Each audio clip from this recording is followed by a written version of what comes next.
Okay, friends, friends of freedom, friends of America, friends of our freedom and yours.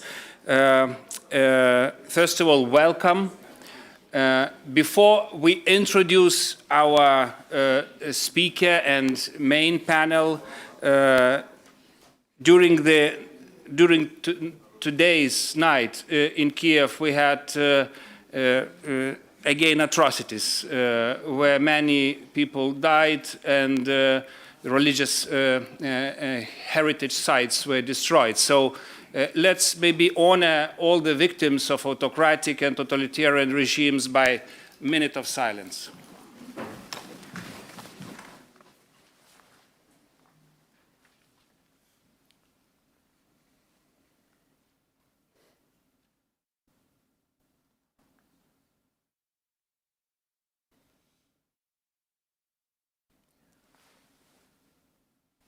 Thank you.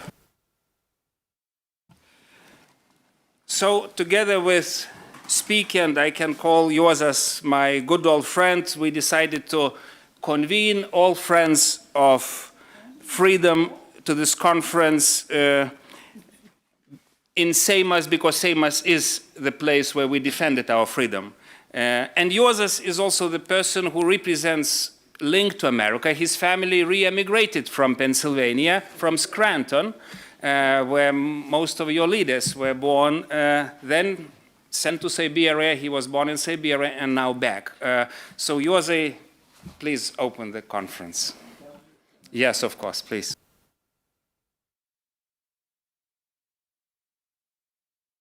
Thank you, Žygis, for your kind words. Your Excellencies, dear colleagues, dear participants of the conference. Indeed, it is a great pleasure to welcome you to the Seimas of the Republic of Lithuania as we come together to commemorate 250th anniversary of American independence and reflect on our shared achievements in striving for freedom. Let me start with the famous words from United States Declaration of Independence. We hold this truth to the self-evident that all men are created equal, that they are endowed by the Creator with a certain unalienable rights, that among these are life, liberty, and the pursuit of happiness. This iconic phrase, which was written in 1776 in the circumstance of that time, later become a powerful source of inspiration of human rights and justice around the world. It continues to serve as a moral compass today when we speak about the fundamental rights and freedom, such as human dignity and the right to life, the right to liberty and freedom and thought, religion, expression, and assembly. Equality before the law and non-discrimination, the right to vote, the presumption of innocence, and the right to a fair trial. The history of Lithuania gives us a profound understanding of the values of freedom and democracy. We are meeting today in the Seimas, where Lithuanians' freedom was defended just 35 years ago. Freedom was not given to us for granted. For many Lithuanians, this is a lived experience. Therefore, it is easy to understand why Lithuania is such a strong supporter of Ukraine, which continues defending its independence, sovereignty, and aspiration to become a member of European and Euro-Atlantic family against Russia's brutal aggression, as just was showed, as well as the democratic forces of Belarus, civil society, independent media, and human rights defenders in the efforts to restore the rule of law and the freedom for their people, elect president and parliament in free and fair election, and enable democratic transformation of the country. Freedom movements do learn from each other and support one another. Having lived through the Soviet occupation and oppression and traveled the path of peace struggle for freedom and democracy, with the important support of Lithuanian diaspora abroad, especially in the United States, we have accumulated experience that is relevant not only to Eastern neighbors, but also the nations of the Western Hemisphere struggling for the democratic future. The recent experience of Lithuania, the Baltic states, and other countries in our region offers valuable lessons and opportunities for dialogue and exchange between the Western Hemisphere and Eastern Europe. I am confident that this conference will help strengthen the ties between people and nations who believe that freedom, democracy, and human dignity are worth defending. I wish you fruitful discussion and successful conference. Thank you. Thank you so much, Juozai. Juozas just mentioned diaspora, and we have one of those Lithuanian Americans who wanted to be present here, but he can't. He's celebrating 100th birthday this year. It's our former president Adamkus, and if you allow, it's a little improvisation, it's a little freedom jazz, but I want to read a few sentences in Lithuanian. You have a translation, it's channel 2. Gerbiami Lietuvos. Dear American friends in Lithuania and Lithuanian friends from America and around the world, I'm delighted that once again Vilnius has become a venue for us to reaffirm our transatlantic bond. I'd like to extend my congratulations to everyone in advance on the upcoming 250th anniversary of a free America. I apologize that I cannot be with you all in person, but please remember that the American dream, which we have been building together with our American brothers and sisters for several centuries, must be defended and protected even more. Not only in the free and democratic Western Hemisphere or in the Indo-Pacific region, but also in a free and undivided Europe. I have been working hard to help Lithuania secure its freedom within the EU and NATO, but our mission today is to defend the freedom of Ukraine within our transatlantic family. Together with the Americans, we must complete what we began at the NATO summit in Bucharest. Ukraine's membership in NATO today is no longer just an application from Ukraine, but an opportunity of NATO to defend our common freedom.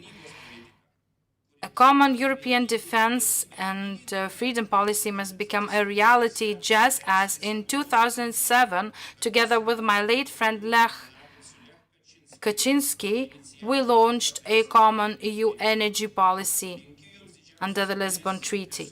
I wish you the very best of luck, and I'm always with you, your President Valdas Adamkus.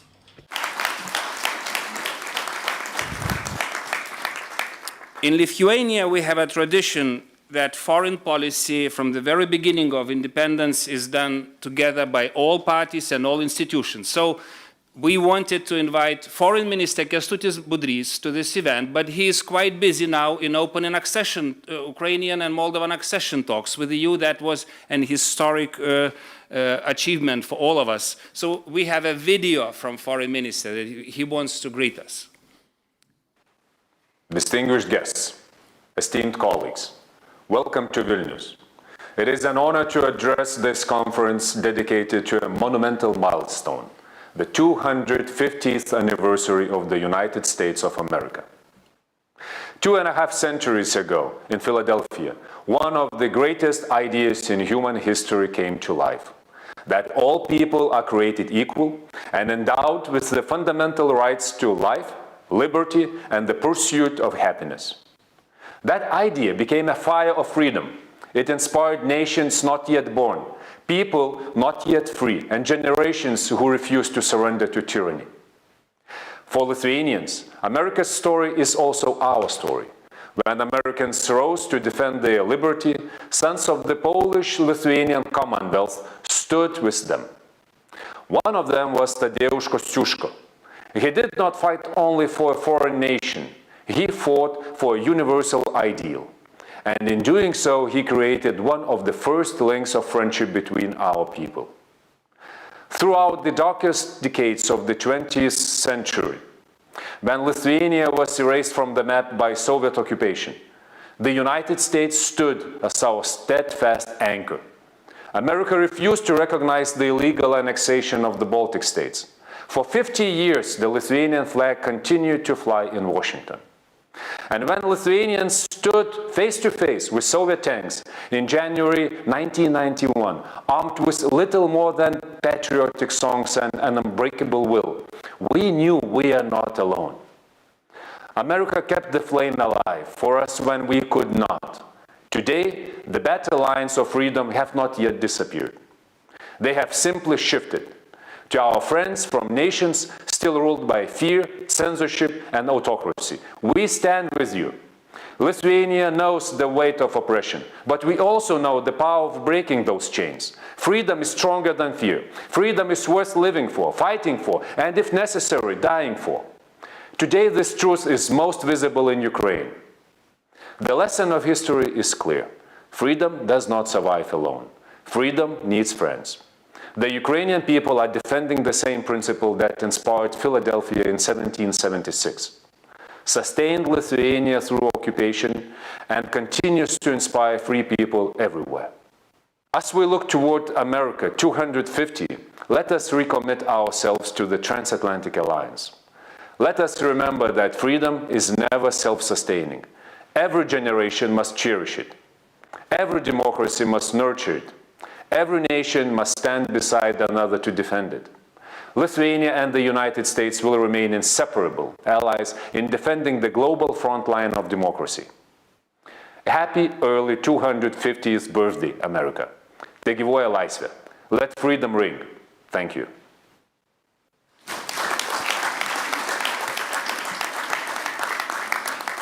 A very good foreign minister, by the way. Now we turn to our American guest. Well, first of all, we have a honorable Deputy Assistant Secretary for the Western Hemisphere, Barbara Feinstein, who will speak between two panels linking Western and Eastern Hemisphere. But here now we have our beloved Ambassador Cara MacDonald, former Deputy Assistant of State for Democracy and Human Rights. We still remember you in this position. She served everywhere, also in Moldova, in Bucharest, in Port-au-Prince, my God, in Haiti, so many places. And we love you and thank you, Ambassador, for everything you do in Lithuania and for continuity, especially between different American administrations. Please, Ambassador.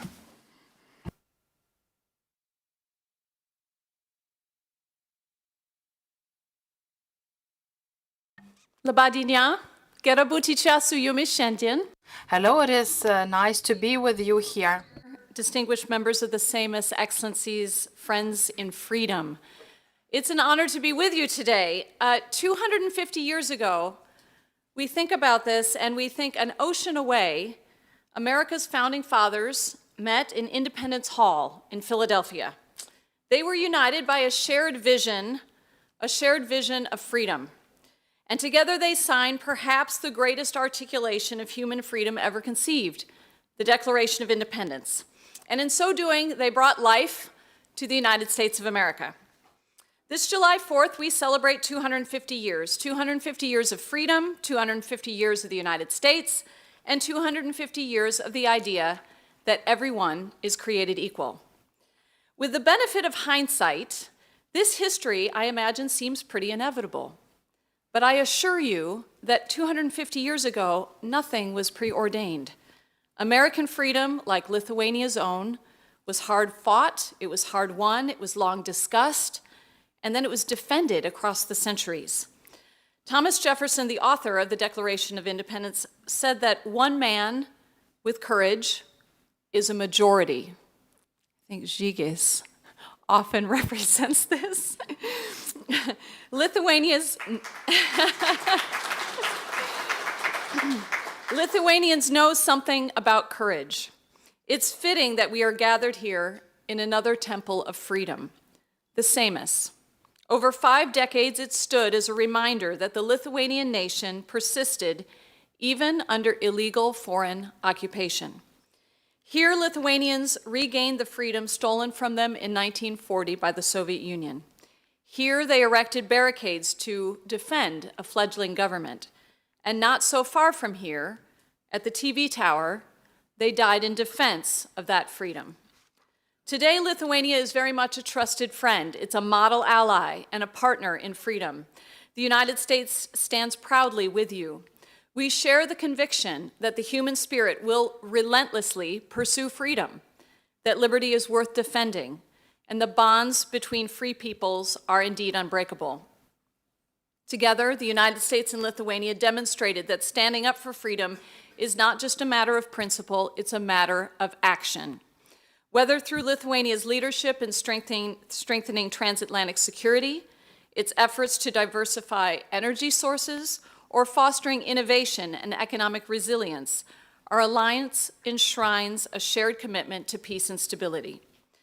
I appreciate that today's conference is devoted in part to promoting freedom thousands of miles away from here. For the region in which we sit today, these issues might seem distant to NATO's eastern flank, but they are not. Like the American patriots who cast off tyrannical rule 250 years ago, the Lithuanians who regained their freedom from the Soviet Union, Cuba's founding generation rose against the Spanish Empire to claim the same rights our citizens enjoy today, the right of a free people to govern themselves. As President Trump has said, the regime in Havana today is the direct betrayal of the nation their founding patriots bled and died for. For nearly 7 decades, the island's communist government has violently dismantled political freedom, denied its people fair elections, viciously silenced dissent, and strangled the Cuban economy into a state of collapse. While the people suffer, the regime has squashed any hope of prosperity, banished the notion of human dignity, and starved the hopes and dreams of its people. Its military leaders have demonstrated zero care for ensuring the prosperity of the Cuban people, channeling their attention instead only towards maintaining control, and the regime's raison d'etre of violently exporting communism and despotism abroad. These same words could have been written 40 years ago about those who were oppressing the Lithuanian people. Your experience shows that freedom can be suppressed for a time, but in the end, it's an unstoppable, relentless force. The United States and Lithuania stand in solidarity with the Cuban people. I thank Lithuania for remaining a powerful voice within the EU to hold the Cuban regime to account. And as we look to the future, let's draw inspiration from the courage and vision of those who came before us, ordinary people who made extraordinary decisions. Let us reaffirm our commitment to the principles that unite us and continue to work together to build a world where freedom and opportunity prevail. Thank you. Thank you so much, Ambassador. And now Davidas Maturonis, another friend who actually represents, I would say, incarnates unity of Lithuanian foreign policy. Emanuelis created diplomacy in this country, but Davidas was the first generation of diplomats. I was second. I was just following your steps. He was ambassador mostly on Nordic states, Germany, NATO, and he's now most important and powerful national security advisor of our president. Please, David.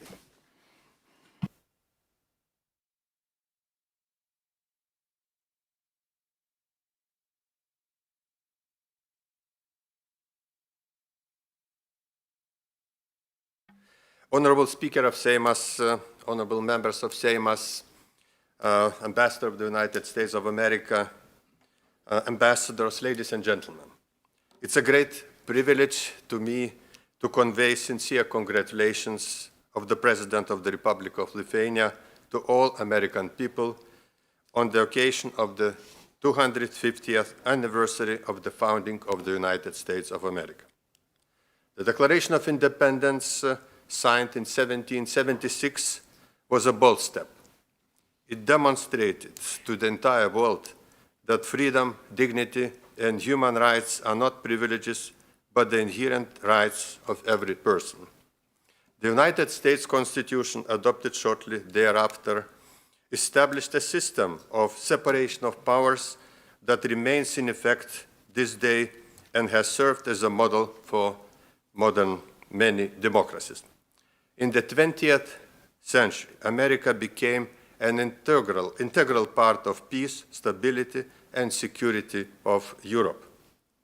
America greatly contributed to the victories in both world wars, to the smooth economic recovery of Europe after the Second World War, just remember the Marshall Plan, to the safeguarding of peace and security in the continent during the Cold War time by initiating establishment of NATO, the strongest still military alliance in the world. Last but not least, America has never recognized Soviet occupation of Lithuania. America has been a beacon of hope for our freedom fighters during the dark times. America supported our accession to NATO 22 years ago. That was not easy, but you supported us. Thank you for that. We will never forget.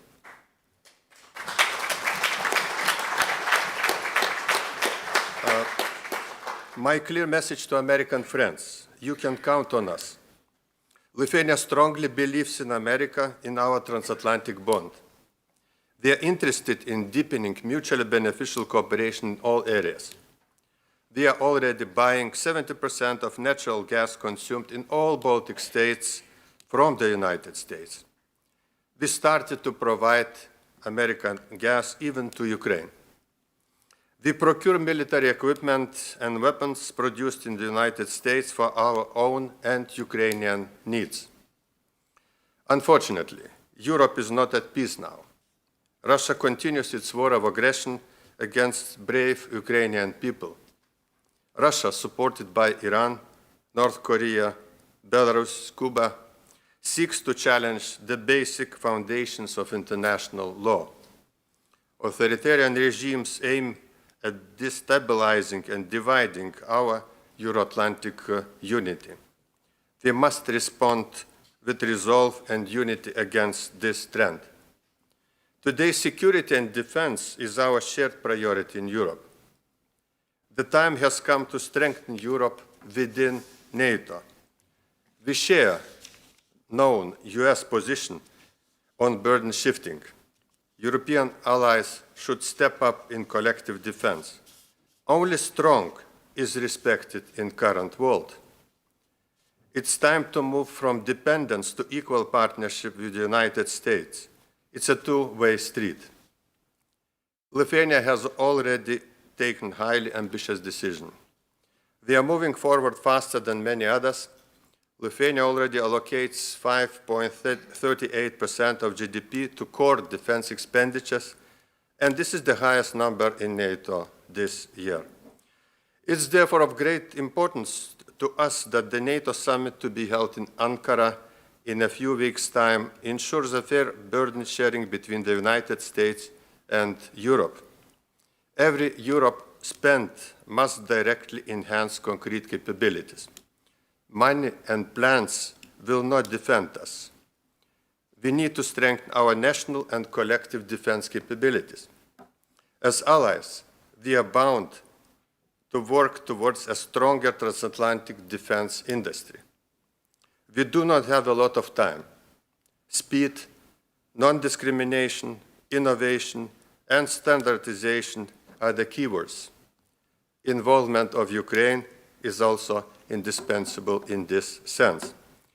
Ladies and gentlemen, even during the darkest years of Lithuania's history, through Soviet occupation and armed resistance, our people believed that US leadership would one day help restore Lithuania's independence.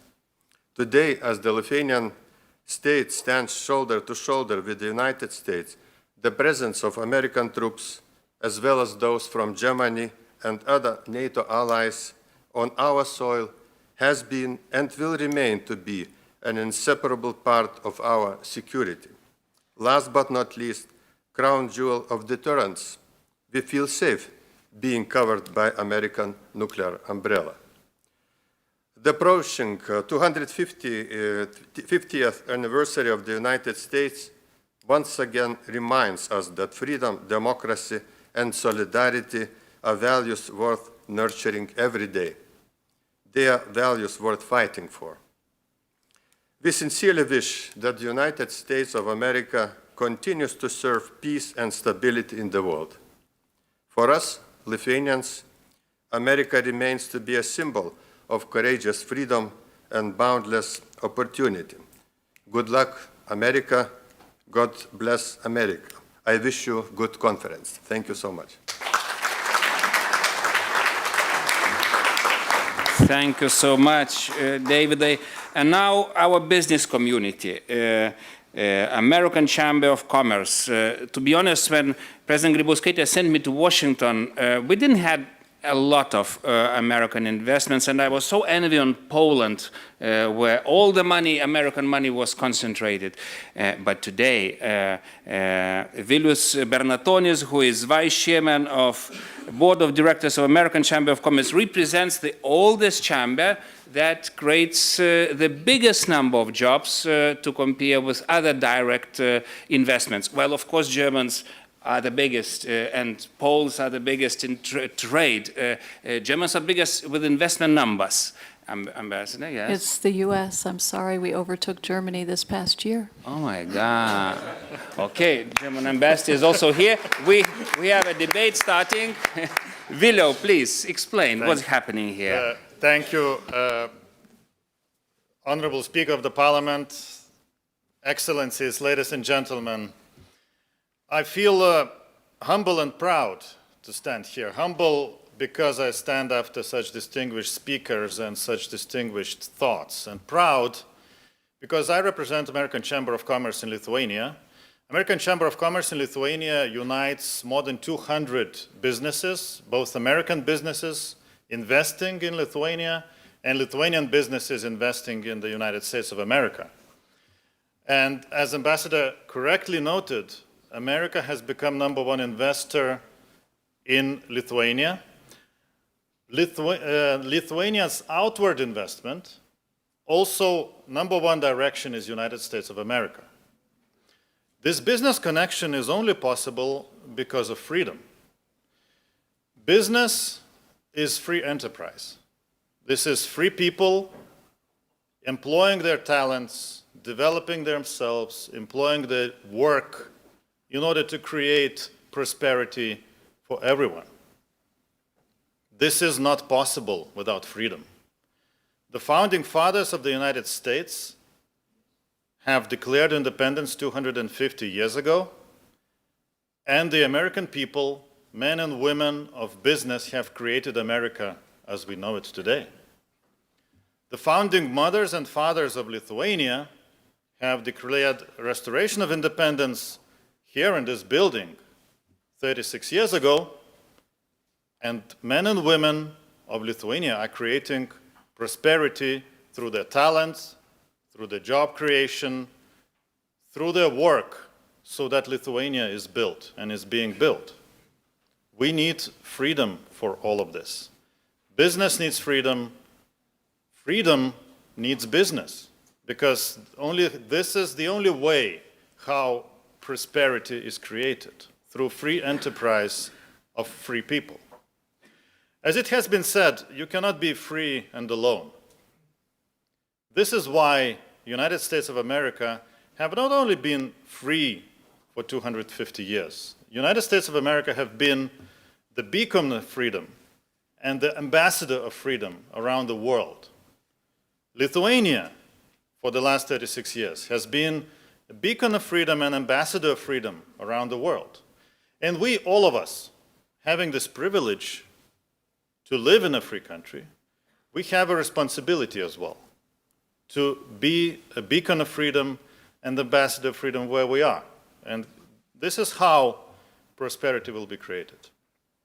Thank you very much for this event. Thank you very much for promoting freedom. And of course, as American Chamber of Commerce, this is the greatest celebration of the year for us, is Independence Day. So God bless America, and have a good conference. Thank you. Thank you, Vilo, so much. And now the last statement of this opening session from another friend who is actually now in Kiev, but he represents the oldest organization we know that saved our souls. We call it NED, or National Endowment for Democracy. That was created actually after a big speech in Westminster of President Reagan. June 8th, actually day after he met John Paul II. That's interesting. He made the greatest speech saying that communism should go into ashes, and he created NED, IRI. We have IRI representative. Exactly. We have NDI also here. June is also full with other big statements of Reagan. Just recently on June 12th in '87, he made this big tear down this wall speech that inspired us. We resurfaced, but walls are still existing in our region and in Western Hemisphere. We will talk about that. So let's listen to Damon Wilson message about values, democracy, and freedom. Dear friends, Gigas, it's an honor to join you today, and to do so in a spirit of deep admiration for Lithuania, for the Lithuanian people, and for the extraordinary friendship between Lithuania and the United States. As America prepares to mark the 250th anniversary of its founding, we were reminded that the American experiment was never only a national story. From the beginning, it advanced a powerful and universal idea that freedom belongs to all people, that legitimate government rests on the consent of the governed, and that the basic freedoms of speech, religion, press, assembly, and petition are not gifts from the state, but rights inherent to human dignity. Those ideas have shaped America's own journey, but they've also inspired freedom movements far beyond our shores. They have connected generations of people who in very different times and places have insisted on the same essential truth. No nation has the right to erase another people's sovereignty. No regime has the right to silence its citizens, and no dictator has the right to decide the future of a free people. That is why the relationship between Lithuania and the United States is so meaningful. It's not only a diplomatic relationship, it's a relationship rooted in memory, sacrifice, shared conviction, and a common understanding that freedom is never guaranteed by geography, treaties, or history alone. It must be defended, renewed, and expanded by every generation. That conviction has long defined America's relationship with Lithuania. Since establishing diplomatic relations in 1922, the United States never recognized the Soviet Union's forcible annexation of Lithuania. It kept Lithuania's diplomatic mission open in Washington throughout the years of occupation, a powerful statement that sovereignty stolen by force would not be accepted as legitimate. For decades, Lithuania carried the cause of freedom through occupation, repression, and exile.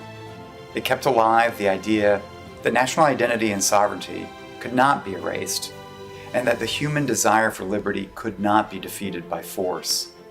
And when Lithuania regained its independence, it did something remarkable. It did not turn inward, it did not treat freedom as something achieved once and then safely possessed. Lithuania became a seat of freedom for others. It carries weight in Europe's East, where the work of building a Europe whole, free, and at peace remains unfinished. The enlargement of NATO and the European Union, the accession of the Baltic states, and the reunification of much of Europe after the Cold War were among the great strategic achievements of the democratic world. The courage displayed by the Lithuanian people proved that nations once trapped behind an iron curtain could become free, prosperous, secure, and an inspiration and a refuge for others seeking inalienable freedoms. But today, we are reminded that this work is not complete. Russia's renewed aggression, its horrific attacks against Ukraine, this is not only a war against one country, it is a war against the principle that free people have the right to choose their own future. And Ukraine's fight is therefore Europe's fight. It is Lithuania's fight. It is America's fight. It is the fight of all who believe that freedom must not stop at the border of the already free. The same is true, of course, in Belarus.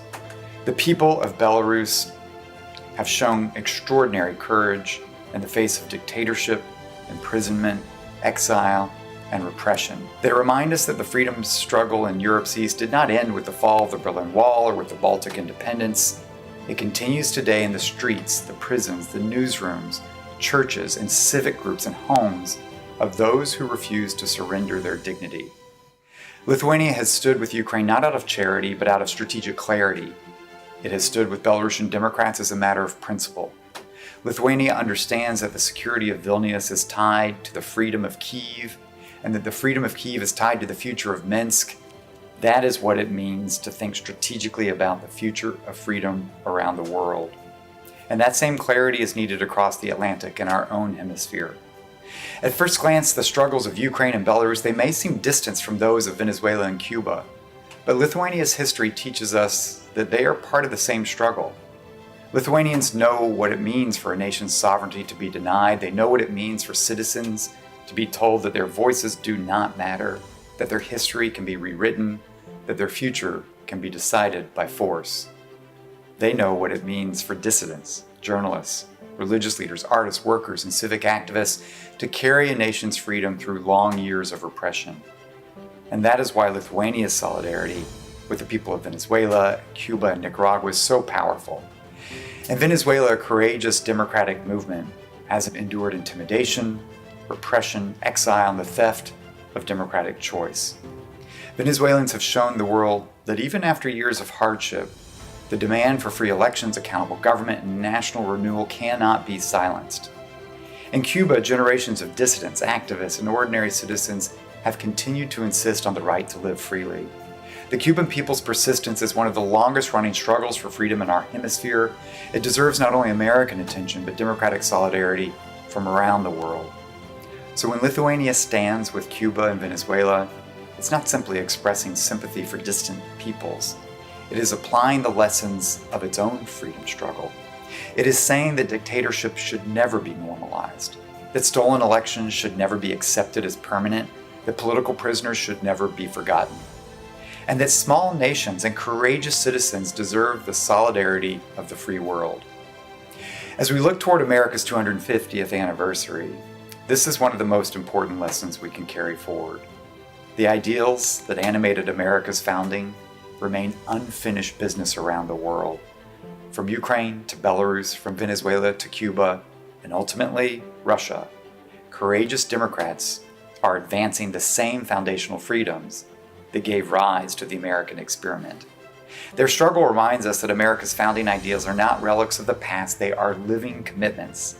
They demand courage, they demand solidarity, and they demand action. So as America approaches its 250th anniversary, let us treat this moment not only as a commemoration, but as a call to action. Let us remember that the struggles of Ukrainians, Belarusians, Venezuelans, Cubans, and so many others, including ultimately Russians, these struggles are connected by a simple human truth. People everywhere want to live without fear, choose their leaders, speak their minds, worship freely, gather openly, and shape their own future. And let us remember that when Lithuania and the United States stand together, we do more than honor our shared past. We renew the promise of freedom for the next generation. Thank you. Thank you for your leadership, your friendship, your partnership.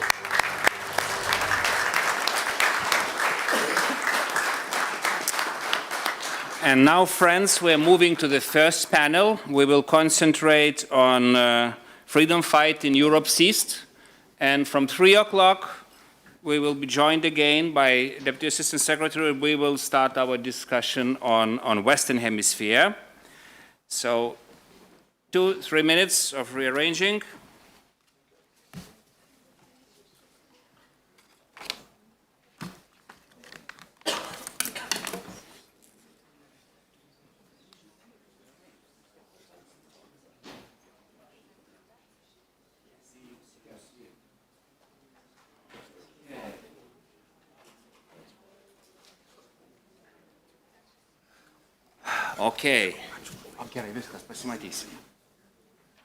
Okay, friends, that was our big opening, and I remember Damon Wilson. He was the first American I met in a White House. He was working for President Bush, and he was not only promoting our membership in NATO, but he was fighting for Ukrainian membership in NATO. So now we focus about everything from Ukraine to the east, to the south.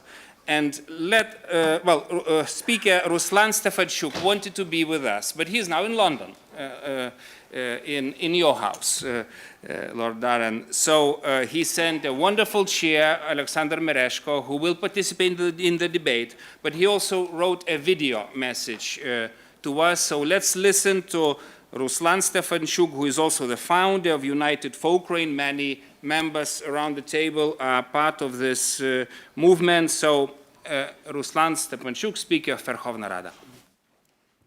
Шановний пане спікере, дорогий Йозасе. Dear Mr. Speaker, dear Juozas, distinguished participants of the conference, dear Lithuanian brothers and sisters, ladies and gentlemen. Regrettably, despite my strong desire to do so, I am unable to join you in person at this high-level conference dedicated to the 250th anniversary of American independence. By the time you watch this video message, I will be in London. Together with the Speaker of the House of Commons of the United Kingdom, Sir Lindsay Hoyle, we will be working to advance the implementation of the 100-year partnership agreement between Ukraine and the United Kingdom, as well as to strengthen support for Ukraine in the face of Russia's ongoing aggression, which unfortunately has not ceased. Allow me first and foremost to extend my heartfelt congratulations on the occasion of this historic 250th anniversary to the distinguished representatives of the United States present here today, and through them to our great friend and ally, Speaker of the United States House of Representatives, Mike Johnson, as well as to the entire American people. The 250th anniversary of the independence of the United States is a remarkable milestone that reflects the American people's enduring commitment to the ideals of freedom, democracy, and self-government. It is an opportunity to honor the generations of Americans whose hard work, courage, and sense of responsibility helped build a strong, prosperous, and successful nation. I wish the United States every success in continuing its great leadership role in advancing justice, democracy, and development around the world. May the strength of your democratic institutions remain a source of national unity and a foundation for the continued progress of your country. On this special occasion, I wish America's leaders wisdom and inspiration in their service to the nation, and success in pursuing policies and decisions that enhance security, justice, and prosperity for future generations. May the United States continue to serve as an example of resilience, innovation, and civic responsibility. I particularly value the partnership, friendship, and mutual support among the peoples of Ukraine, the United States, and Lithuania. Much important work lies ahead of us in promoting the well-being of our nations, strengthening democracy, and advancing Euro-Atlantic unity. As you know, Ukraine will soon mark the 35th anniversary of its own independence.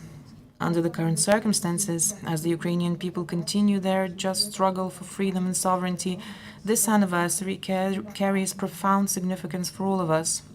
Therefore, as I congratulate the United States and the American people today, a nation that knows well the true value of freedom, I also ask for your continued support in helping Ukraine prevail in this struggle, so that we may celebrate the 35th anniversary of the Ukrainian state, and so that future generations may celebrate its 100th and 250th anniversaries as well. Happy anniversary, dear friends. Thank you for your attention. Glory to Ukraine. Okay, friends, now let's turn into informal part. We are all friends of freedom here, and I really want to ask my friend, my classmate, former ambassador in America, I think the best ambassador in America, Audra Plepytė, to say a word on behalf of Foreign Ministry. And we should say thank you, Foreign Ministry, because we co-organized this conference together. And Audra is an interesting person because in her portfolio, you not only have transatlantic or security portfolio, but also Europe's East. She's just back from Armenia, where she was leading delegation was French, fighting some Russian hybrid activities there. She's exactly the incarnation of unity, of freedom, and indivisible freedom. So Audra, say something, and I will then provoke you for more statements. Please. Audra, actually, you are still keynote speaker. You are a very humble person, but please take the podium. Yeah.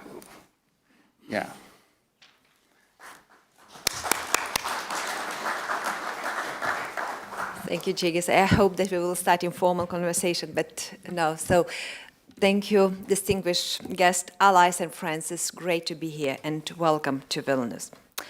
As we gather today in Vilnius, a city that knows firsthand that freedom is not a given, but a choice that we be dependent every day. The American fight for independence 250 years ago reminds us that resistance to oppression is never only national. It's a shared endeavor. Today, the security of the Eastern and Western Hemisphere is not merely connected, it is inseparable. Across regions, the threats to freedom, sovereignty are strikingly similar.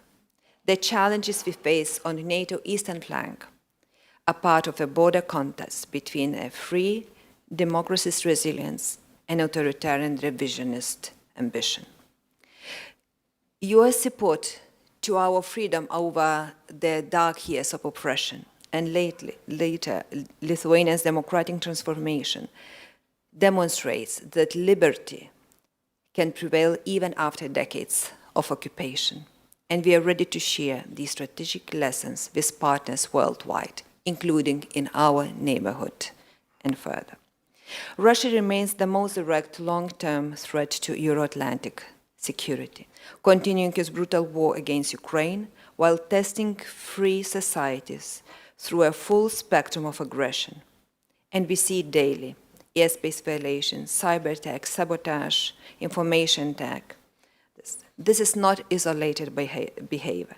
Russia's aggression is sustained by a wider authoritarian ecosystem, from military support by Northern Korea and Iran or Belarus to economic and technological backing from Beijing. The perverse logic is clear. Free societies are weak, divided, and slow. Our response must be stronger. That free countries most resilient, especially when we act together. In Lithuania, we aim to lead by example, believe a stronger Europe strengthens the Atlantic Alliance and our Arab-land strategic partnership with the United States. That's why this year Lithuania invested 5.4% of GDP to defense. And we demonstrate that democracies in practice, what is democracy in practice and what is burden sharing. Security and deterrence does not rely only on steel. It is also forged with democratic economic resolve and sustained by societal resilience. We are also advancing a total defense model where national security is shared across societies. Yet today, one reality remains fundamental. The frontline European freedom is held by Ukraine. A secure Europe is impossible without free Ukraine. In this sense, why Lithuania provides at least 0.25% of our GDP annually in military security assistance to Kiev and will continue doing that. Victorious Ukraine will be the ultimate security guarantee for the transatlantic community. It will signal the failures of imperial revisionism and prove to autocrats from the Baltic Sea to the South China Sea that the Western and Eastern Hemisphere stand united in defense of liberty. As we celebrate the spirit of 1776, we must also match it with present-day responsibilities. That's why Lithuania continues supporting those that are still facing oppression and continue their courageous fight. Knowing firsthand the price and importance of freedom, we continue supporting the fight of Belarus nations, people, for their freedom's oppression.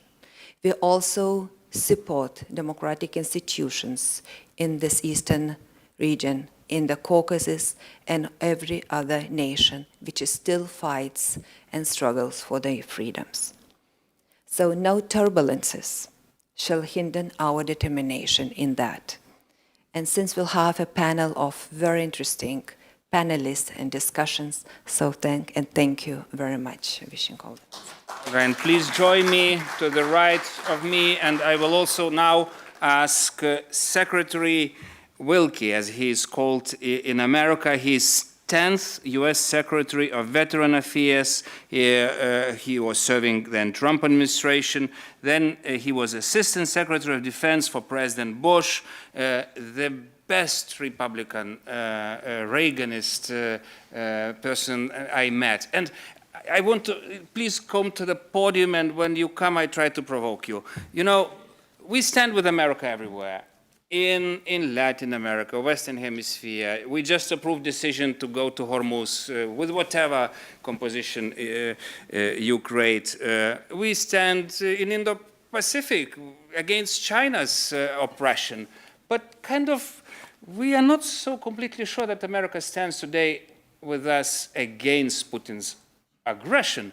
They play this neutral game between victim and aggressor. Do you think it's right? Because when I was in LA, I was in Reagan's museum, and I saw his speech from '66. He said, appeasement to the Soviets leads to final defeat. So didn't Republicans get that message? Sorry for that. Well, this is actually a series of remarks that answers that question. I was looking at the picture next to me of brave people standing in the breach against tyranny, and I thought about my own beginning. I was born at the end of the Cuban Missile Crisis in the 116th Field Hospital in Frankfurt, Germany. The Army left one doctor and one nurse to take care of my mother and me. My father commanded an Honest John rocket battery on the East German border. He had a life expectancy of 90 seconds once he had to push the button. And on the other side of the world, my grandfather commanded a warship in the quarantine of Cuba to prevent that island monstrosity from hosting the nuclear weapons of Nikita Khrushchev. I began my political career with a man who is revered in Eastern Europe, Jesse Helms. Jesse Helms, according to most American historians, was the most popular and powerful conservative leader in the United States, second only to Ronald Reagan. And he spent the last years of his political career fighting to ensure that the nations of Eastern Europe came safely under the umbrella of what Thomas Jefferson called the Empire of Liberty. In fact, Senator Helms was so brave in his defense of freedom that in 1975 he defied the sitting president of his party, of our party, Gerald Ford, and the Secretary of State, Henry Kissinger, by bringing Alexander Solzhenitsyn to the rotunda of the Capitol to speak against the horrors of the Gulag and the horrors of Soviet tyranny. I want to talk a minute about a few things that are not particularly tied to throwawaits of missiles, to divisions, to artillery tubes. In 1942, the Chief of Staff of the United States Army, George C. Marshall, went to Hollywood and met with the great film director Frank Capra, and he commissioned a series of films entitled Why We Fight. General Marshall wanted the American people to see films reminding them that what a free republic anchored in ordered liberty needed to do to fight monstrous tyrannies. One of the narrators of those films was a 30-year-old captain of cavalry named Ronald Reagan. And in the Pacific, a young Navy supply officer named Richard Nixon watched those films 3 different times. And in a country of 140 million people, 2/3 of the American people saw those films.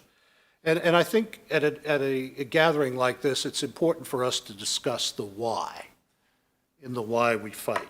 It begs the question that to defend an idea that began in the Judean desert 3,000 years ago, the idea of the West, does the West even understand what the West is? And if it doesn't, How can one defend our free institutions if we can't defend it rhetorically, much less kinetically?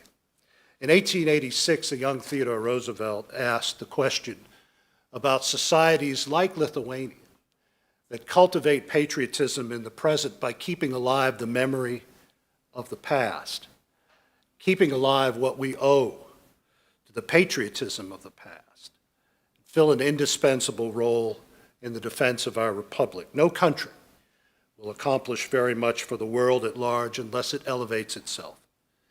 Even Donald Trump channeled Teddy in a speech that he gave in Warsaw in 2017 when he said the defense of our West ultimately rests not only on the means but also on the will of our people to prevail. The fundamental question of our time is whether the West has the will to survive. Ours is an expression of 3,000 years of memory. Memory that began when Abraham walked out of his tent, a memory that transferred to Athens, Rome, to London, then across the ocean to the great American Colossus. The Westerner is the man who accepts nothing unreservedly in our civilization except the liberty that allows him to create, to criticize, and the chance it offers to improve his own people. So commented Raymond Aron. But we are now told with unrestrained fury, as you just pointed out in the United States, that we must reject our tether to that glorious path. We are surrendering our posterity to what Professor Hankins at Harvard calls the devouring machine of ignorance and spite that in recent years has been cutting off the people of the West from their own history and making them ashamed of it. So as the war in Ukraine enters its 5th year, the fights there and around Israel are not regional struggles for territory, as the short-sighted cognoscenti would have you believe. The great tragedy is that so many in Western Europe and on the American right refuse to understand what Vladimir Putin and Iran's dark age theocrats are fighting for. They are fighting to devour the very soul of the West. The Kremlin and the mullahs are the font for every totalitarian, Islamo-fascist, sadist, and neo-Nazi dream on the planet. Each of those malevolent forces wants America dead and wants the West dead. And as Golda Meir warned us, when someone tells you over and over again he wants to kill you, believe him. So blinkered by an incomprehensible ignorance of Russian history, the fringe in the United States, manifested by people like Tucker Carlson, and its like-minded acolytes in the West, like the German AfD, regard Putin, who often is seen standing next to the patriarch of the Orthodox Church, as someone defending our civilization against the woke forces of the hedonistic West. Unfortunately, as everyone in this room knows, the patriarch is more likely than not to be on the payroll of the secret police, as his father was, his grandfather was, and his great-grandfather on the payroll of the Okhrana. While Putin mouths pieties about defending the family and Orthodox Christianity, he persecutes and imprisons Baptists, Jews, Catholics, homosexuals, and kidnaps thousands upon thousands of Ukrainian children who will never see their homeland or their parents again. He has unleashed, as you know better than anyone, traditional Russian savagery on the civilians of Ukraine, and more than 20,000 are dead. The London Telegraph aptly describes Mr. Putin as a bestial enemy. There's a straight line, ladies and gentlemen, between the Kremlin and the jihadis. Putin's Goebbels-like flunkies often referred to Osama bin Laden as a conservative revolutionist. Putin's own Rasputin, Alexander Dugin, wrote a few weeks ago that with still hope that bin Laden's values can still arise. As the Telegraph also concludes, that is jihadism masquerading as orthodox cultural conservatism. And each night, while Ukrainians shelter in their freezing homes and bunkers, Putin rains down death with hundreds of Shahed drones gifted to him by the theocratic fanatics in Tehran. We have before us an opportunity, first begun by the Israeli Defense Forces and the original decisive action of my own country against Iran's nuclear program. And the people of Iran are now given an opportunity to finish off this malevolent force that has been at war with the United States and the West since 1979. On the Ukrainian front, Putin has now reached the point where he can't replace casualties. He has suffered over 1.8 million dead and wounded, sacrificing generations in pointless assaults that remind us of the Somme and Passchendaele. But Western malaise has long refused to recognize evil as evil. Europe, the Western part, has wallowed in a pacifist dream saying, let the Americans do it. But with war and cultural jihadism on the doorstep, this is the last warning. So who is in charge of the clattering train? The axles creak and the couplings strain, for the pace is hot and the points are near, and sleep hath deadened the driver's ear, and signals flash through the night in vain, because death is in charge of the clattering train. So recited Winston Churchill, as the tide of appeasement overwhelmed the traditional good sense of the British people, while Germany rearmed and Hitler swallowed Central Europe piece by piece. When the reckoning was done, over 40 million were dead.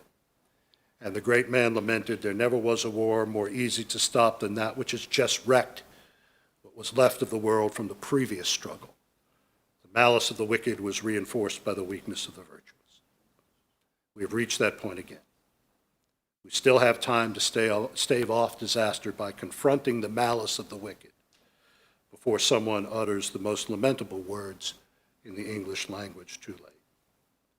Israelis, Ukrainians, the young people of Iran stand in the breach against the forces of darkness. And it is time to answer your question, to do as Mr. Churchill asked Mr. Roosevelt, give us the tools and we can finish the job.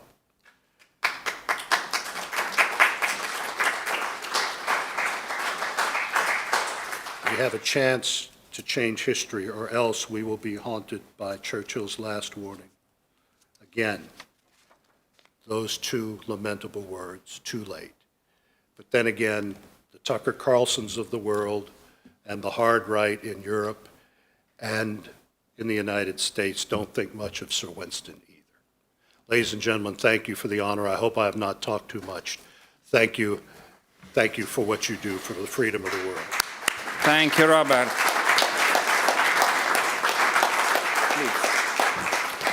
I think we would vote for Robert as next U.S. Secretary of Defense, or more.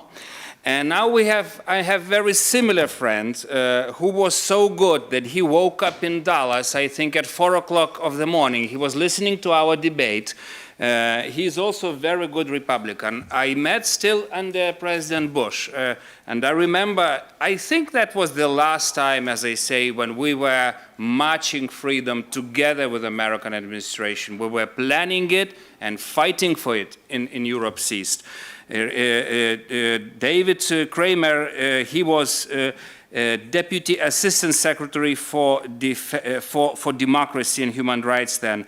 But before that, he's the man who introduced, he made so much to introduce first Magnitsky sanctions to Russians. He was leading Freedom House. He established a Freedom House office in Vilnius that is taking care of human rights violations in all former empire territory. So he's the man that we wholeheartedly respect. And David, another provocation to you. Do you hear me? Well, I just provoked Robert with Putin. I want to provoke you with Lukashenko. You know, you love Lukashenko. I know it. So, you know, how could you explain that, you know, we've been fighting with this regime for 20, 30 years already, but current American administration is pushing us, Poles and Ukrainians to rewarm sanctions with this regime, to renew flow of potash through our ports that we hate because it finances the dictatorship, and we are all for freedom in Belarus. So what do we do with this appeasement that we hated also under Obama administration when I was ambassador in DC, but now the same is happening from the right. So what's happening, David? Sorry to provoke you so much, but I know that you are not afraid of provocations. And thank you for joining, David. Thank you very much, Gigas, and sorry not to be with you in person. As you mentioned, I'm joining you from early morning here in Dallas. But Gigas, you and I, as you indicated, go back more than 2 decades in this important cause for freedom. You were the one who recommended to me when I was at Freedom House to open an office in your country, and for that I will remain eternally grateful. And it's a reflection of the tremendous partnership between Lithuania and the United States in the cause of freedom. And your country has just done such heroic work in this area that I think Americans should never take for granted what you and other Lithuanians have done. So thank you for all of that. We're meeting today after the latest barbaric attack by Russia on Ukraine, including on historic religious sites overnight. More Ukrainians tragically killed as a result of Putin's desire to try to inflict as much damage and harm on Ukrainian people. And this after a phone call he had with President Trump yesterday. This is how Putin responds to President Trump's strong interest in ending this war. Putin isn't interested in ending this war. He's interested in killing as many Ukrainians as possible, since he doesn't recognize Ukraine as an independent state. Nor does he recognize as independent states other countries along Russia's borders, including Belarus, where Russia has effectively annexed the country thanks to Alexander Lukashenko's dependence on Putin for staying in power. But Ukraine is the key to everything in this region, I would argue. And Western support for Ukraine is also key to ensuring victory for Ukraine and Russian defeat. And it's those two things that the West should be united in. The phrase, as long as it takes, was never sufficient because no one knew what it meant. We should stand behind Ukrainian victory and Russian defeat, because it is Russian defeat that will open the possibility of freedom for Belarus. It is Russian defeat that will be a huge setback for CRINC, as we call it, China, Russia, Iran, North Korea. It will be Russian defeat that will help Taiwan sustain its ability to survive and thrive.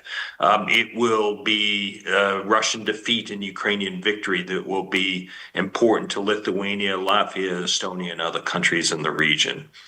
Belarus is a perfect example, Gigas, coming to your provocations, you described it, where it is very important to distinguish between the people and the illegitimate leader. And Lukashenko, let's never forget, is an illegitimate leader. He has a long record of rigging and stealing elections, most notably, of course, in August of 2020.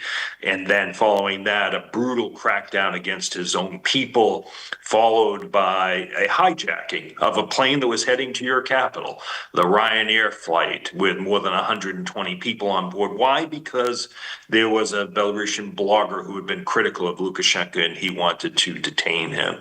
He, of course, has also weaponized refugees and asylum seekers, leading to the deaths of a number of individuals.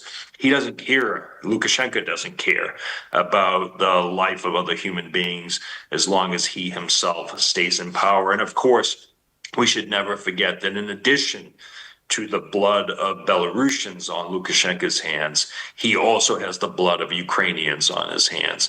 For it is without doubt that had Lukashenko not allowed Russian forces to launch their attack toward Kyiv, Russia probably wouldn't have launched its full-scale invasion of the country.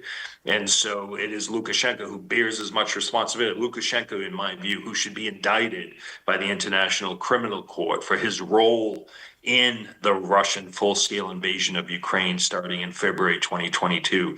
It is that Lukashenko, whom we should never forget, is responsible for staying in power now for more than 32 years.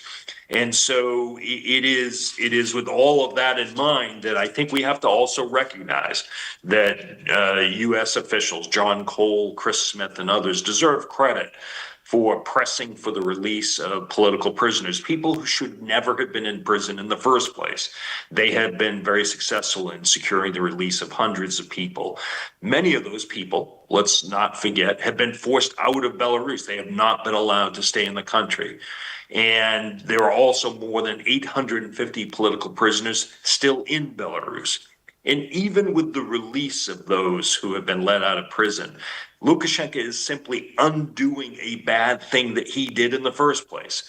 And so we should be, I think, rather restrained in our enthusiasm to reward him for what he is doing. And it is very important, I think, to maintain the pressure on Lukashenko to recognize that he is an illegitimate leader of Belarus. He does not belong in the United States. He does not belong in the rest of Europe. He should not be rewarded for undoing the bad things that he did in the first place. And so it is, as long as Lukashenko remains in power, Lithuania will be under threat. Latvia will be under threat. Poland will be under threat. Ukraine will be under threat. Freedom will be under threat. And first and foremost, of course, the people of Belarus will be under threat. And so while it is important to acknowledge that hundreds of people have been let out of prison who should never have been in prison in the first place, we should not get carried away. We should, to borrow a title of a famous series here in the United States, we should curb our enthusiasm before we get too carried away with viewing Lukashenko as a highly respected leader. He is an illegitimate leader with the blood of thousands of people on his hands. And so together with Putin, Lukashenko poses a threat to the cause of freedom, to everything that Lithuania stands for, to what this conference is focused on.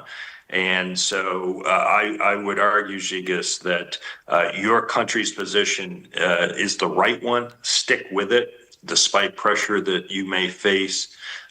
You and your fellow Lithuanians have always been leaders in this important cause and have borne the brunt of a lot of pressure and intimidation and weaponization of refugees, the hijacking of that Ryanair flight and other threats that have come your way. But stay strong, because your position is the right one.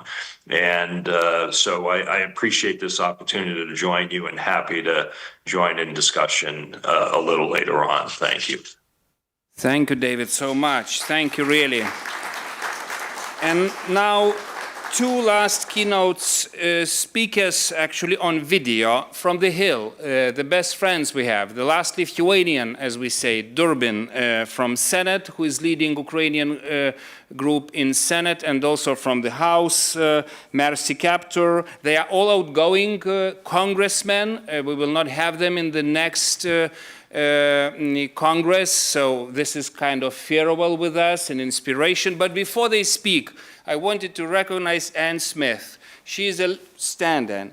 She is the legendary staffer. She was just 22 when she came to Lithuania, when we declared independence. Nobody was with us, nobody. But she convinced Senator Durbin to build a first cordell and visit us when we were still, surrounded by sacks of sound. Blood was still visible. So she led that fight to recognition. And then she helped us to mobilize Congress for our NATO membership. Still something, Alexander, we have to do. So she's the lady, and we have to recognize her. Thank you, Anna, for what you did and what you still do. Please, yeah. Anne was the force behind Senator Helms. Not only in pushing for the expansion of NATO, but recognizing that As I said, his great hero, Thomas Jefferson, would have wanted the empire of liberty to spread to this wonderful country. And she was instrumental in changing the course of our history and your history. And I know I see Emmanuel is raising the hand and destroying all the order in this panel, but okay, Emmanuel, you speak, but please promise to all that crowd that you will present the nomination for decoration. You know, she got Latvian and Estonian decorations and nothing from us. Emanuelis, you are signatory of Independence Act. What can you say about that? You just mentioned all our crimes in one sentence. So I would like to say that it's a great honor and was 2 days ago to present a parliamentary award to you. And the next award will be following. And 35 years ago, actually, we are celebrating 35 years of restoration of our diplomatic relation with the United States of America, the 2nd of September. But before 2nd of September, it was 17 months of our declared independence behind you, and you were most instrumental making umbrella, security umbrella, bringing not only Dick Durbin, but bringing probably most influential American senators and congressmen. Just was mentioned Jesse Helms, and I remember sending to you invitations, like a chairman of Foreign Affairs Committee. I would like to say today to you, after 35 years, fundamental thank you. You united us with American-Lithuanian community. Additional 1 million people who were there, and with political elite of the United States. Thank you for that. And another signatory, Arūnas Degutis, also agrees, because they were working together. They were very young, 22 or something. So, Anya, we are in debt to you. Thank you. Okay, now we go to those two more or less farewell videos from the Hill. Senator Durbin.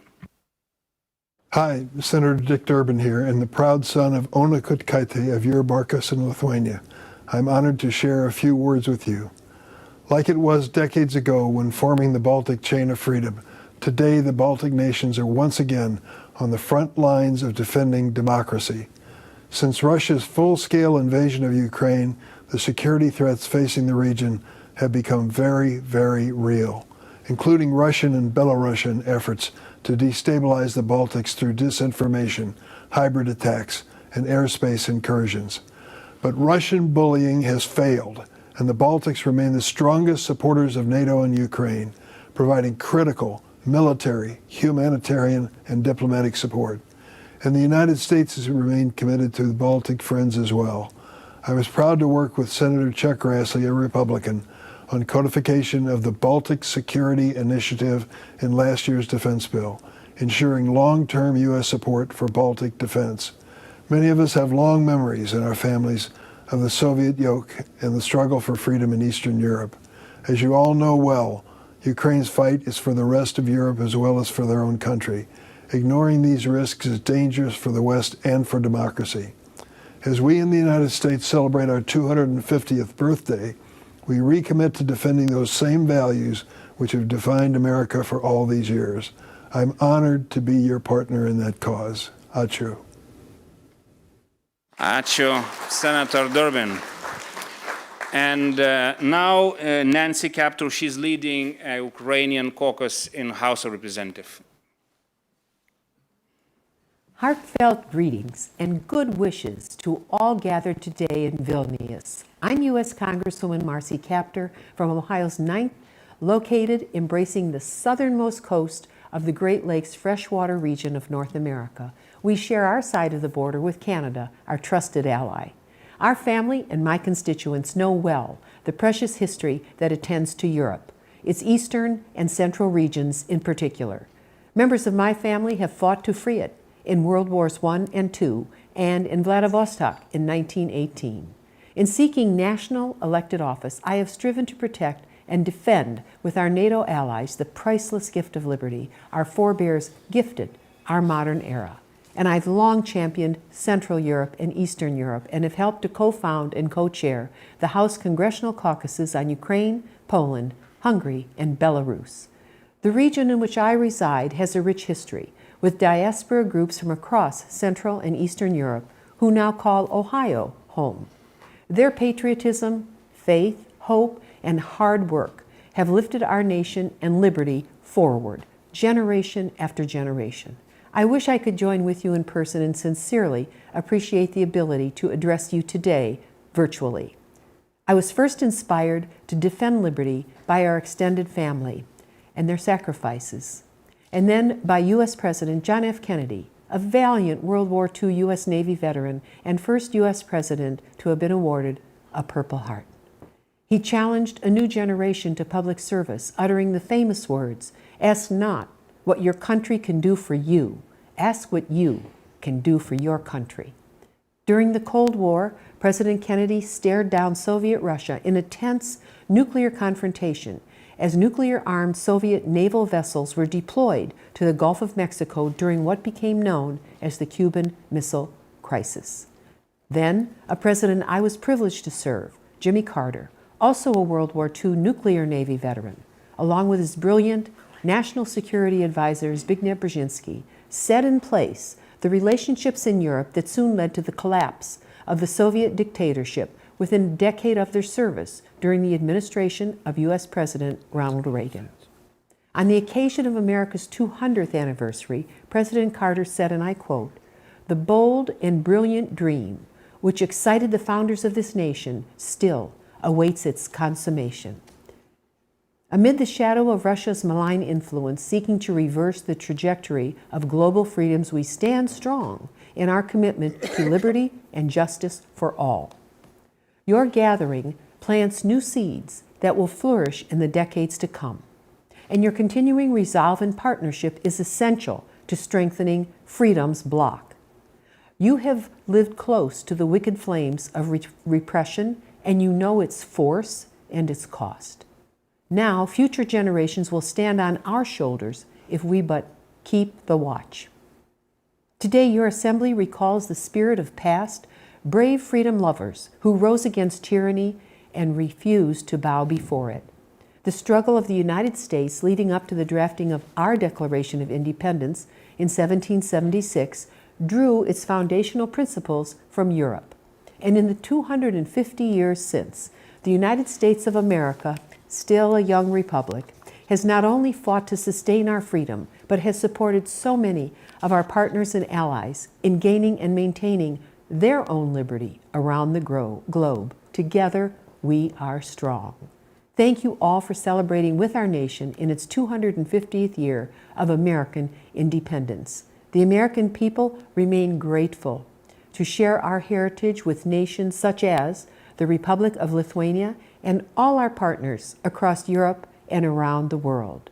Together, we reflect upon historic achievements such as the Wells Declaration. That commitment began a decades-long doctrine of U.S. non-recognition of Soviet occupation of the Baltic states. We remember how the U.S. boldly recognized that the Lithuanians were a captive people rather than a willing republic of the USSR.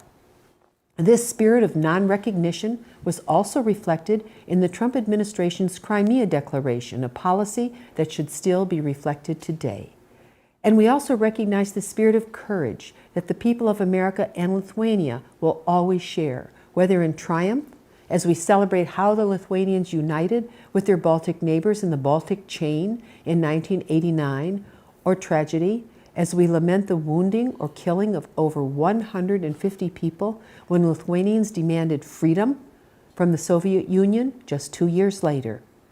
Lithuanians inspired Americans then and now again today as they safeguard their freedom from Russian aggression.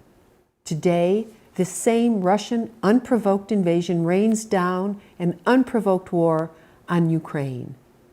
There, a valiant democratic people are fighting nobly to push on a brutal foreign aggressor looking for conquest as war criminal Vladimir Putin seeks to recreate the collapsed Soviet Union. He needs to attend to the beleaguered people of Russia rather than do more damage to the innocent, long-suffering people of Ukraine.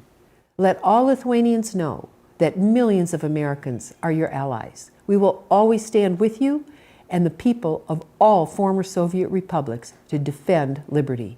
As a senior member of the U.S. House Appropriations Defense Subcommittee, a majority of my colleagues stand with Lithuania.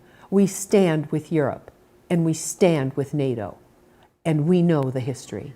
What an honor it is to pursue this dream together with our allies and friends in the Republic of Lithuania and beyond. Freedom means never surrender. Onward. Wow. Great.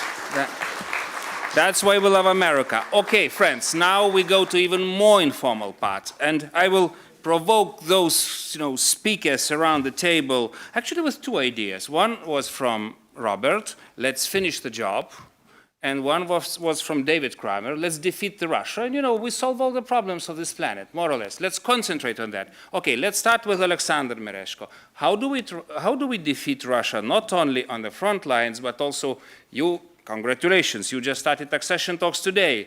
How do you defeat Russia inside Ukraine, and how do you defeat Russia in the West that will be trying to block your accession in every capital of EU? I'm quite sure. Please.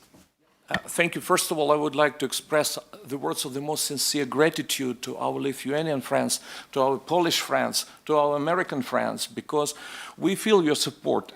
This is the war of attrition, and with each day we understand that we're bleeding. It's difficult to fight for more than 4 years, but we feel the warmth of your hearts and your support. It's tremendously important. And I would like also to thank you, Žygimantas, in person for being a driving force behind You for You. Each time when you come to Kiev something good happens. So please do come more often. And your friends and colleagues. Marcy Kaptur, she quoted President Kennedy, one of my favorite presidents. I also like Nixon, honestly. But I would like also to quote these words, which are quintessential. This is about American spirit, and this is what we expect from our American friends, because to me it sounds like a pledge. These are famous words by Kennedy in his inaugural speech. We shall pay any price, bear any burden, meet any hardship, support any friend, oppose any foe to assure the survival and success of liberty. To me, it's very American, and it's quintessential. And to your question, when we're talking about internal situation in Ukraine, I believe that there are two basic values which help us to survive as democracy fighting for its survival. First of all, trust of people with regard to our government. This is what we need to enhance, to support, to maintain, and also internal unity. And when I'm talking about unity, luckily we're united with the opposition. I represent the ruling party, but I firmly believe that we can survive only together. Ruling party and opposition. When it comes to foreign affairs, we don't have any disagreements. We are totally united. As for what should be done in our relations with the United States, nowadays it's very difficult, and but we know that we can count on your support to explain to our American friends that this is not just a faraway war of one country against the other. It's something much bigger, because we're talking about the whole coalition of states fighting against Ukraine. And I completely agree with our American colleague. Yes, it's a fight of all autocratic world, including Russia as the most aggressive part of it, including North Korea, which is sending troops, Iran, and Belarus, which is an accomplice of this crime of aggression. They united. They have their international. But let's not forget, I'm a bad diplomat, but I will say this. Let's not forget about not the elephant in the room, red dragon in the room. Because I will quote the documents of NATO summit in Lithuania. In these documents, we have definition, which is very to the point, that China is the decisive enabler of Russian war against Ukraine. And this is true. This is true. We shouldn't ignore this fact, because Russia and China, they're trying to destroy rules-based order. And this is war also against the United States as a leader of free world. That's why it's so important to support Ukraine, because we want to be friends of the United States. We want to be ally of the United States, reliable ally like Lithuania, like Poland, you know. And this is one of the reasons why Russia is waging genocidal war against us. And this is the reason why China is providing lifeline to Russian war machine. This is true. This is true. And that's why this war is also aimed against the United States. That's why it's so important to explain this thought, this idea to our American friends, as an argument why they need to support us. And it's not faraway war, somewhere in Europe. Thank you. Now my party boss and friend, Laurynas, who was defense minister of Lithuania, now interestingly is leading EPP standing working group on security and defense. So how do we defeat Russians not only in Lithuania but in Europe? And how do we do it in harmony with Americans if we create our own defense union? Especially in harmony with Americans. I will try to a little elaborate a broader strategic picture where we are as Europe and our capabilities and why America is so important for us. What is a crucial deterrence factor? US is a crucial deterrence factor. We know it for long years. I always telling one story which I heard 4 years ago. I was a chair of a defense committee, and we have Nordic-Baltic meeting in Berlin, and we were briefed by German generals. And one of the chairs from Nordics, he was asking such interesting questions. Who is stronger, you know, comparing the capabilities? And he asked, which army in Europe is the strongest one? Which army in Europe is the strongest one? And German general said, Americans.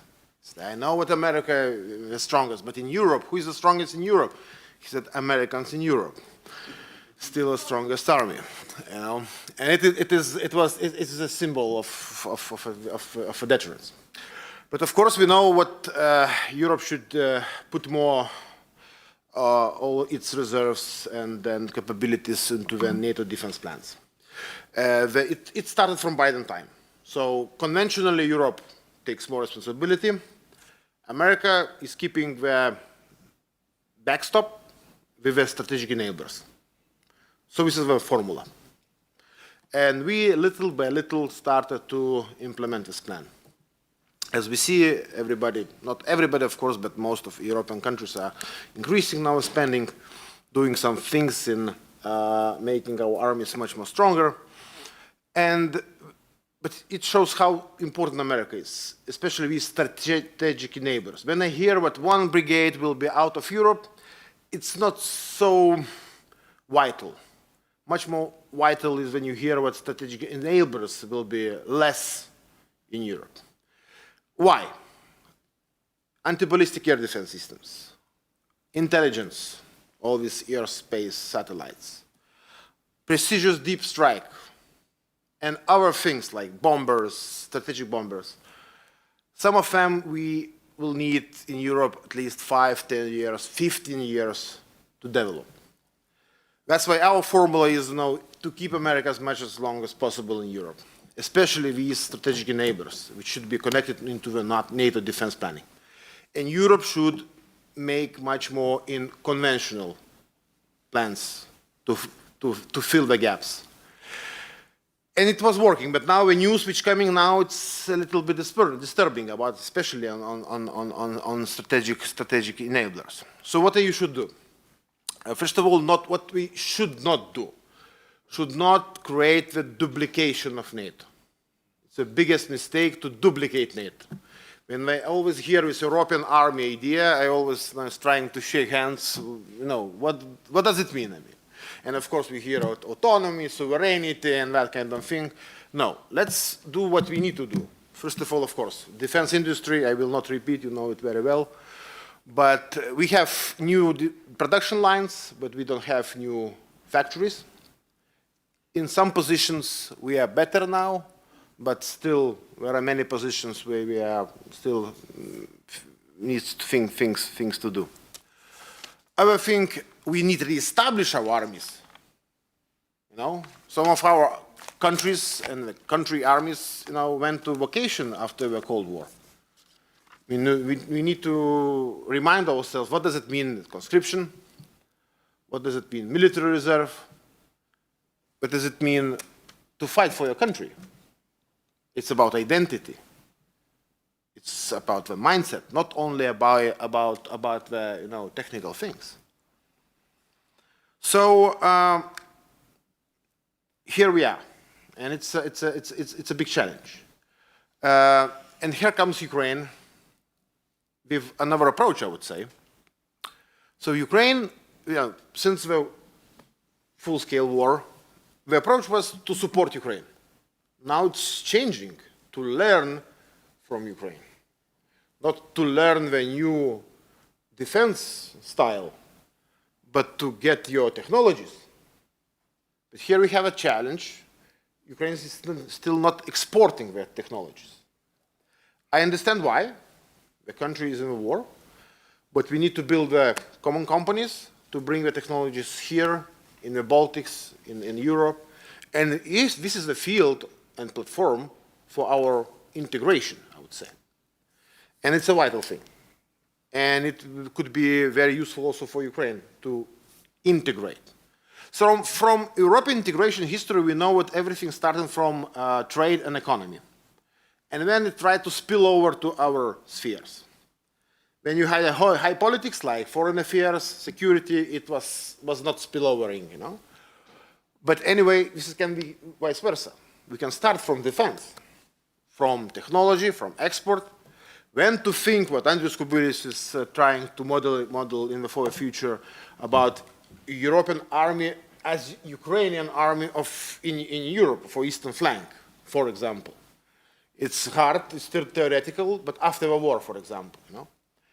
So this is a way how to bring closer Ukraine and Europe, integration in the field of security and defense. But first of all, if we are talking about European responsibility and our role, so we need to understand what, America is still here. We have big interest to keep America here. But at the same time, you already, with the zeitgeist, the momentum is what you need to take separable but not separate approach. Separable but not separate. This is the way which we should think. Thank you. Thank you. And I see Secretary Wilkie willing to react. Yeah. Let me put my old hat as Undersecretary of Defense on. I've been speaking in many Eastern European countries in the last year. As we look at the debate that centers around GDP and spending, let me inject a bit of caution here. European nations don't need to build military organizations that resemble the military organization of the United States. Don't need Luxembourg to build tanks. But what has Ukraine taught us? Ukraine has taught us two things. The peer-on-peer, force-on-force lessons of the 20th century are still with us. But it has more importantly taught us that a smaller nation without a navy can sink a surface navy. A smaller nation without a strategic air force can destroy 40% of the strategic air force of at least a superpower on paper.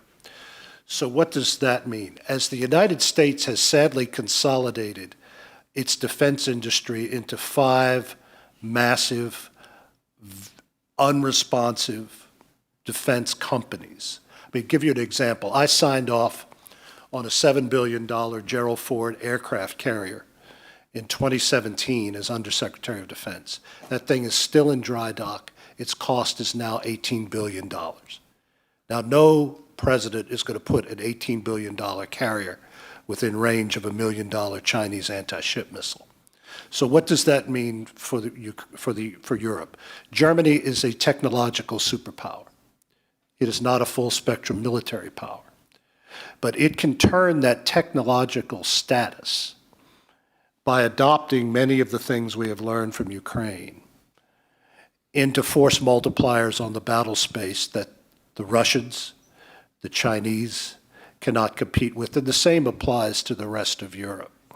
To focus on those things where Europe is superior and where Europe does have the advantage and can rapidly turn over the kinds of technologies that Ukraine has developed just in 5 years, instead of trying to remake the battle space, the battle forces of World War II. Let us do that. We have the money to do that. But Europe can be the game changer if it thinks properly about defense and does not think about defense as it existed when NATO was formed. Thank you. And before moving to our success cases, Moldova and Armenia, I want to recognize another interesting person, Pavel Severinets. He spent 11 years in Lukashenko prison, and he still believes in prison. Oh, sorry, he still believes in freedom. And every time I see him, he is asking, please keep the sanctions on this dictator, fight for our freedom. So Pavel, just stand. 11 years.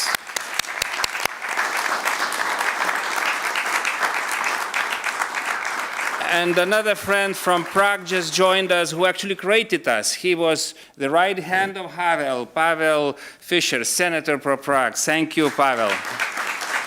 Okay, now we have to the champion again of EU integration.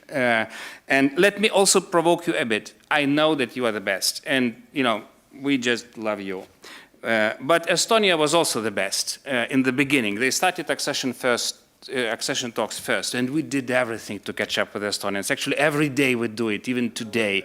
So I'm just trying to more or less say, how do you keep your speed but keep Ukrainians with you? Or how do you also help maybe to, to remind the Georgians that the case is not lost, especially their strange government, that it is kind of necessary to continue? Or Armenians, because finally, it is a battle of family. It is a battle of the group. Alone, I don't think that it will be easy to win that battle. So, sorry to provoke with that. Please, Adrian. Thank you very much for the opportunity to be here and be part of such a delightful and important discussion. I think this provocation of yours is very timely, because it's important to have an open discussion on the speed we're moving, on the ambitions we have around Black Sea area and Eastern Partnership in relation to the European Union, and about the difficulties that each of our countries faces on the way to accession. Because the accession, beside the geopolitical element of it, is a profoundly transformative process for the countries. So for us, speed is of essence for geopolitical reasons, for European calendar of elections, for many, many reasons. But in the same time, beyond the enlargement itself as a process, European integration for us, as for you, as for Estonians, for the Baltics, for the Central Europe, it's a deeply transformative process for how we do democracy, for how we do business, for how we do social policies, for how we do security policies, which is most important. So we don't necessarily speak always and only in terms of speed. We always speak in terms of quality. That's why we fully align ourselves when member states, when people in Brussels tell us that it's a merit-based process, because that's what we want. We don't want a shortcut for the badge of member of European Union. And in the same time, with all the discussions of different speeds, different level of integrations, we always said, we are ready to take everything what's on the table, only in the case where the final goal is still full membership of the European Union. Because we understand that things might be seen different in Brussels. We understand that there is a different dynamic in the member states, and everyone in the current global context have their own problems. So that's the main element to keep in mind when bringing everyone on board and supporting each other. Because that's what we did in Armenia. We offered our support to the colleagues in Armenia in deterring Russia. We working very close with Ukrainians on having same messages and supporting each other, or to support each other till today on opening of the negotiations. And we kept a solid and strong line of opening the negotiations together. So, but it was on a very different notes because the priorities are different, because the speeds are different. One thing regarding the how we keep together with Ukraine. That's not on us to decide, but what's on us and what's our strong commitment in relations to Ukraine is that for the Republic of Moldova, European integration of Ukraine is the biggest geopolitical investment that we can make. The moment Ukraine is in, Moldova will be safe. The moment Ukraine is in, Moldova will have a clear or clearer or stronger case to build when it comes to Transnistrian region. And that list can go on and on and on. That's why for us at this point, the message that Ukraine should have its chance to walk its path, merit-based. But if they decide and if they have a commitment, and we all know that Ukraine has a commitment on moving fast, they should be given this chance. That's our stance on this. And from our side, to support that and to move as close as possible, we are building literal bridges together. We will be continuing to support the solidarity lanes. We have a common interest in drone industry, and we have much things to learn, as we all do from Ukrainians in this area. We have now an important modernization process that's happening together with Romania on the access to the Black Sea, and that is an area where Ukraine is also interested. So we have many processes to bind us all together, as some time ago Baltics binded together. Beyond the European integration process, at the regional, at the local level, which is very, very important. My last thing when it comes to deterring Russia, because the democratization, European integration, as a process, it deters Russia. It limits Russia's space to maneuver in the, this area and this space, geopolitical space. That's one thing, but it also works vice versa. Very concrete measures on fighting Russian influence, on limiting the circulation of Russian money, on limiting Russian interference in the elections, on strengthening our defense capabilities to deter Russia's intentions to send drones over our heads. It all contributes to the speed and the political commitment of our countries to get closer to the European Union. Because that's precisely what happened, by the way, in Armenia, where when they started a closer military cooperation with France, the deterrence and the capabilities of Russia to put a pressure on them decreased significantly, and I think they could elaborate more on this. So deterrence of Russia goes both ways. It goes through very clear mechanisms of preventing their presence in the region, both hybrid and military, but it also goes through a democratization process, because they learn very well to exploit our weaknesses in terms of diplomatic structures. So European integration is a direct response to that. And I think that should be on eyes and hands of administrations in London and in Washington as well. Because European integration for Moldova, for Ukraine, for Armenia, hopefully one day, or at least getting closer to the European Union, it's not only about the European continent. It's about broader transatlantic strengthening of ties. Because regardless of the short-term dynamics, long-term, I think we're all on the same page that Europe, the continent, and US are tied and should be tied and will remain closely tied. I'll stop here. Thank you once again for the opportunity to be here. Thank you, Adrian. And thank you for everything you did with your president, Sandu, in your great, wonderful country.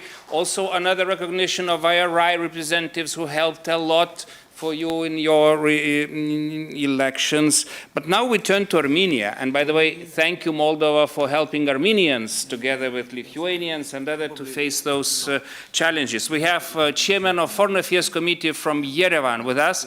Sargis, thank you for joining just after victory. Let's congratulate you first. Thank you. Thank you very much.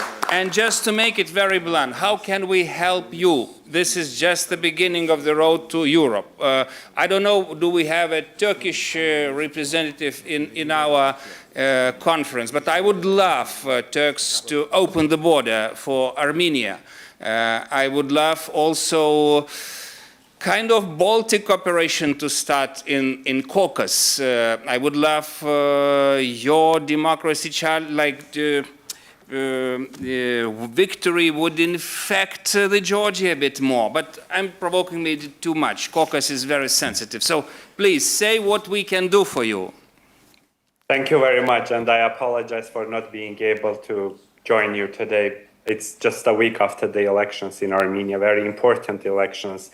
And in these elections, we were not, the people of Armenia was not elected someone who would form a government, but the independence, sovereignty, and the peace in the region were at stake.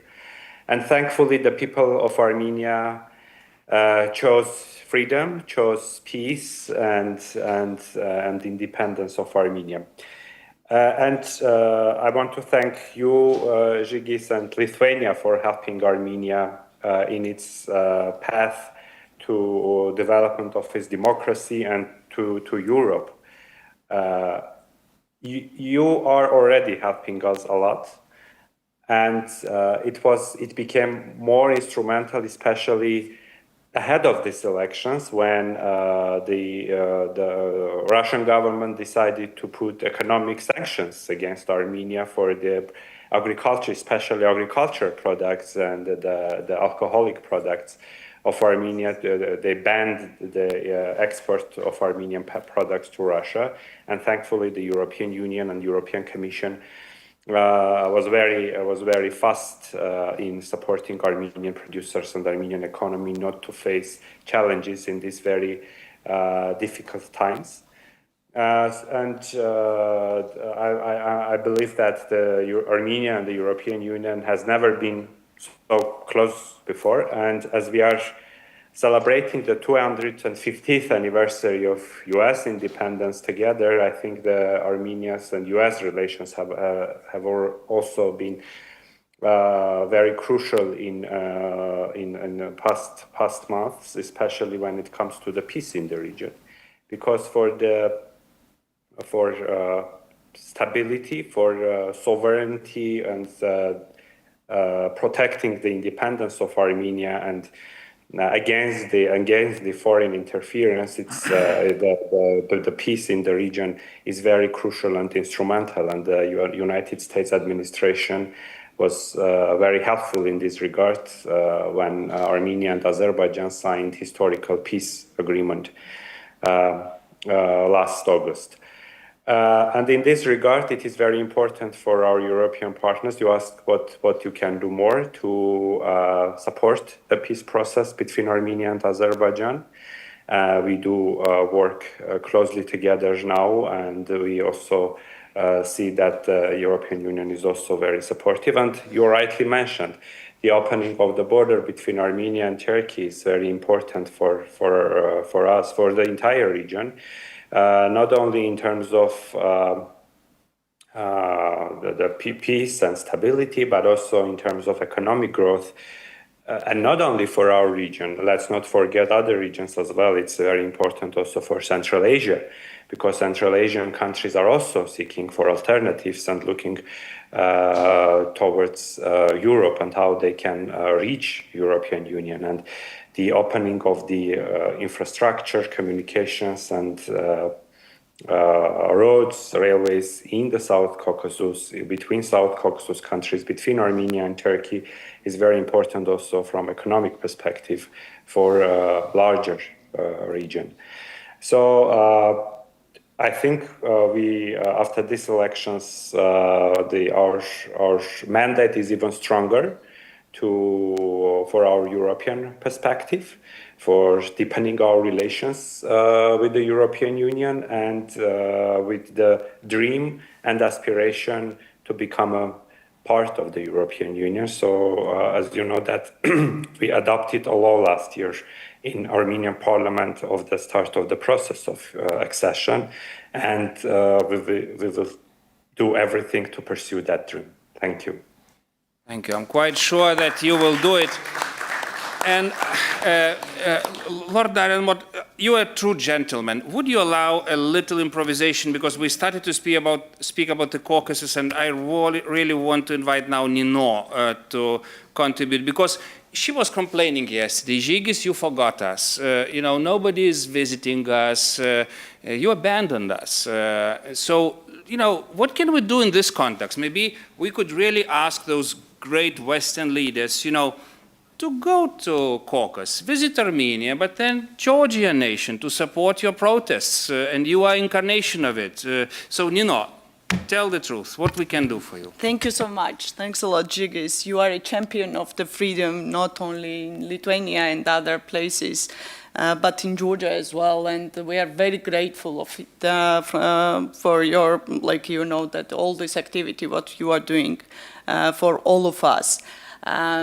I'm here, and first of all, let me congratulate our Ukrainian and Moldovan, that the friends opening the first cluster of the accession process. We are really very proud, and be honest, I'm not a diplomat, and I can say it openly that I think that Ukraine deserves to be being directly being the member of the European Union without any negotiations or the first or the second cluster, because they are defending all of us, and they deserve more than anyone else in this universe to being the part of the European Union.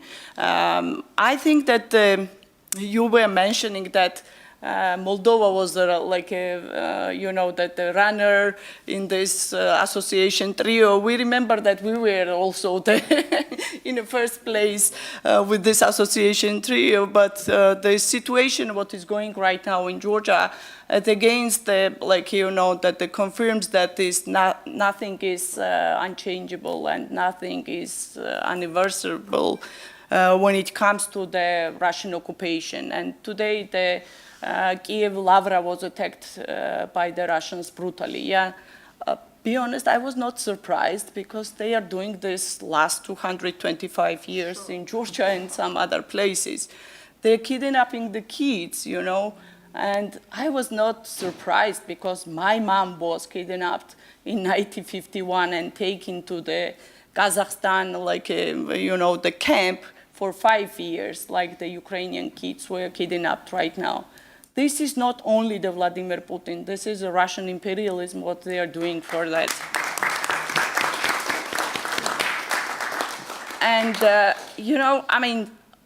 again, I just want to remind you that Georgia, just 15 years ago, was a champion of doing the reforms, modernization, working closely with the NATO and the European Union. The Georgians, together with the Americans, for last 30 years, we were everywhere, from Iraq to Afghanistan. And after Americans, Georgians were the first with the the amount of the soldiers there, and casualties as well. There was more than 9,000 Georgian soldiers are in a different, the missions from Iraq to Afghanistan. And we were very proud to contributing to the, not only the European security, but transatlantic security, fighting against the terrorism and the, fundamentalists. Right now, whenever it comes again on Georgia, and we are very, little bit romantic and, that the surrealistic country. One hand, we have a Russian regime run by the, a Russian oligarch, Bidzina Ivanishvili, and at the same time, we have 4,000 Georgian heroes fighting in Ukraine. This is more than brigade. And after Ukrainians, these are the biggest, again, the amount of the foreign soldiers who are fighting there. We have 146 casualties, again, after Ukrainians, #1 by casualties to compare to other countries. This is whatever we can do right now as a people of Georgia. But when it comes to the country, and just to remind you, our territory is occupied by the Russians. And since we got the independence 35 years ago, we went to 3 different wars with the Russians. And the last one in 2008, was yet another, that the confirmation. And I just want to bring the famous quote of the Ronald Reagan, that enemies comes and that when war comes, when friends of the freedom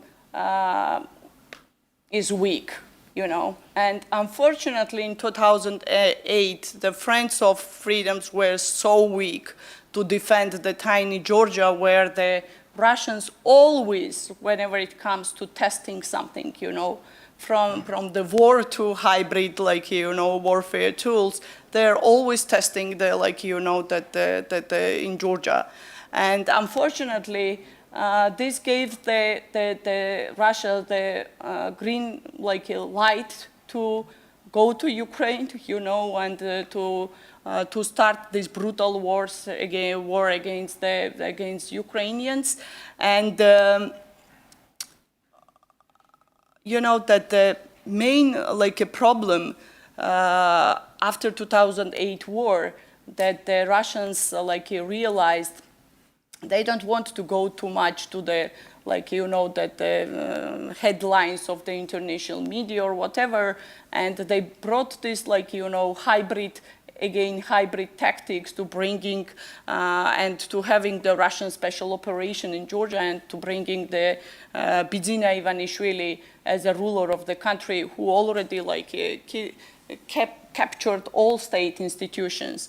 And I come from the civil society organizations, and last 2 years there was 500,000 people tortured, after the demonstrations. There was chemical weapons used against the demonstrators, and the Moscow mechanism already proved all this, and they were having the evidence on this regard. We have 131 political prisoners, which is 7 times more per capita than in Russia.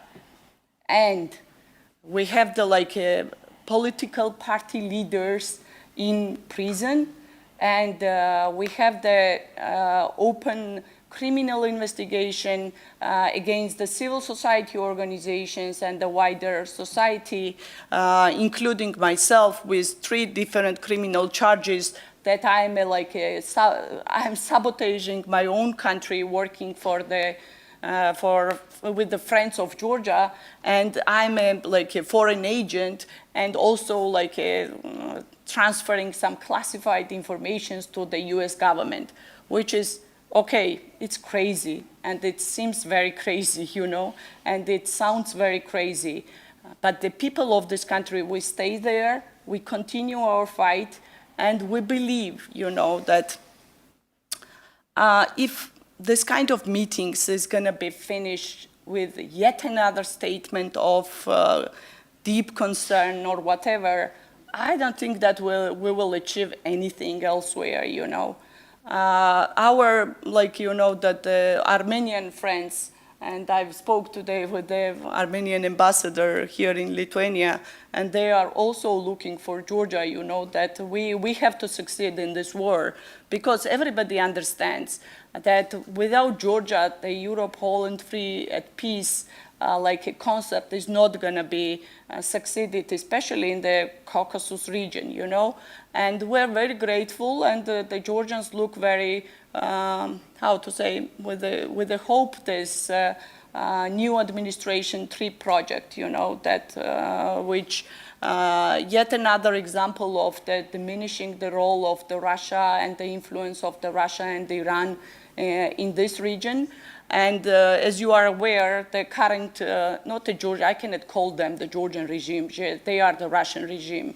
And Bidzina Ivanishvili and their government, they are working very closely with China. They just celebrated 3 years anniversary of the strategic partnership with Russia, with China.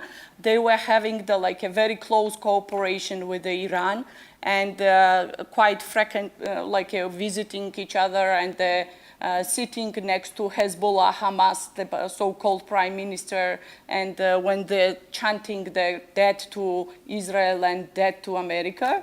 And also we have the government who accusing the current Trump administration being the global war party and deep state, and every day making the statements that the deep state and the global war party is winning over the current American administration.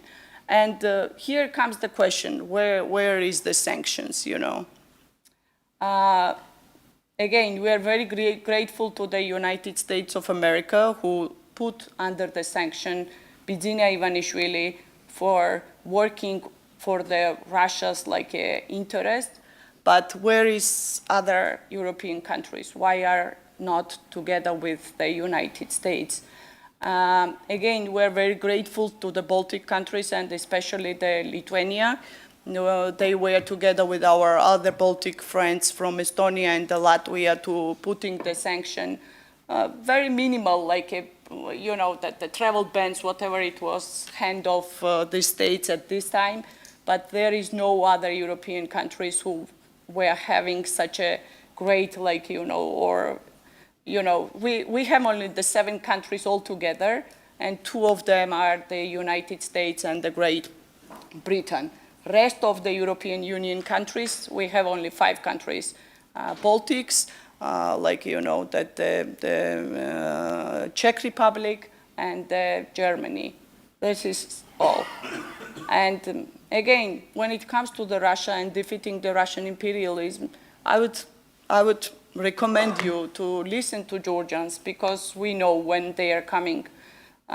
It's in our genetics, where we feel under the skin when the Russians are coming and when the Russian threats are coming, Listen to Ukrainians, because they are, they are sacrificing for all of us right now. Listen to Lithuanians. And I know this, among some other countries, that we are kind of crazy people, always complaining about the Russians, but it's really time to defeat the Russian imperialism and to help the Ukrainians, first of all, to win this war and to do everything to come over. And also, I was complaining that you are not coming, and it's not all about you. You are a champion again in this direction, but we look forward to see you in Georgia, because the protest for 572 days is still continuous, despite there is a laws that they are taking the people to standing in a sidewalk, just protesting, and we are not afraid. We are staying there, and we continue our fight until the end. Thank you. Thank you, Nino. And friends, really, let's consider not only sanctions in our national sanctions that we can still do, or EU sanctions when we don't have Hungarian opposition anymore, but also let's consider visiting the region. In Yerevan to support the first steps, but also in Georgia to support the fight for freedom. And now, moving to the concluding statements of our panel, we have 2 men from London. We will start first with Lord Darren Mott, who is the best British MP, who was traveling with us to Kiev so many times. And I will kind of again provoke you. I still remember the glorious years of London when you've been helping us to create all those coalitions. But actually after Bucharest, and your Brexit, we need you back. So how to make it work through, safe, through Jeffs, but how to make it, how to feel you stronger? Well, thank you for that introduction. I was fully aware that you would try and provoke me, as you've done on more than one occasion. I mean, I think the UK is still recovering from Brexit. I don't think we should underestimate what happened to the United Kingdom after Brexit and during that period. I think the key thing the UK needs to focus on at the moment, but I'll come on to those other things, is getting the defence investment plan published so we can actually start to talk about how we're going to move our defence industry forward in the United Kingdom. You'll have seen some of the turbulence that we've had in the UK in the last few weeks, but actually that's happened over the last 5 or 6 years, and we just need a calm period of strong government. I'm fairly certain that the increase in cash will come in terms of defence, but I don't think that's the only thing.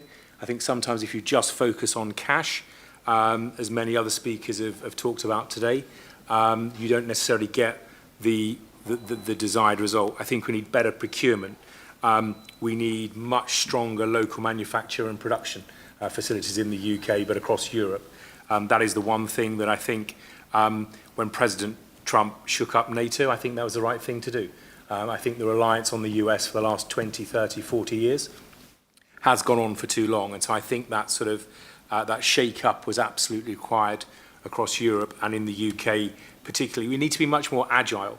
Ukraine has shown this. You know, they are producing things on a Monday and they've amended them on a Friday, and the following month there's a new production line. The UK, I think, is still a little old-fashioned, as is some other NATO countries. So we've got to be more agile, and we've got to be much, much quicker in terms of our production than we have been in the past. Joint procurement.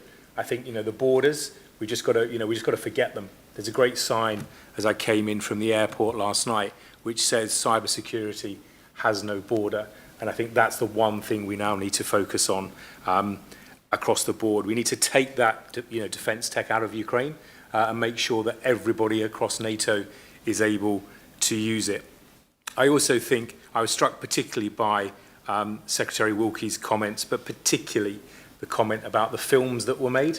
My youngest daughter is in the middle of A-level politics, and she talks to me as if, you know, some of the things that have happened in Europe in the last 40, 50 years happened a couple of thousand years ago. And so I think educating all of our populations, particularly in the UK, when we talk about Ukraine, it feels like a distant land. When we talk about defence spending, it feels like something that we don't have to do anymore. So I do think we need to start to pick up on that. I think your points around Jeff, yes, we need to do more there. You know, the Safe Fund, the UK must join, in my view. I know that there's talk now of us joining the bank, which is being led by Mark Carney in Canada. I know that Gordon Brown is back in government, and he's in conversation with allies around the world to get us back involved in that. And I think it's important. Somebody mentioned earlier, more standard kit. I mean, I think that one in itself would be hugely important in terms of a procurement process. And I think finally, I would say, one of the things that I'm very keen that we do, and I've seen it when in Ukraine, but since, is that we've got to support Ukrainian business, not just in the defence sector, but also across the board. Ukraine's economy needs to be allowed to develop and grow going forward. It cannot just rely upon defence. There'll be dual use to some of that technology, but Ukraine produces lots of things. There are some incredible businesses there, and I think it's important that we all support them going forward. And in terms of where we are today, happy birthday, early happy birthday to the United States. Thank you for inviting me here today. It's a great pleasure to be here. And I think the photograph behind us is the one that struck me most when I was here earlier on in the year. And I think we do need to remember that freedom and democracy is a very, very precious thing. And if you allow it to disappear, it takes a very, very long time to come back. But thank you. And now, again, one little improvisation. We had to have Oleg Magoletsky, founder of Free Nations Post-Russia Forum, to speak with us. He couldn't come. He apologizes, but he brought a lot of gifts for you. So those books are for you. Take it, read it. Actually, I'm somewhere at the end of it, and it's really interesting. Why? Because it's all story. For me, it's the same story of Reagan captive nation story. You know, Reagan, John Paul II, they started the fight for us, captive in Soviet Union, and we resurfaced. But among us, we have many other nations who are fighting, who were killed the first, who were betrayed the first. Among them, I said, another man from London is a Chechen Prime Minister Zakayev, who is with us. And before him speak, I just want to suggest you an idea. Actually, it was because of Ukrainian friends. They convinced me that I have to create some kind of captive nations little caucus in the parliament. And I did it. Why don't you do it the same in your parliaments? Because those nations are suffering for decades. Why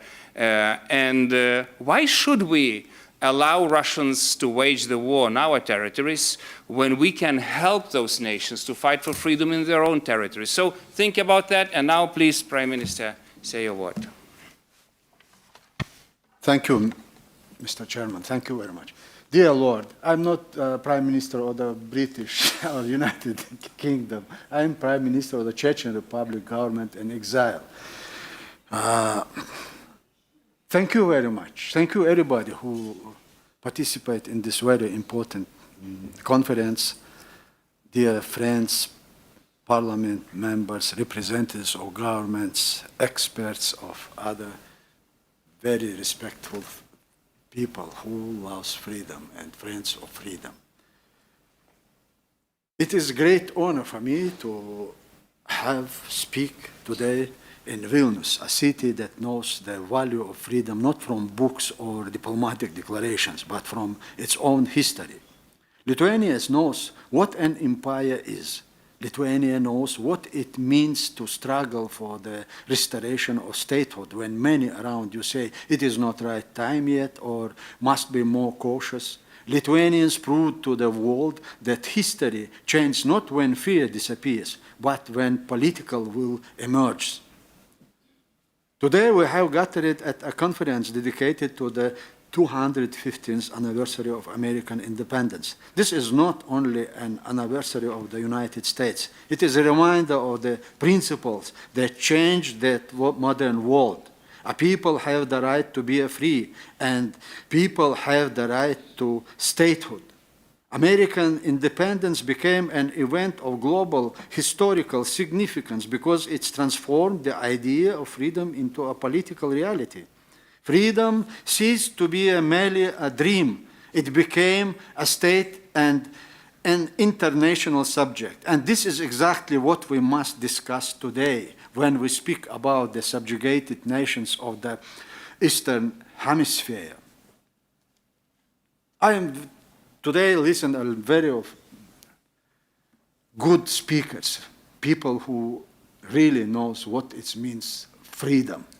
But I'm very disappointed because nobody in this room even don't mention about Chechnya and Chechen Republic and what happened to Chechen people last 35 years. Chechen Republic of Ichkeria is not only a Chechen question. It is a question of whether the free world is prepared to address not only the consequences of Russian aggression, but also its cause. Today, everyone speaks about the war against Ukraine. Everyone speaks about the European security. But we must say honestly, Russia's war against Ukraine did not begin in 2022. Even it's not begin 2014. It was in Chechnya that post-Soviet Russia first demonstrated that it had no intention to becoming a state governed by the rule of law. It was in Chechnya that Moscow revived the old imperial methods, the destruction of cities, mass violence, deportations, filtration camps, killings, and torture. Last 35 years, we lost 300,000 Chechen people. More than 42,000 of them children. This is what we have last 30 years with Russia. And that time, Europe called it Russia's internal affair. But it was not internal affair. It was the first war of the new Russian empire against freedom. If the world had properly understood Chechnya and Georgia at that time, If the world had properly understood the nature of the Russian Empire, Europe would not be paying such a terrible price now. But history provides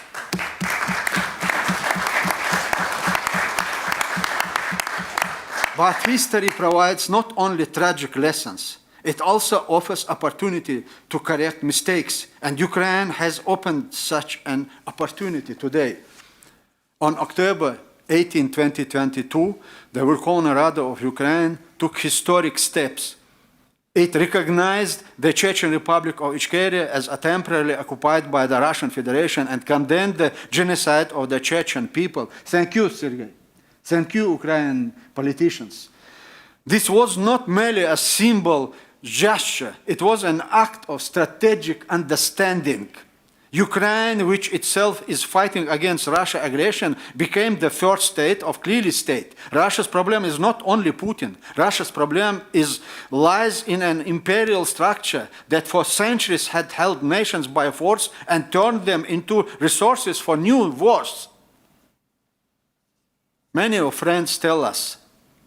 Today I wish to address above all the Baltic and other states, Poland, the countries of Eastern Europe, and those nations that themselves endured Soviet occupation and Russia domination. Many of our friends tell us everything depends on Ukraine. Yes, that is true. A great deal depends on Ukraine today. Ukraine is defending not only its own land, Ukraine is defending European civilization, democratic institutions, and the right of nations to live free from imperial dictates. But the phrase, everything depends on Ukraine, must not become a convenient familiar for postponing one's own responsibility. If everything depends only on Ukraine, then other countries cease to be a subject of history and become mere observers waiting for their fate to be decided. And the Lithuania knows better than anyone else that waiting for favors from history is dangerous. History respects those who make decisions. Today, Europe stands before the same choice. One can say, first Ukraine must win, and then we will discuss the rights of subjugated peoples. One can say, now is not the time to talk about the decolonization of Russia. But I want to say you directly, if we do not speak about the decolonization of Russia now, then after this war, Europe may gain respite, but it will not gain a peace. Because without the transformation of Russia into a state governed by the rule of law, there will be no peace in Europe. And Russia's transformation into a state governed by law will not begin with yet another promise from Moscow to become democratic. We have heard those promises before. We heard them after the collapse of the USSR. Russia's transformation will begin only when the world recognizes a fundamental fact. The Russia Federation is not merely an authoritarian state. It is an imperial structure built upon the subjugation of captive peoples. And the first times of this truth is the Chechen Republic of Ichkeria. Why Ichkeria specifically this?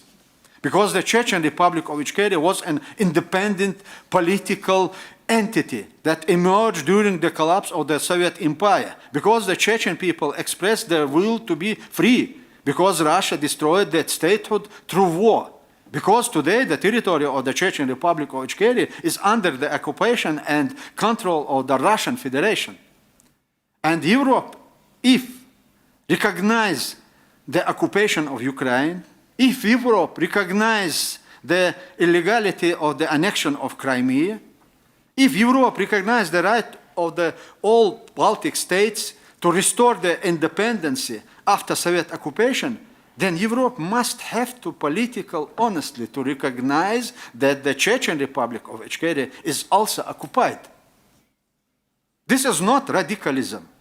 It is a legal logic. It is historical consistency.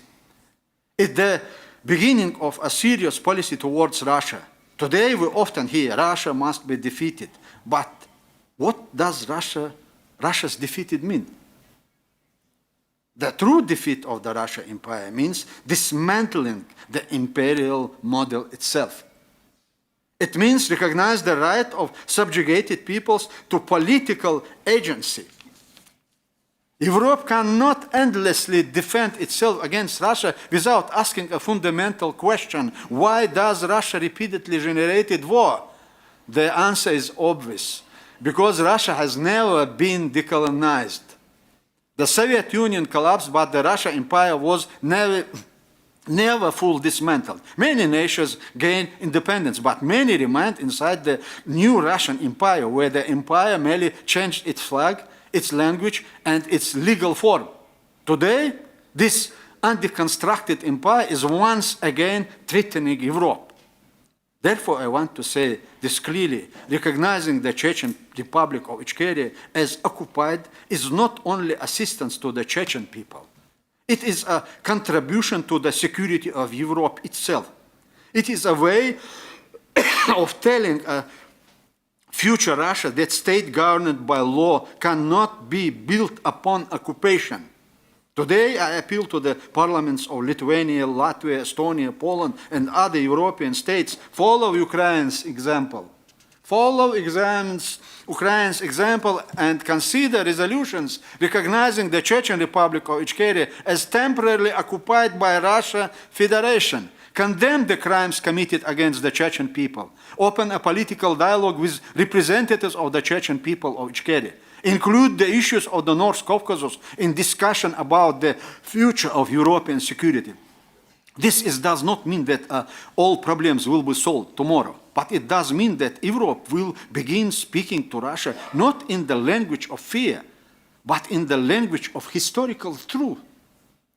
I am convinced that a secure of Europe is impossible without a free Ukraine. But I am equally convinced that lasting peace in Europe is impossible without the decolonization of Russia. And the decolonization of Russia begins with recognizing the truth about Chechnya, the truth that Russian Empire must cease to be an empire. Ukraine has already taken this step. The question is now is whether those countries that best understand the price of occupation or the price of freedom will follow. A Europe that does not help decolonize Russia will be condemned to defend itself against Russia again and again.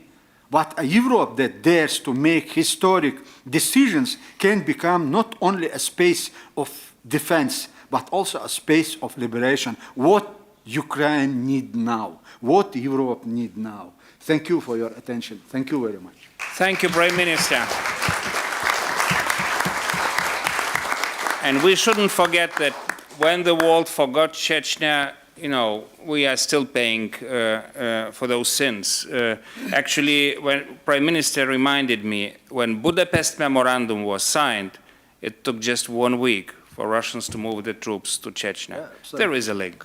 Let's think about that. Franek and Minister Fotyga will conclude our discussion. Franek, we didn't forget freedom in Belarus. You are the incarnation of that fight. Please. Thank you, Žygis. As long as we have such friends as you and all freedom fighters in this room, Belarus has a chance. We also suffer from the same Russian imperialistic ambition, same as Chechen people, same as Georgia, same as Ukraine, of course, right now. And as long as Ukraine, Lithuania, Poland, Baltic states keeps strong position on Lukashenko, we have a chance. Now Lukashenko is trying to break Europe's unity. He's trying to start undercover talks. He's trying to stop the sanction front. And this is the moment when we have to keep a firm and principled position. They're trying to get fertilizers transit through Lithuania, Poland, and Ukraine. So far we see the principled position, and thanks to Lithuanian friends who are leading on that. But when the potash transit will be allowed, it can break the European unity. That's why we ask Americans at every moment, at every meeting, not to put pressure on the European Union, on Lithuania. Because, talking to Lukashenko, it's like talking to KGB. Those who lived in Soviet times, they know. When you start communicating with them, they will never leave you alone. They will be taking you on the hook, and you will become their agent. And same will happen with Lukashenko. those countries, those leaders who believe they can overplay Lukashenko at some point, they will lose in the end.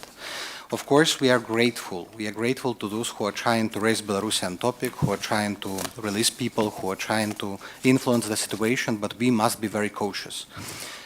We have a very good American team working on Belarus right now. In State Department, it's Chris Smith, it's John Cole, the lawyer of President Trump. They are not naive. They understand who is Lukashenko, and we try to keep them aware that if it will go too far, it can harm. It's fantastic that hundreds of people got released, what David Kramer has mentioned. It's fantastic. We couldn't believe it's possible a year, 2 years ago, but giving too much to Lukashenko in return can harm the whole process, because for the same time, same number of hostages have been taken, and it can be like revolving door. Lukashenko is using political prisoners as the bargaining chip, as the good, and he only gets incentive to take more prisoners because he can sell them. And the recent visit to Ukraine, the milestone visit of Svetlana Tikhanovskaya, President Tikhanovskaya to Ukraine, showed us very clearly that Ukraine understands the threat coming from Lukashenko, that Ukraine will not start talking to Lukashenko, that Ukraine distinguishes Lukashenko and Belarusian people, that Ukraine will never forgive or forget Lukashenko's crimes. And I must say that we felt new dynamic. This visit, which took place a month ago, it could be, probably it is already, the game changer for Belarus. Before we had Lithuania and Poland and Latvia and Baltic states, of course, and Estonia, on our side, who was always at every meeting talking about Belarus. Now we have Minister Sibiha, now we have Alexander Mereshko, now we have President Zelensky mentioning Belarus. And just a month ago, Minister Sibiha was at the Foreign Affairs Council in Brussels. And every minister of the EU wrote us that what you did with the Ukrainian minister, because all the time he spoke about Belarus. And we see it as a good sign. And we see that Ukraine understands that Belarus can be a game changer in destroying the Russian empire too, in hitting Putin too. Lukashenko is much weaker than he seems. The crisis in Russia, economic problems in Russia, they impact Belarus immediately. He releases people also because he's vulnerable right now, and that's not the moment to soften on him, but opposite, to hit him harder and harder, to dismantle this regime to the end. Because dismantling Lukashenko regime in Belarus can also hit and weaken Putin. Changes in Belarus can start from Russia, but also can be vice versa. We must also understand this. Changes can come from Chechnya. They can come from Georgia as well. So it's not only happening at one front. Russia is conducting multiple wars at the same time. It has multiple fronts, and we have to win on all of them simultaneously. And it doesn't mean that we should not support Ukraine, because Ukraine is key. And Ukraine is deciding on everything. And we see the psychological change on Ukrainian front line right now. And you know, we in Belarus feel this change a lot. Because a lot of people from Lukashenko nomenclatura in last 6-8 weeks got in touch with us. They felt that Ukraine will play hardball on Belarus. And we realized that the spirit of resistance, it didn't die. That these people who supported the resistance in 2020 and after, they got silent, but they are still there. We just have to wait for the right moment. It doesn't mean that we should call people on the streets today. It will bring only more political prisoners. But the moment can open in the very close perspective. And Ukraine will definitely play the leading thing here. And my last point, our scenario of change is that we have to create the duality of power in Belarus. And thanks to our friends, Lithuania first of all, who accepted Svetlana Tikhanovskaya here, Poland, European Union countries, they played a big role in legitimizing alternative center. Svetlana Tikhanovskaya is recognized not only by Belarusians as legitimate leader, but also by many countries in the world. And for 6 years, we keep this level very high. And Lukashenko cannot do anything. And when moment comes, when window of opportunity opens, these legitimate structures, alternative institutions we have created, this unity we saved, it will play a crucial role. Because nomenclatura will come to us and they will talk to us. What will be the change? Through roundtable, through revolutionary, we don't know. But this legitimacy and the agency of democratic society supported by Ukraine, recently. It can bring a change to Belarus too. Thank you. Thank you, Franek. And we have to conclude our panel. I will not make my own conclusions, and I don't have time to return to our keynote speakers. And I will ask Minister Anna Fotyga to do that conclusion for us. Why we did such a long panel, to be honest, I wanted to say to Americans who are still listening to us, they maybe are not physically present, I mean the administration today, we have so much to do. We share your freedom, we are part of your freedom. We are grateful for our freedom that you supported it, and we will embrace, and we are embracing your fight in Western Hemisphere, but come on, help us here. We remember when President Reagan embraced us 100%. We created so many happy people, so many nations who are thriving and rich and happy, but we need you back. So I know that good Americans are listening. David, you are listening somewhere in Dallas. Your time will come. But Anna, and I also remember when Minister Fotyga said to Svetlana, it was the first Kalinowski conference, she said, President Svetlana, please be patient. It will take years. It will not be like this. You will go to the darkest moments, but you will resurface. It took 9 years for us in Solidarność to fight for first election. So, Minister Fotyga, you did it. We were fighting with you on every corner. Nobody then listened to us. Now everybody listens. So what is your message to Americans?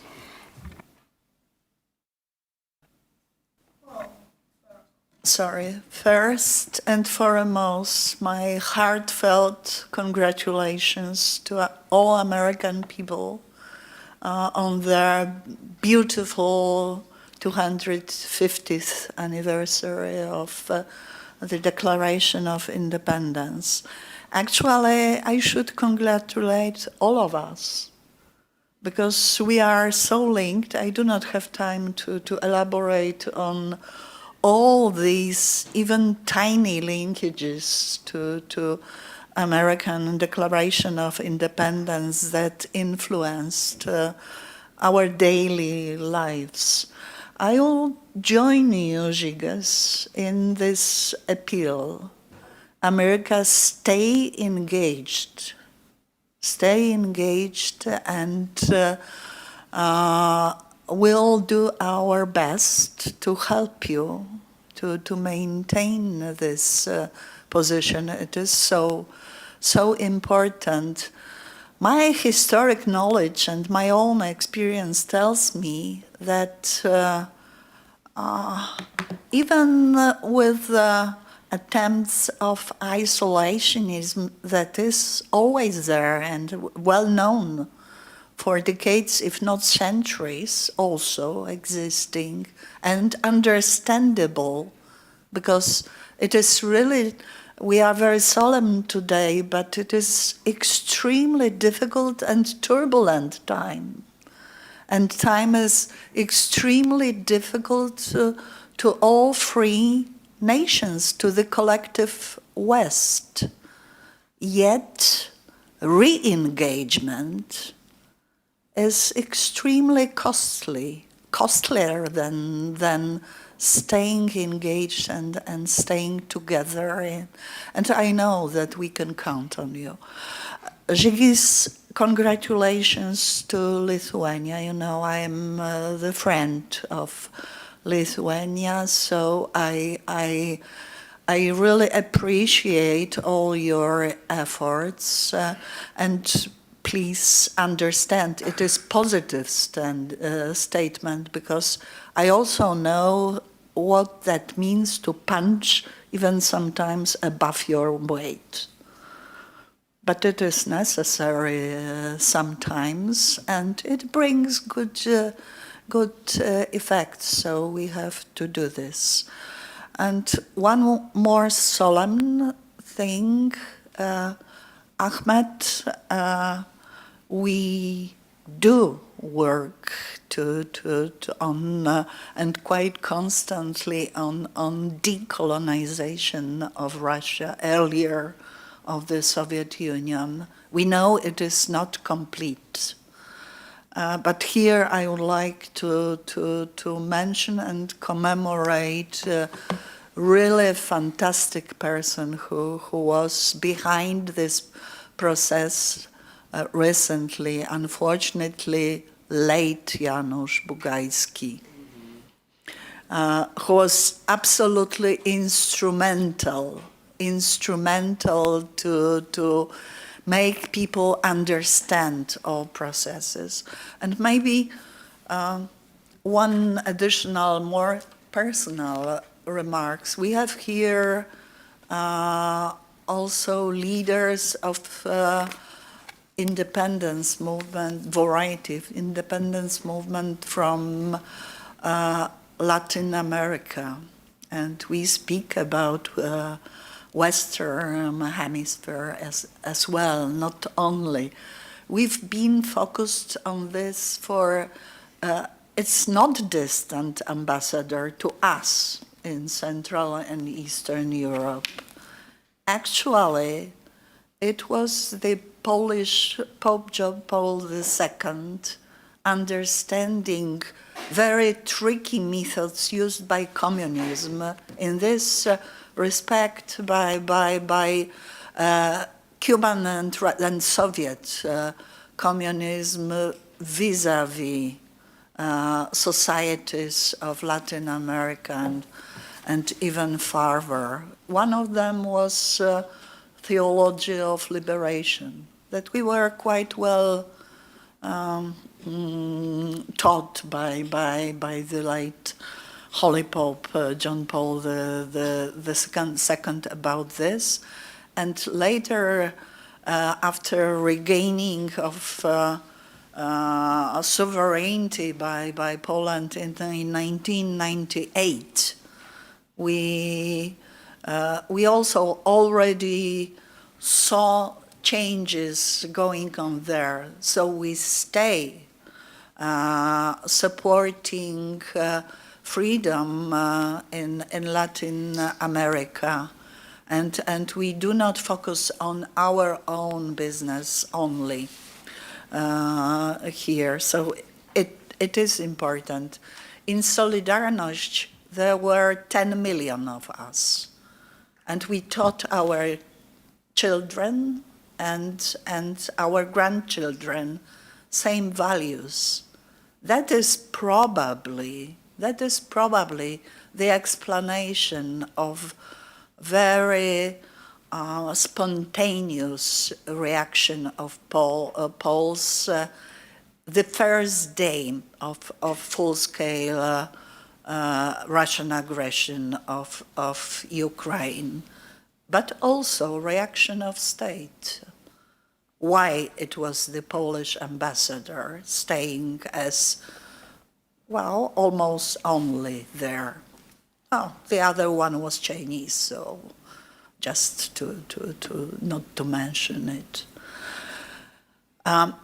So I think that there are many silent strengths within our region and within community of captive nations. We have to stay together.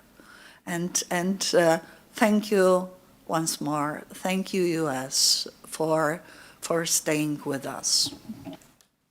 Thank you so much, friends. As we were saying with our brothers and sisters, Poles and Ukrainians, for our freedom and yours. Freedom is indivisible. We have to fight for it. But now it's a break of freedom fight.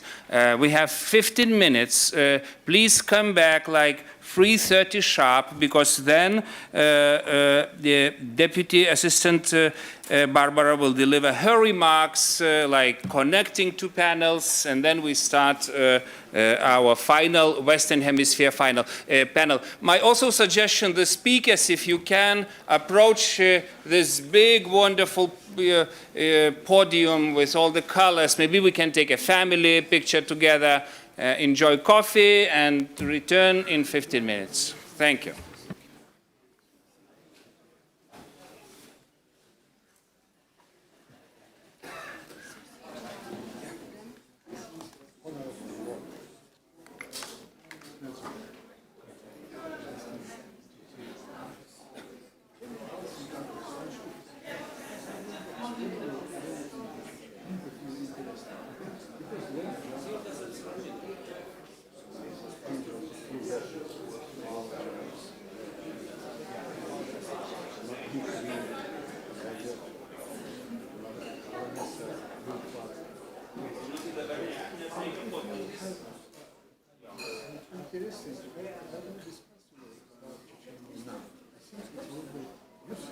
Gerai, super.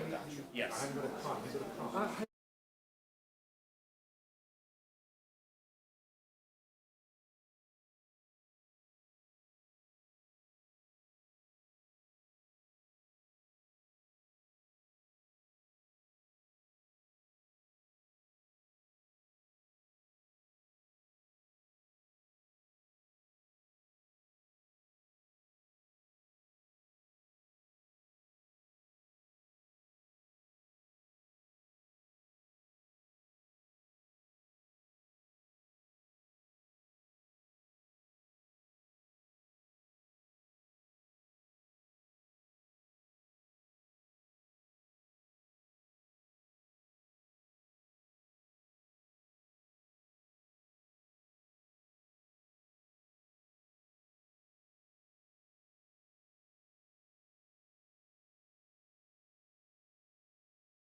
Friends, please take your seats. You know, this panel will be moderated by Americans, and we have to, you know, everything should be in order. It's a big American panel. We have to respect American priorities.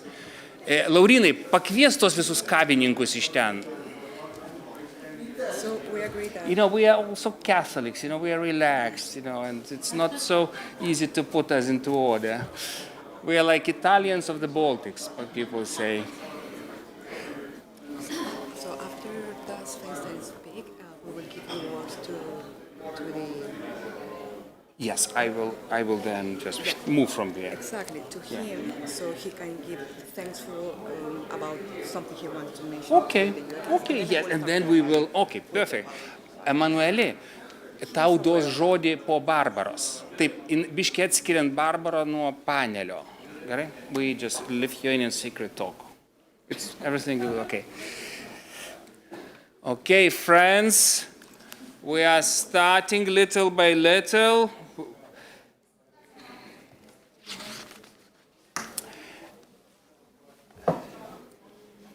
Okay, let's wait 20 seconds. They're still moving. Mark, please. Okay, I think we can start little by little. Laurinai, ar dar ateis žmonių? Sunkiai. Okay, let's start.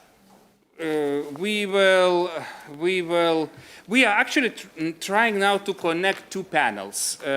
And we have wonderful speaker, Barbara Feinstein. Is it the first time for you in Lithuania? First time, but you know, we have some family links, and we are so happy that you are one of us. She's Deputy Assistant Secretary for Western Hemisphere, and just to link towards, it's interesting, her boss is a former American ambassador in Belarus,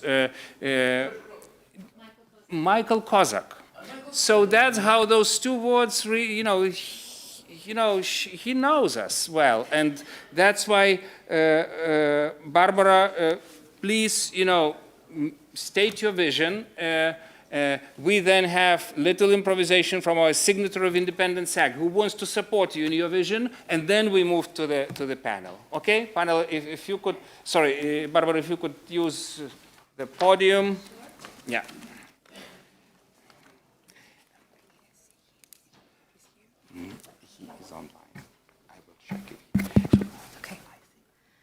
Distinguished colleagues, excellencies, ladies and gentlemen, Laba Diena, good afternoon. Thank you to the Seimas and the Ministry of Foreign Affairs for organizing today's discussion. Mr. Speaker, distinguished members of the Seimas, I appreciate the warm welcome and invitation. It is a great honor and a privilege to be with you here in Lithuania today, both personally and professionally. Over the past 48 hours, I have had the privilege, with thanks in part to Lithuania's National Archive, to retrace the roots of my own forebears, learning about places like Kaunas, Klaipėda, Kėdainiai, and Tilžė, and in so doing to learn more about the rich history of this nation and its peoples. Above all, your commitment to fight for freedom, human dignity, and self-determination. All themes that resonate with my own country, the United States of America, as we celebrate 250 years of independence. I am here today representing the U.S. Department of State's Bureau for Western Hemisphere Affairs. The Western Hemisphere, once an afterthought of U.S. national security, has reemerged as central to the United States' foreign policy. President Trump's national security strategy affirms the critical importance of the Western Hemisphere to our national interests and outlines an ambitious agenda that includes securing our border, defeating narco-terrorist groups, and expanding economic opportunities for Americans. Our national security strategy also underscores the importance of eliminating the influence of malign actors in the Western Hemisphere. We have seen tremendous success on this broad agenda and welcome Lithuania and Eastern Europe joining these efforts. True national sovereignty and the stability of democracy are at risk when a country loses control of its borders, its economy, or its security to foreign adversaries or malign non-state actors. These are not only challenges to us in the Western Hemisphere, but of course also to those on NATO's eastern flank. Lithuania's successful quest to break free from Soviet occupation and reclaim its rightful place in the free world stands as a beacon of hope and a model for those still struggling for their freedom. The Lithuanian people know intimately what it means to defend self-determination against overwhelming odds. That experience resonates deeply in the Western Hemisphere. From the independence movements of the 18th and 19th century, led by figures like Simón Bolívar, the Americas were established to be a region of free, sovereign republics. Regrettably, the promise of democracy, liberty, and free markets has been a troubled one in the Western Hemisphere, in no small part due to the Cuban regime's desire to export its pernicious ideology throughout our hemisphere. For more than 6 decades, Cuba has worked to undermine democratic institutions and free markets in the Americas. As Lithuania knows all too well, these practices are not confined to the American continent. In Europe, too, Cuba's regime supports the efforts of tyrants against a free, sovereign, independent people. The regime fully supports politically and with thousands of mercenaries Russia's war against Ukraine. We thank Lithuania and the rest of the Bucharest Nine for calling out this support and holding the Cuban regime accountable for its actions. Of course, those who have suffered the most at the hands of the regime are the Cuban people. As an international community, we must continue to stand with the Cuban people in their demands for the restoration of fundamental freedoms, human dignity, and a better future. We remain deeply concerned by the ongoing repression, the detention of political prisoners, and the systemic denial of basic human rights on the island. We call for the immediate release of all of Cuba's political prisoners. Transatlantic cooperation is an active reality led by Lithuania. To this day, Lithuania stands alone as the only European Union member state that has refused to ratify the EU-Cuba political dialogue and cooperation agreement. Your parliament passed a formal resolution rejecting the pact, correctly arguing that such a measure would only serve to legitimize the political oppression that we see today. Lithuania has bravely and explicitly linked Havana's domestic repression to its material support for Russian aggression in Europe. Everyone at this table today recognizes that the autocrats of the world are working in collaboration day in and day out, and by hosting Cuban dissidents at the Lithuanian embassy in Washington and providing a platform for heroic figures like José Daniel Ferrer, Lithuania is proving that a small nation with moral clarity can be a global heavyweight for human rights. Of course, these challenges extend well beyond Cuba. In Nicaragua, the brutal Ortega Murillo dictatorship terrorizes Nicaraguans inside the country and even those who have fled. The dictatorship dismantled any semblance of democracy in a 2025 constitutional rewrite, following years of repression resulting in the exile of hundreds of thousands. Independent civil society barely exists in Nicaragua, with more than 5,700 NGOs shuttered since 2018, including all independent news outlets. In its latest act of cruelty, Murillo and Ortega oversaw the tragic death of party leader Brooklyn Rivera, who died as a political prisoner after months of deterioration without adequate care. As Secretary Rubio has stated unequivocally, this dictatorship is, quote, an enemy of humanity. To that end, the United States continues to pressure Nicaragua to reverse course, including through financial sanctions, visa restrictions, public designations, trade measures, and more. We invite partners around the world to join us through both words and deeds to pressure Murillo and Ortega to immediately cease their repression, restore the rule of law, and heed the Nicaraguan people's call for a peaceful return to democracy. In Venezuela, the strategic landscape has shifted dramatically. We are heartened by the progress made thus far and want to see it continue. As Secretary Rubio has made clear, our actions are guided by a structured, three-phased approach: stabilization, economic recovery, and political reconciliation and transition. Lithuania's recovery proves that a nation can successfully purge decades of communist economic mismanagement. Following the restoration of its independence, Vilnius moved decisively to privatize its state-owned monopolies, stabilize its currency, and deregulate its markets. Your country demonstrated that the fastest cure for the poverty induced by a command economy is the immediate introduction of economic freedom. The rulers of Cuba would be well advised to look to the Lithuanian model rather than to tinker with half measures that fail to address the underlying weakness of their dysfunctional system. As our conference aligns with Freedom 250, we are given a moment to reflect. The enduring principles of liberty, self-government, and human dignity that founded the United States are universal human aspirations. As we look towards the future, these principles remain deeply relevant to people struggling for their rights around the world. Together with our transatlantic partners, we must continue to champion these values, ensuring that the light of liberty continues to guide us towards a more successful, prosperous, and democratic world. Labai ačiū. Thank you very much.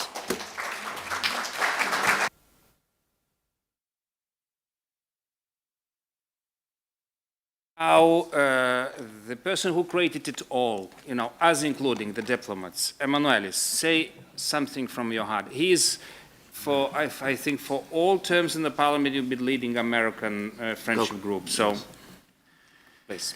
Yes, dear Barbara, dear friends, first of all, Žygis, admitting you to diplomatic corps in '94 was a great success, Žygis.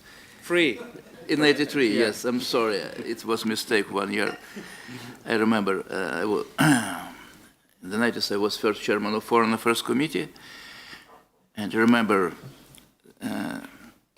very well, on 2nd of September, the message from State Department, United States is re-recognizing the independence of Lithuanian Republic. Now it's, Barbara, we are on the eve of 35th year of our restored relations, and of course, 250 years of our common freedoms and of Jeffersonian freedoms. Actually, I would like to remind that in Lithuania and Poland and Belarus and Ukraine, we have uprisals. All 19th century were our uprisals based on our Polish-Lithuanian constitution.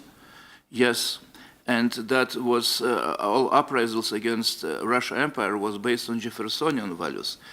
Probably Anna Fotyga will say yes for that, that it was sort of my constitution like an echo of Jeffersonian and French, actually, revolution.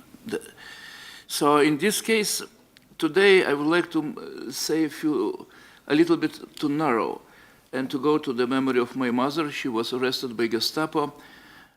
Before she stood in the line to receive a Japanese diplomat Sugihara visa, trying to avoid the upcoming terrible Holocaust, who were knocking on the door.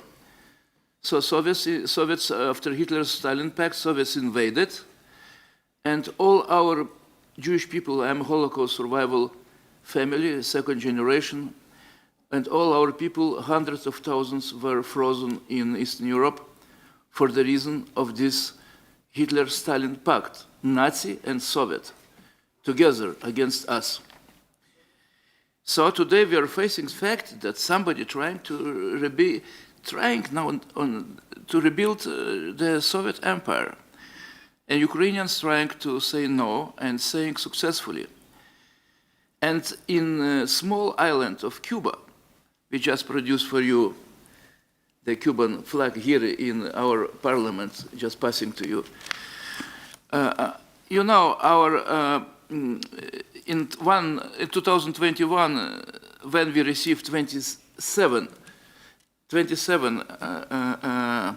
approval from 27 parliaments in Europe saying yes for free trade agreement, which Barbara just mentioned, we say no in Lithuanian parliament. Against all Europe, no way for free trade agreement with Soviet-type Cuban dictatorship with thousands of political inmates. But coming to the fact of loneliness of my mother being in camp, not having any friend anymore, looking to the sky in German camp above, when the pilots were going to bomb German cities and not liberating them from fence, from terrible Nazi fence, from Gestapo fence in Stutthof concentration camp. I would like to say that today we should be not alone and say today, after yesterday agreement between United States and terrible regime in Iran, thank you. Thank you that you're not forgetting all global freedom fighting, and if I will be, like a Jewish guy, I will be trying to say a little bit more to Žygis, what can be more, which type of speaker can be more, one place should be for Iranian freedom fighters. Iranian freedom fighters should be with us, and your war trying, together with Israel, trying to freeze Iran, not to become a nuclear power. It's about us. Well, Iran is the key ally of Moscow and key ally of Cuba Castro dictatorship. So in this case today, I'm saying like a second Holocaust generation, thank you for US, trying to stop Iran, to be more powerful and use fundamental, terrible ideology against us, against all freedom world, and together we will stop our common enemies. That is the reason, Barbara, well, we try to be global in Lithuania, not only about Lithuanian affairs, and together with you, celebrate your achievements. Thank you for your boots on the ground here in Europe, but thank you what you're doing now, stopping the international terror network. Thank you for keeping us safe. And today is the day to say that, especially after yesterday, when you started peace agreement in the region, and I would like to say in the name of my Israeli relatives too, thank you.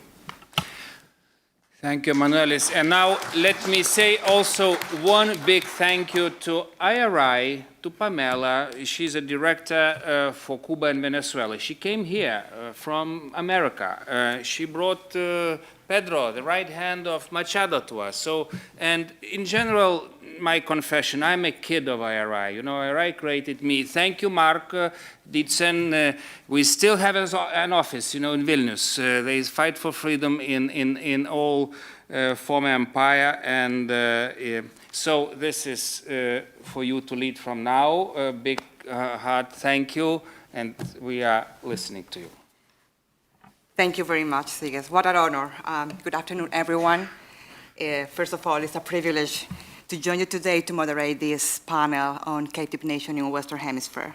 First, please let me thank you, the Parliament of Lithuania, the Minister of Foreign Affairs, and the organizer for bringing together such a distinguished group of leaders, policymakers, researchers, academics, civil society representatives to discuss this important topic, that is the relationship between Western Hemisphere and Europe.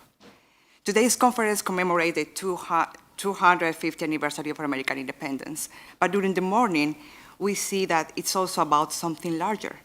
It's about enduring the idea that freedom is worth defending.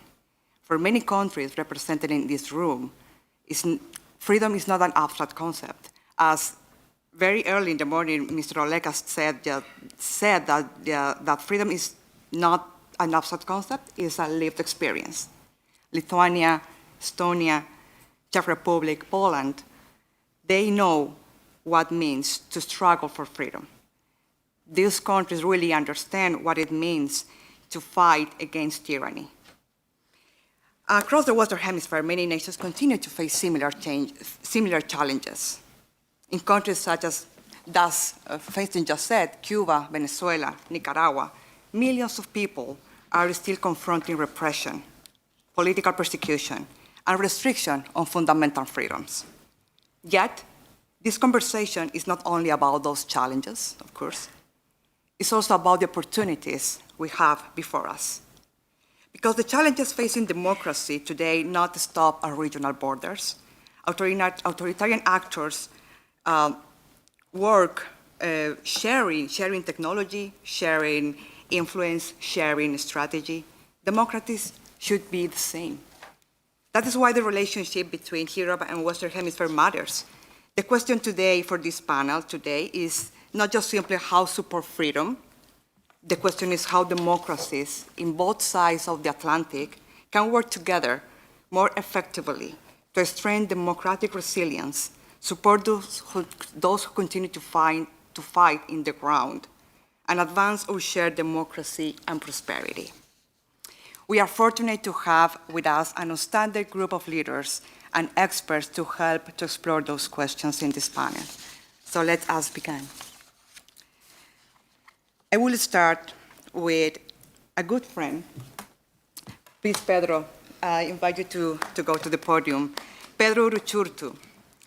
He will talk about, during the morning we talk about the important matters on the policy, strategic on both hemispheres about freedom and the relationship between both continents. Pedro will help us to understand what is happening in the ground, in the field, in those places. Pedro has been at the forefront of Venezuela democratic movement. He was working extensively to strengthen international support for democratic change. And Pedro, I will have to say, is one of the Venezuelan leaders that better understand what means international solidarity. Pedro. Thank you, Pamela. Thank you everyone. Well, it is a profound honor to speak before you today in Vilnius, and it's especially meaningful for me to do so on my first visit to Lithuania. I would like to begin by expressing my sincere gratitude to the Parliament of the Republic of Lithuania, to the Ministry of Foreign Affairs of Lithuania, and the American Chamber of Commerce of Lithuania for convening this important gathering, as well as to the International Republican Institute for supporting this session. It is particularly fitting that this conference takes place in a country that transformed its own struggle for freedom into an inspiration for nations around the world. Lithuania's history reminds us that liberty is never guaranteed, that it must often be defended against overwhelming odds, and that nations determined to be free can ultimately prevail. I was reminded of this firsthand during a recent visit to Lithuania's embassy in Washington, where I learned more about the remarkable story of resistance and resilience that your nation embodies. As we commemorate the 250th anniversary of American independence, we are not only celebrating a defining moment in the history of the United States, we are reaffirming an universal principle, that freedom is the birthright for every nation and every person. Yet, if there is one lesson I bring from Latin America today, is that the age of captive nations is not over. When we hear the term captive nations, many think of the 20th century. They think of Central and Eastern Europe. They think of nations whose freedoms were denied, whose institutions were dismantled, and whose voices were silenced. But in 2026, captive nations still exist. They exist in the Western Hemisphere. They exist in Europe. They exist in Cuba. They exist in Nicaragua. And for too many years, they existed in my country, Venezuela. While meaningful change has begun and the prospects for freedom are brighter than they have been in decades, the temptation among what remains of the regime to cling to power remains strong. For decades, many believe that authoritarianism in Latin America was a local problem. They were wrong. The reality is that an authoritarianism in our hemisphere is not merely a domestic challenge. Authoritarian regimes in our region became part of a broader alliance of anti-democratic forces. They welcomed the influence of Russia, expanded the presence of China, collaborated with Iran, empowered transnational criminal organizations, and undermined democratic institutions that had taken generations to build. The result has been devastating. Millions displaced, institutions destroyed, criminal networks strengthened, and entire nations deprived of their right to choose their future. But history did not end there. For years, many viewed this development as regional problems. Today, we understand they are not. And at last, the tide has begun to turn because now there's a credible threat in our hemisphere with the peace through strength. It is now clear that what happened in Caracas affects the democratic future of the Americas. What happens in Havana reverberates throughout the region. And what happens in Latin America increasingly affects the security of the transatlantic community, because the influence that Russia has cultivated in our hemisphere, for example, makes developments that are a matter of concern for all of us. That is why the struggle for freedom in our hemisphere matters to all of us. In Venezuela, the events of January the 3rd opened a historic opportunity for democratic change and national reconstruction. The collapse of an authoritarian system has given us the possibility of rebuilding democracy. Yet the removal of a dictator is not the same as the restoration of democracy. While today we are closer than ever before, the remnants of the regime machinery of fear and repression have not disappeared entirely. Nevertheless, their grip has been weakened, allowing citizens to recover their voice, overcome fear, and reclaim their struggle for freedom in a country where the social, economic, and humanitarian consequences of 27 years of destructive policies remain urgent and profound. So this is the moment to push more than ever. But yet, alongside these challenges, the first signs of renewal are beginning to appear. Opportunities for an economic opening, private investment, and national reconstruction are emerging as political change consolidates and Venezuela starts to unlock its extraordinary potential once again. We will be a reliable partner for everyone. We are sure of that. But the work that follows is often even more demanding. Our challenge now is to build strong institutions, restore the rule of law, guarantee justice, and respect for human rights, rebuild public trust, and create the conditions for a peaceful and orderly transition to democracy. At the center of that transition must be the sovereign right of Venezuelans to choose their future through genuinely free, fair, and competitive presidential elections. This is not only a Venezuela aspiration, it is a democratic imperative. And while Venezuela remains a challenge, for sure it's not the only one. Across Latin America, democratic institutions continue to face serious pressures. For example, the situation in Bolivia reminds us that democracy cannot be measured solely by elections. It requires independent institutions, constitutional order, and respect for fundamental freedoms. When those pillars weaken, democracy itself becomes vulnerable. The lesson for our hemisphere is clear. Democracy must never be taken for granted. It must be defended continuously by citizens, by institutions, and by democratic nations working together.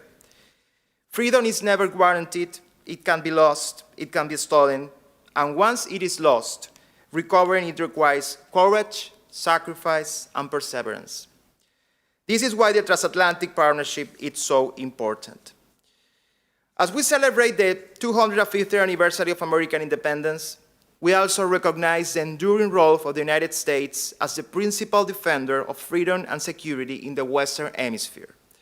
The support demonstrated by President Donald Trump, Secretary of State Marco Rubio, and the entire United States administration has been instrumental in advancing the cause of democracy not only in Venezuela but in the region through the 3 stages plan they are implementing, in our case, and in reaffirming that the aspirations of free peoples must never be abandoned.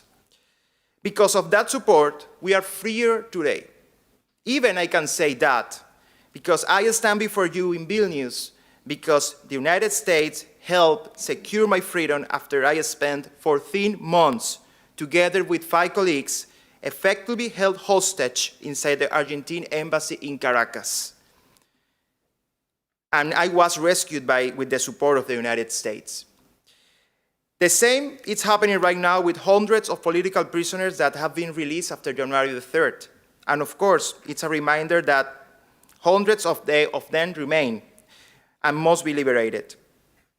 But at the end, we are deeply grateful for that support because it has been key in our advance to democracy and freedom. I also want to express my profound gratitude to Lithuania. The solidarity that Lithuania has shown toward the Venezuelan people carries a special meaning because it comes from a nation that understands from its own experience the consequences of oppression and the sacrifices required to recover liberty. Lithuania's voice carries moral authority because it's grounded in lived experience. Your support has reminded Venezuelans that even in the darkest moments, free nations stand together. And that is why it's especially fitting to raise our voices on behalf of all those who continue to suffer under oppression, beginning with Ukraine, whose cause is also our cause. The same is true for Georgia, Belarus, and many other nations that continue to face pressure and threats from Russia's regime, while remaining steadfast in the determination not to surrender what rightfully belongs to them, their freedom, their sovereignty, and their future. Allow me to conclude. The future of Venezuela is not merely a Venezuelan question. The future of democratic governance in Latin America is not merely a regional question. It's part of a larger struggle about the future of freedom itself. And if there is one lesson that unites the histories and the stories of Lithuania, the United States, and Venezuela, is this: free people, determined people, can overcome what appears impossible. Because freedom can be delayed, but it cannot be defeated. Thank you very much.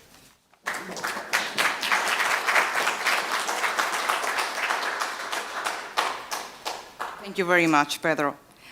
Your remarks remind us that challenges we are discussing today extend beyond borders, and they are part of a broader global context between democratic and authoritarian systems. Thank you very much. Few members of Congress have spoken more consistently about that challenge than Congressman Joe Wilson. Congressman Wilson was kind enough to share a message with us today for this discussion. Please join me to welcome Congressman Joe Wilson by video. Hello, I'm Joe Wilson, a member of the United States Congress representing the 2nd District of South Carolina. America appreciates the independence and success of the Republic of Lithuania. As America celebrates 250 years of freedom and independence, I'm grateful to address this esteemed conference held to celebrate our shared values of freedom and liberty. Lithuanian history is rich and rooted in self-determination, developing the first constitution in Europe and the second in the world. Occupied by Nazi Germany and twice by the Soviet Union, the Lithuanian people endured, preserving their history and traditions even under genocidal invasion.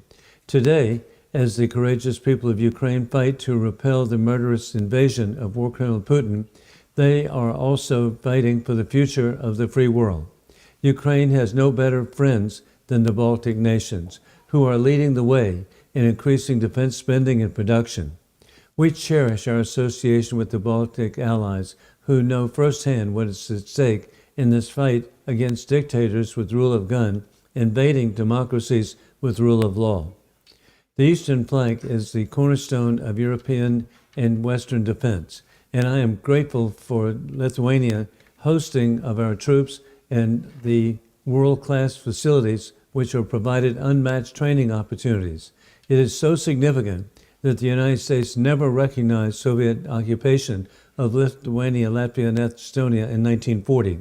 President Trump is successfully confronting war criminal Putin and the network of dictators around the world, facilitating the removal of the butcher Assad from Damascus, Syria, the narco-trafficker Nicolas Maduro from Caracas, Venezuela, and eliminating the terrorist Ali Khamenei from Tehran, Iran. The world is safer with the axis of aggressors is diminished. As we know, the adversaries extend their arm of influence closer to the shores of free nations. The United States is prioritizing the removal of dictator influence from the Western Hemisphere, which undercuts the ability of Russia, Iran, and the Chinese Communist Party to threaten America and our allies. Security borders are critical to have maintaining sovereignty and security. Our Baltic allies understand this and I look forward to supporting our shared paths of peace through strength. Thank you for the opportunity to address the conference, and may God bless to continue the alliance that we have of the United States and Lithuania.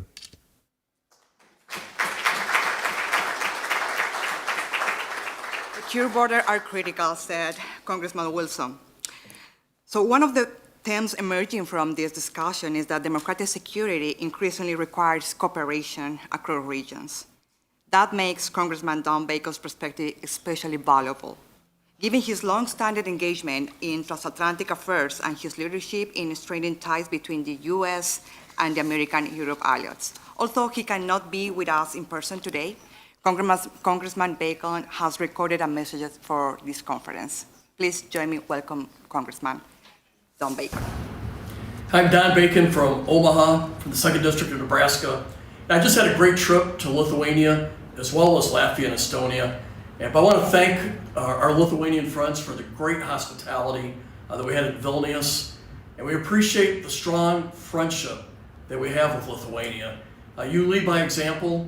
America could take pointers from the Lithuanians. So for example, the 5.4% spending on GDP is the highest, I believe, in NATO. And that's a tremendous example. We're trying to get to 5%, but you're already leading it there and you're setting that example. We also appreciate your leadership on supporting Ukraine. I want to be one of the foremost supporters of Ukraine in Congress. I try to lead by example. I try to walk the talk, but you do that. And I applaud what you do to support Ukraine in their fight against Russian aggression. And we all know that living under Russian rule is terrible, and they want to restore their old borders. And you know that if they prevail in Ukraine, that's bad for NATO, bad for all the neighbors. And I know that, and I love the fact that you've taken this on. I appreciate your friendship that you have towards Taiwan, and that you're taking a strong stand vis-a-vis China versus Taiwan, that we stand by the side of democracy. And finally, I applaud how you've led the way on becoming free from Russian gas, and that you've been able to seek other natural gas from other sources, such as America, and America appreciates that. So again, I believe that Lithuania is a model ally. You walk the talk, you lead by example, and I admire you. I admire what you did after you got your freedom in 1990 and 91, that you decided to become a democracy, a free market economy. Immediately, you didn't try to do it gradually. You knew what you wanted and you did it. I think that took bravery, and I respect it. When I walk around the streets of Vilnius, I feel at home. Thank you.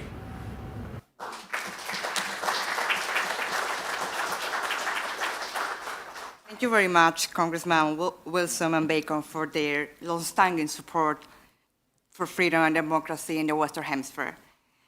Throughout today's discussion, we have spoken about democratic resilience, international solidarity, and responsibility of democratic nations to stand with those who continue to fight for freedom. Few individuals represent those values more clearly than our next speaker. For more than 20 years, I would say maybe 27 years, Pedro, correct me, Maria Corina Machado has been one of the leading voices for democracy in Venezuela and one of the most recognized advocates for freedom in Latin America. Her commitment to democratic principles, despite years of repressions and personal sacrifice, has inspired millions of Venezuela and many others across the region. In recognition of her leadership and her peaceful struggle for democratic change in her country, she was awarded the 2025 Nobel Peace Prize. Today, she remains a symbol of courage, democratic resilience, and hope, not only for Venezuela, but for across the Americas who continue to believe in freedom, human dignity, and democratic change. Maria Corina sent us the following video to share her thoughts for this conference. We are honored to have her.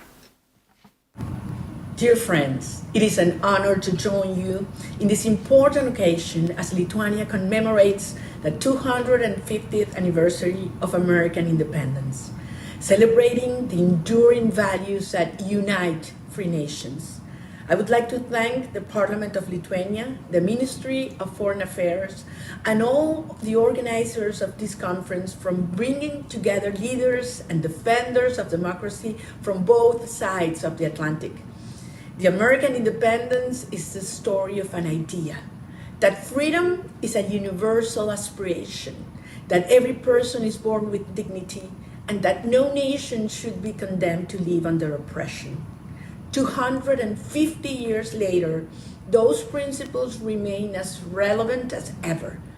Democratic nations face growing challenges from authoritarian regimes that seek to undermine freedom, weaken democratic institutions, and expand their influence across strategic regions of the world. At its core, this is a struggle between freedom and tyranny. For Venezuelans, this is not an abstract debate. For more than 2 decades, our nation has endured repression, corruption, and the systematic destruction of democratic institutions. Yet, the Venezuelan people have never abandoned their commitment to freedom, democracy, and national sovereignty. Despite enormous sacrifices, they have shown extraordinary courage and determination in their pursuit of liberty. This is why the partnership between the Western Hemisphere and Europe's East is so important. The people of Lithuania understand better than most what it means to defend freedom against authoritarianism. Your story is a testament to resilience and the determination to preserve democratic values. Because Lithuania knows firsthand the consequences of living under oppression, its solidarity with the Venezuelan people carries profound meaning for us. We are deeply grateful for Lithuania's principled and unwavering support for democracy and human rights in Venezuela.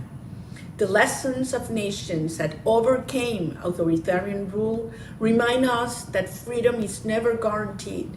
It requires perseverance, sacrifice, and solidarity among free peoples. At the same time, developments in Latin America have direct implication for transatlantic security. The growing presence of authoritarian powers such as Russia and Iran in our hemisphere is not merely a regional concern. It is a challenge to the stability and democratic future of the broader transatlantic community. This reality demands closer cooperation among democratic nations. We must strengthen our political coordination, defend democratic institutions, confront the criminal networks that sustain authoritarian regimes, and ensure accountability for those who violate human rights. I also want to express the gratitude of the Venezuelan people to the United States, our principal ally in the defense of democracy and freedom in Venezuela. The leadership demonstrated by President Donald Trump, Secretary of State Marco Rubio, and the entire administration has been instrumental in supporting the democratic aspirations of our people. Their commitment sends a clear message that democratic nations must stand together in the face of tyranny. As we look to the future, we are convinced that a free and democratic Venezuela will be a force of stability, prosperity, and security in the Americas, and a strong partner of the United States, Lithuania, Europe, and all nations committed to liberty. The democratic world is strongest when it acts with unity and conviction. That is the spirit we celebrate today as we honor the legacy of American independence, strengthen the transatlantic bond, and reaffirm our shared commitment to a future where freedom prevails over oppression. Thank you very much.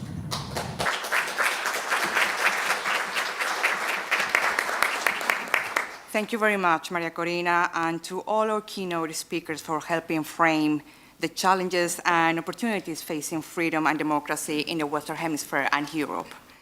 I would like now to broaden the conversation. We are fortunate to be joined by an outstanding panel representing governments, parliamentarians, civil society, and the policy community from both Europe and America. I would like to mention all of the panelists first. I will start with Chairman Remigijus Motuzas, Chair of the Foreign Affairs Committee of Seimas of Lithuania, Chairman Marko Michelson, Chair of Foreign Affairs Committee of Estonian Parliament, Senator Pavel Fischer, Chairman of the Committee of Foreign Affairs, Defense, Security, and the Senate of Czech Republic, Orlando Gutierrez Borat, co-founder and spokesperson of the Cuban Democratic Directorate, Mr. Bojo Soder, member of the Defense Subcommittee of the Swedish Parliament, Mr. Radoslav Fogel, Deputy Chair of the Foreign Affairs Committee of the Polish Sejm, Ugwa Cha, Senior Research Fellow at the Center for a Secure Free Society and Director of Research and Outreach of the Foundation for Human Rights in Cuba. Welcome to all of you.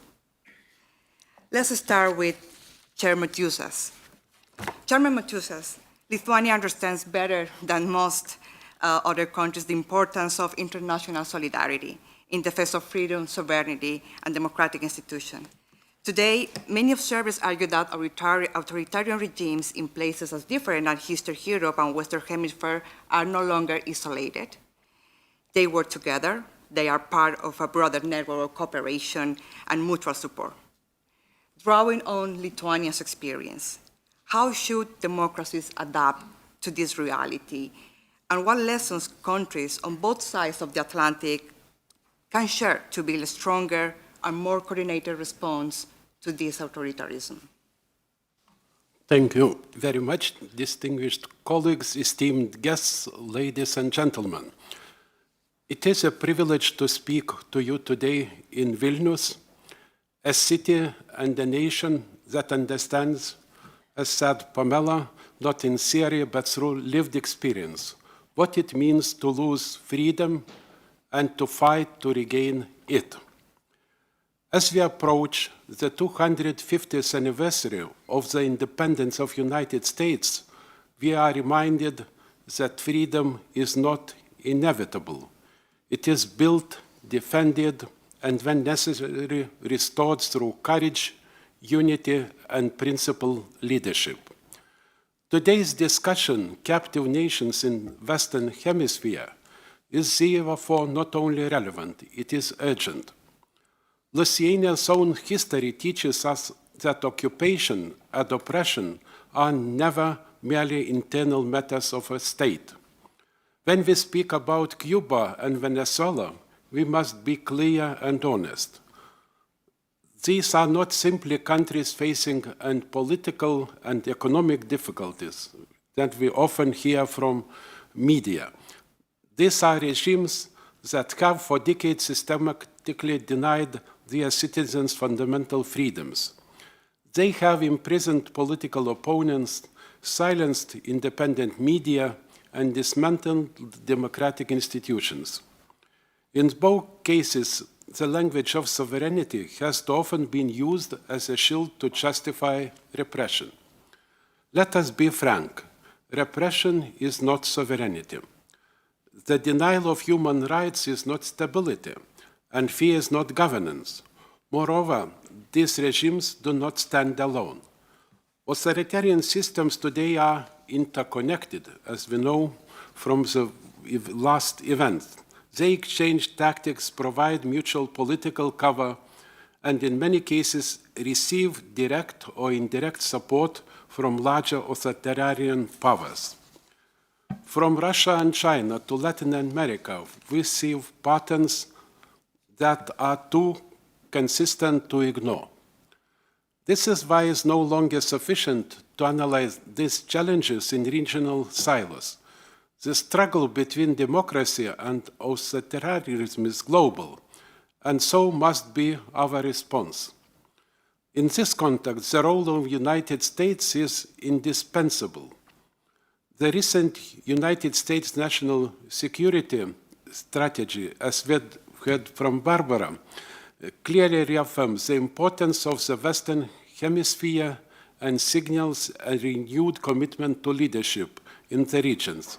This is both necessary and welcome. A strong, principled, and engaged United States in the Western Hemisphere is not an act of dominance for its own sake. It is a stabilizing force. It is counterbalance to external authoritarian influence, and it is a signal that democratic values remain worth defending. Europe can remain a passive observer of developments in the Western Hemisphere. Nor can the United States act alone. Our interests are shared, and increasingly so are the threats we face. Lithuania stands ready to contribute to this broader effort, not only as a partner, but as a country with a clear and consistent voice. Our own historical experience gives us the responsibility to speak openly about dangers of rules of the regime. We know how much systems operate. We know how they justify themselves. This is also reflected in our policy decisions.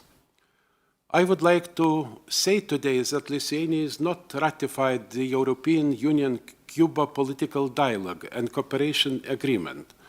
This decision is not about isolation, it is about integrity.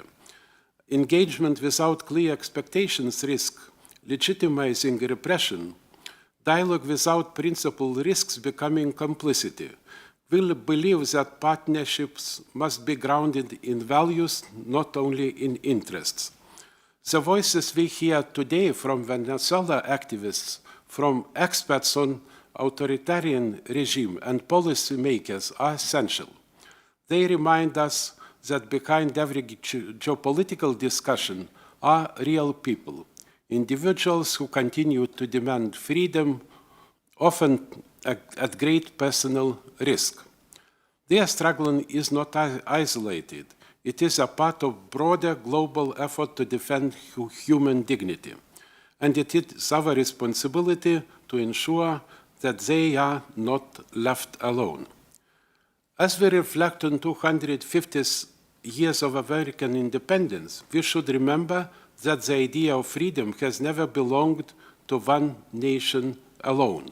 It is universal, but its survival depends on those willing to defend it consistently, collectively, and without illusion.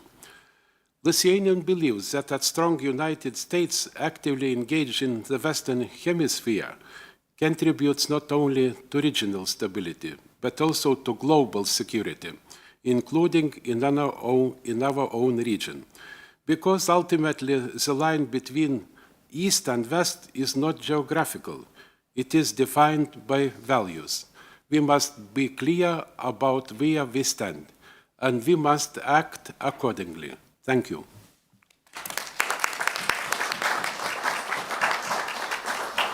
Thank you very much, Chairman Matuzas, for your support to Cuba and say it crystal and clear. Chairman Michelson, Estonia has become a leader in democratic resilience, particularly in responding to hybrid threats, disinformation, and foreign influence operation. What lessons from Europe's experience could help democratic societies in Western Hemisphere strengthen their resilience against these kind of challenges? Thank you, Pamela, and thank you, Žygis, organizing this very important conference here in Vilnius. It's good to be back, and good to be back among good friends and allies. Of course, first and foremost, I would like to congratulate our American friends and allies for their upcoming really big anniversary, 250th anniversary of their independence, which is truly a milestone, and in the middle of times when we all face quite serious threats from all kinds of directions. But let me just come back to one very short personal moment. Ahmed, you were critical about us before, telling that nobody is mentioning Chechnya in their speeches. It is quite a unique moment, actually. We, together with Ahmed, met first time 30 years ago, in 1996 in March, and our meeting is today here in Vilnius. So I used to be a journalist. I covered first Chechen war in those years, and we met in Kehichu village in Chechnya just a few days before you started quite a crucial attack against Russian imperialists in Grozny, and you won. The first Chechen war was won, and Russia was defeated. That is a kind of signal to those who say that Russia is undefeatable. But saying that, fight is for freedom is never ending. You never can say that there is a kind of end of history, and now we all are happy together in family of free nations. In 2003, when I first was elected as a member of parliament in Estonia and became chairman of Foreign Affairs Committee, my first trip was to Washington to witness ratification of our membership in NATO. And that time, we felt like that's it, job is done. We have arrived to the heaven of free nations, and we are defended and supported by those who have supported us for such a long time. But we never thought that we again have to really seriously get ready for a fight for existence and freedom, because fight is going on, and we haven't done, as free nations, we haven't done enough actually to help those who stand for freedom, either here in this part of the world or in the Western Hemisphere. And certainly it's not easy, because this is global fight. This has been always global fight between autocracies and democracies. And time to time, democracies are weaker in mobilization. They are, by nature, as open societies, they are more divided because there are more opinions, there are more voices, and it is sometimes very difficult to unite for fight for freedom. And that is what we have learned recently when it comes to the war in Europe. And we should not forget that Russia started their imperial wars in Chechnya in 1994, and somehow even before in Moldova and Georgia and other places. Immediately after the breakup of Soviet Empire, of course, they didn't take it as an end of history, but of course they started their wars, and so far only Ukrainians have been the real force who have been able to slow them down. But yet we struggle as a free nations and free people here in Europe and in America to say, what do we want to achieve? On political level, it's almost taboo to say that victory is our aim, that defeat of Russian imperial war is our aim, that freedom for Belarusians and Belarus people and Georgians and Chechens and others are our aim. No, we are, struggling to find what is our strategy. And that is something what tells me that this fight can be, or can turn much more existential for all of us than just what we see daily right now in Ukraine, and what people like Chechens and others have seen for so long time. When I met President Dudayev in February 1985 in Chechnya, he told me that if we're going to fail, if Chechnya will fail and Russia will win this war end of the day, the wars, the Russian imperial wars, will last for next 50 years. And Georgia will follow, the attack against Georgia will follow, and Ukraine, and Baltic states, Poland, maybe other nations. At that time, I didn't believe that that could be really kind of the case, because it seemed 50 years, too long to think could 55 years. Yes, but now, 30 1 year later, unfortunately, we are in a much more dangerous situation than we were collectively than we were in 1995. And the reason is because we don't still fight back. We only, make declarations, say that we are, in solidarity with those who fight, or we stand with, but we don't have courage to say that enough is enough. If we are for freedom here in Europe or for freedom in the Western Hemisphere, there is a time to fight for it. But there are politicians, obviously, not only in Estonia, but in a number of other countries, who fight right now, day by day, for their freedom, or those who understand what is at stake. And I am optimistic. I spent a few days last week in Washington, and obviously it is interesting nowadays to have conversation in different kind of branches of power, but I have full understanding and clear understanding that absolute majority of those who have responsibilities in our great ally in the United States understand that to go alone and to turn backs to those who are allies here in Europe or somewhere else will not lead to victory. Victory in the Western Hemisphere or victory here in Europe or in East Asia. And this is why we have to understand that those who try to destroy our world order, and particularly US leadership in the world like Russia, China, North Korea, Iran, and perhaps others, we should show them that they are not going to win, they are not going to prevail. And this is why we have to, combine our forces. And I'm more than sure that we are able to actually not only stand against this, what is coming, but also to win and to fight and win. Thank you.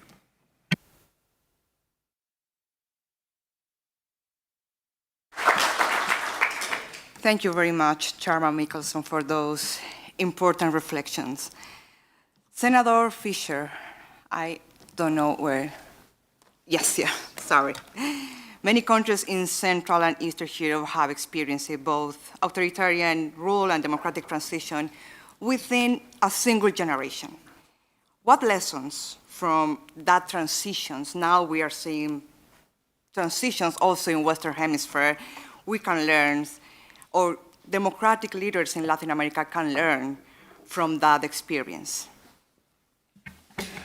Thank you very much, Pamela, and thank you for our Lithuanian friends and colleagues for convening this important meeting. Thank you for your leadership, Mr. Chair Žygis. We are very much grateful that you created this event for us, because this is not about history, this is about the world of today. The more I listen, the less I want to speak, because after Ahmed Zakayev, who spoke on behalf of a nation which is condemned to silence, its people are sent by force to the front by Kremlin for the imperial war they do not wish to fight for. This is something difficult to speak. After Pavel Severinets, whom I met just several minutes ago, the prominent Belarusian opposition leader who was political prisoner maybe for 11 years altogether. And when I asked him, should we be tough with Lukashenko, because without a deal you wouldn't be free? And he said, yes, you have to continue the sanction hardline policy with Lukashenko regime. This is extremely powerful message that just makes you feel the importance of personal engagement of everyone who spoke or who was present and mentioned today. Thank you, Nino, for speaking on behalf of the bravery of your nation in Georgia. This is not easy. These hundreds of days of protest and and we understand the call that you speak for. After Armenian Sargis Kandanyan, I have to witness that this is so refreshing to listen to someone who just succeeded to prevail in elections in such a tough geopolitical situation. Maria Corina Machado is for us a symbol, and we could hear her voice today. Thank you also for Secretary General of Cuban Resistance, who will speak just after me. Everyone who follows the situation in your country, who cherished the memory of Osvaldo Paya, killed by the regime in 2012, knows that the struggle goes on, the fight is hard, and the stakes are extremely high. So just maybe three remarks before concluding my short speech. I think that we shouldn't be a spectator, we should be actors, and we should take our role very seriously. If we are absent, others will fill the space, and we can be sure that they will not share our values. Only if you speak with those who are under extreme pressure, for instance, in the temporary occupied territories in Ukraine, and I speak under control of my friend Alexander from Ukraine. Thank you for the bravery of your people. People told me, first-hand experience, that those who are in jail in these places, they only hope that there is a justice. There is anywhere a justice, international justice, who can have a say, and that there are crimes so serious that they could be the perpetrators condemned and prosecuted everywhere in the world. I think that the fundamentals of international law are important. This is our obligation, to listen to people who are in jail and who hope that their violent perpetrators will not have the final say. In international law, we read about self-determination. This is one of the fundamentals that we shouldn't forget. And we can also speak about result of elections that should be respected, and I speak under control of Franak and by intermediary of him, of Svetlana, who won the elections in Belarus. So I think that those people who are oppressed do not need our sympathy or our emotions. They need our expertise, our networks, and our political will, as Marco Michelsen just spoke about. And many of the countries who are represented at this table or at this gathering has all three, I mean expertise, networks, and political will. So let's stay focused, and thank you very much for inviting me to this genuine fabric of freedom fighters.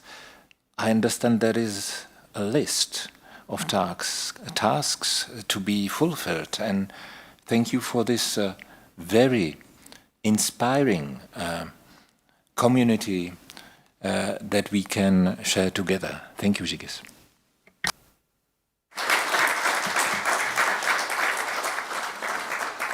Thank you very much, Senator Fisher. Now, I wanted to turn to Orlando Gutierrez Boronat. Orlando, you are a reference for the Cuban fighters, for the Cuban movement, democratic movement in the island. But Cuba remains one of the longest standing authoritarian regimes in the Western Hemisphere. Now, Cuba is in a point of inflection. A possibility of change is very soon. How the community, the democratic fighters in Cuba are preparing for that? How you're seeing the next months, the next couple of years, and what's happened next after the liberation of Cuba? Well, thank you for those excellent questions. I want to start by thanking Zigis Pavillones, thanking Emmanuel Zingris for inviting the Cuban resistance to participate in this conference. And I feel I'm with family because I would have to thank each one of you for everything you have done for Free Cuba. We have found great solidarity in Central and Eastern Europe throughout this long struggle. I also want to recognize our brothers and sisters from Venezuela. Our histories are intertwined. Pedro gave a great speech, and my dear friend Hugo Acha from the Cuban Foundation for Human Rights. What you ask is a key question. This is the closest we've been to change in Cuba. But we all know that the regime is not defeated until it is defeated. There's no magic wand. The regime has to come down. The engine for change is the Cuban people. I think today is the 70th day of protests, day after day, of Cubans in the streets against a murderous regime. And they're not shouting, give us electricity, they're not shouting, lift the embargo. No, what they're shouting is, get out. We're tired of you. Down with communism, freedom. That's what the young people in the streets of Havana and other cities are shouting. They're burning down Communist Party offices, as they did in Morón and other cities. There's anti-government graffiti everywhere. But the Cuban people are fighting against a regime that is heavily armed. It's a regime that was unable to protect Maduro, but it can kill and imprison Cubans, and that's why we have so many thousands of political prisoners. So overthrowing the regime is essential. A fundamental part of overthrowing that regime is ending financial support for the regime. We have an administration now in the United States which has shown the greatest amount of decision, the most principled stance against this regime. The sanctions against key regime officials, the indictment of Raul Castro for ordering a massacre in 1996, one of many he has ordered. And I can keep on saying what this administration is doing to support the Cuban people and to strike at the regime bank accounts throughout the world where the regime stores the money it is taking from the Cuban people. The embargo does not cover food or medicine. If the Cuban people are hungry, they have no medicines, it's because that regime uses the money that Europe gives it, that the European Union gives it. It uses the money that it's given bilaterally by European countries to keep itself in power and, moreover, to enrich itself. That is why we deeply appreciate Lithuania's principled stance. Emmanuel Zingris, from the first day, not approving the PDCA.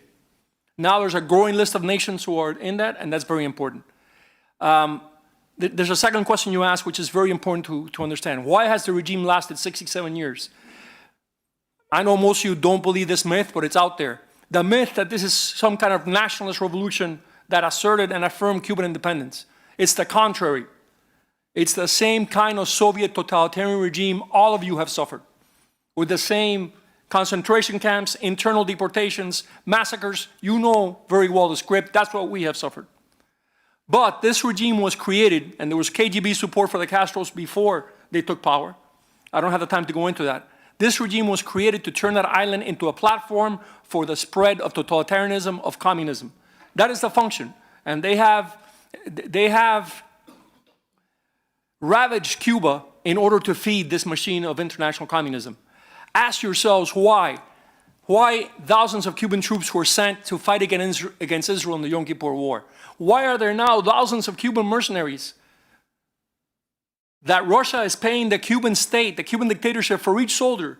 Why are they there in Ukraine? What does that have to do with Cuban nationalism or independence? Why is it that Cuban people have no freedom of expression, no freedom of religion, no freedom to gather, as Secretary Feinstein was pointing out? Why is that? The reason for that is that Cuban people are captive, a captive nation just like every other nation here. We have suffered from the same kind of Russian control and Soviet occupation you have suffered. What's more, the same Hispanic Soviet communist units that were used to put down the insurgencies in Lithuania, in Ukraine, in Latvia, were the ones sent to Cuba later on to put down our own partisan uprising, which lasted for years, to that level of integration.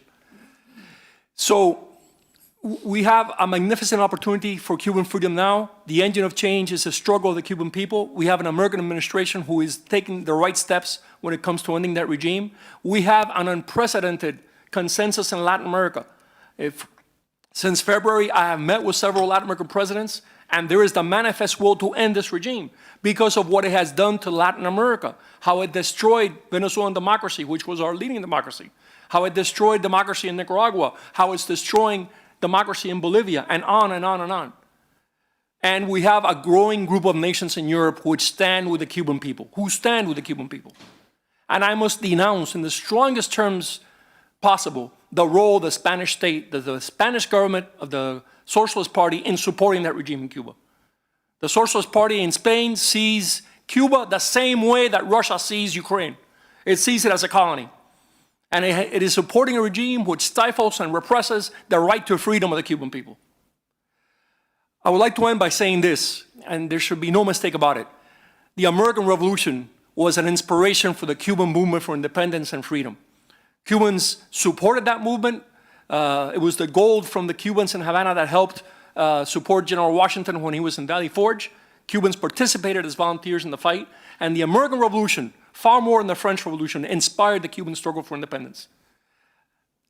It is a myth that the American relationship with Cuba that ended the war of genocide against us by the Spanish Empire and that existed during the Republic was bad for Cubans. It helped Cuba attain incredible levels of social and economic achievement before communism came.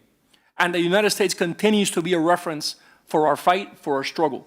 That doesn't mean Cuba is not a distinct nation. We're a distinct nation. We have our own identity. We have our own traditions. But we love freedom, and freedom has defined that identity.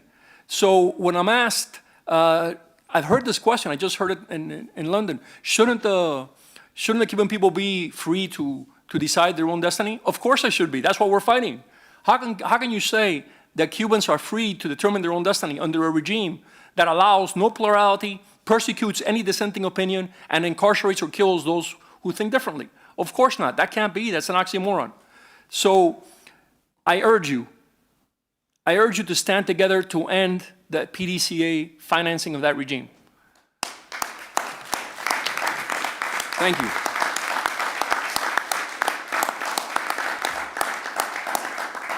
I urge you to stand together and speak against the myth, the myth of the Castro Revolution. It's entirely a myth, and it was designed to propagate socialism internationally and communism internationally. That's the only purpose. And we urge you to recognize the Agreement for Liberation. The two main coalitions of the resistance have signed an Agreement of Liberation. Part of our work is to prepare for change. There's something called the Agreement for Democracy, signed by most of the opposition in 1998, and the Agreement for Liberation that lays out a framework for the first 2 years, how to return power to legitimate authority, which is the great challenge of Cuban history. So we are working that, and we're working together as one with our brothers and sisters inside Cuba who continue to fight and struggle for freedom. Remember also, Cuba has not had truly free elections since 1950. So it will take us, we need your help, we need your advice, we need your participation to rebuild our democracy. Can we do it? Of course we can. Freedom, independence, sovereignty are at the heart of Cuban identity. And when we overthrow communism and begin reestablishing Cuba as a nation, that freedom will also flourish. Thank you very much.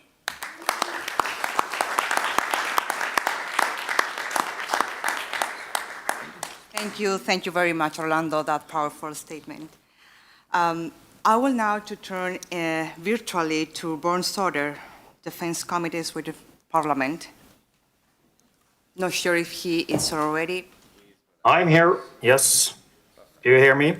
Yes. Yes, Welcome. great. Thank you so much. And first of all, congratulations to the United States, and also thank you, Lithuania and dear Žygis, for arranging this important conference. When we discuss democratic resilience in the Western Hemisphere, it is important to recognize that the security challenges facing Latin America and those facing Europe are increasingly interconnected. For many years, we tended to view security threats through a regional lens. What happened in Eastern Europe was considered a European issue. What happened in Latin America was considered as a Western Hemisphere issue. Today, the distinction no longer holds. The emerging security challenges of our time is growing cooperation among authoritarian actors across regions. Russia, China, Iran, and their proxies increasingly coordinate their political influence, economic leverage, information operation, and support for anti-democratic actors.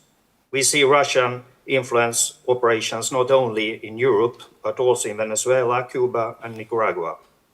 We see China expanding its strategic presence through infrastructure investments, technology, and economic dependencies. We see disinformation campaigns crossing borders and targeting democratic institutions on both sides of the Atlantic. As a member of the Swedish Parliament's Defence Committee, I would argue that the changing security environment requires us to broaden our understanding of security. Security today is not only about military power. It is about resilience against disinformation. It's about protecting democratic institutions. It is about safeguarding elections. It is about reducing strategic dependencies. And it is about supporting those who struggle for freedom under authoritarian rule. There are important lessons that can be shared between Eastern Europe and Latin America. The democratic movements in Belarus, Venezuela, and Cuba face different circumstances, but they share common challenges: repression, political prisoners, propaganda, and attempts to isolate democratic opposition movements from international support. The experience of countries such as Lithuania, Estonia, Poland, Czech Republic, and others demonstrates that democratic change is possible, even when authoritarian systems appear permanent. But democratic transitions rarely happen in isolation. They require international solidarity. This brings me to the importance of transatlantic engagement. The transatlantic partnership remains the strongest alliance of democracies in the world. Yet, if we are serious about defending freedom, our engagement must extend beyond our traditional geographic focus. Europe should pay greater attention to developments in the Western Hemisphere, just as our partners in the Americas have stood with Ukraine and supported European security. Democratic actors in Cuba, Venezuela, and Nicaragua should know that they are not alone. Likewise, Europe and North America should work closely with democratic partners throughout Latin America and the Caribbean to strengthen democratic institutions, counter authoritarian influence, and support civil society. The challenge we face is global. Therefore, our response must also be global. If authoritarian regimes cooperate across borders, democracies must do the same, with greater determination, greater unity, and greater strategic vision. Authoritarian regimes have already globalized their cooperation, so the question is whether democracies are prepared to globalize their solidarity. Thank you. Well, excellent. And I have to go because I'm called to vote in the chamber, so therefore I'm a little bit stressed here. So thank you very much once again. Thank you. Thank you very much. Ladoslav Fogil. Mr. Fogil, Poland has consistently argued that democratic solidarity must be backed by practical actions. In your view, what concrete steps can Europe take to strengthen cooperation with democratic actors and institutions across Latin America and Caribbean? Thank you very much, and let me start by congratulating to Žygimantas, Lithuanian Parliament, and everyone who was involved on organizing this conference. It's not only a nice event because we are celebrating US birthday, but it is a very good exchange of thoughts and ideas, and thank you for that, Żygis. Well, yeah, the word solidarity has its own meaning in Poland. It's not only an emotion, it's not only an action. It was the movement that brought freedom to Poland and to many other countries under the Soviet occupation. And we have a long-standing tradition of being in solidarity with those who suffer, with those who are under oppression. Żygis mentioned the motto that we used to have in the Polish, Lithuanian, Ukrainian Commonwealth for our freedom and yours. And it is not just a saying. Let me tell you a short story, short historical story you may not, some of you may not be aware of. In the early 19th century, we were fighting alongside with Napoleon Bonaparte because he was fighting our oppressors. He was fighting against Russia, he was fighting against Austria, against Prussia, all those forces that did participate, did create the partitions of Poland, and Poland disappeared from the European map. So we fought together with the French Napoleon, we can get our freedom back. But the French did not only fight in Europe. A small expeditional force was sent to Caribbean, to Haiti, in order to extinguish an uprising that the Haitian people were starting against the French rule. Among the soldiers were also Polish fighters, Polish legionnaires. But when they arrived to Haiti, they decided they're not gonna fight against freedom fighters. They will not be instrumental in oppressing another nation. So instead of that, they joined the Haitians.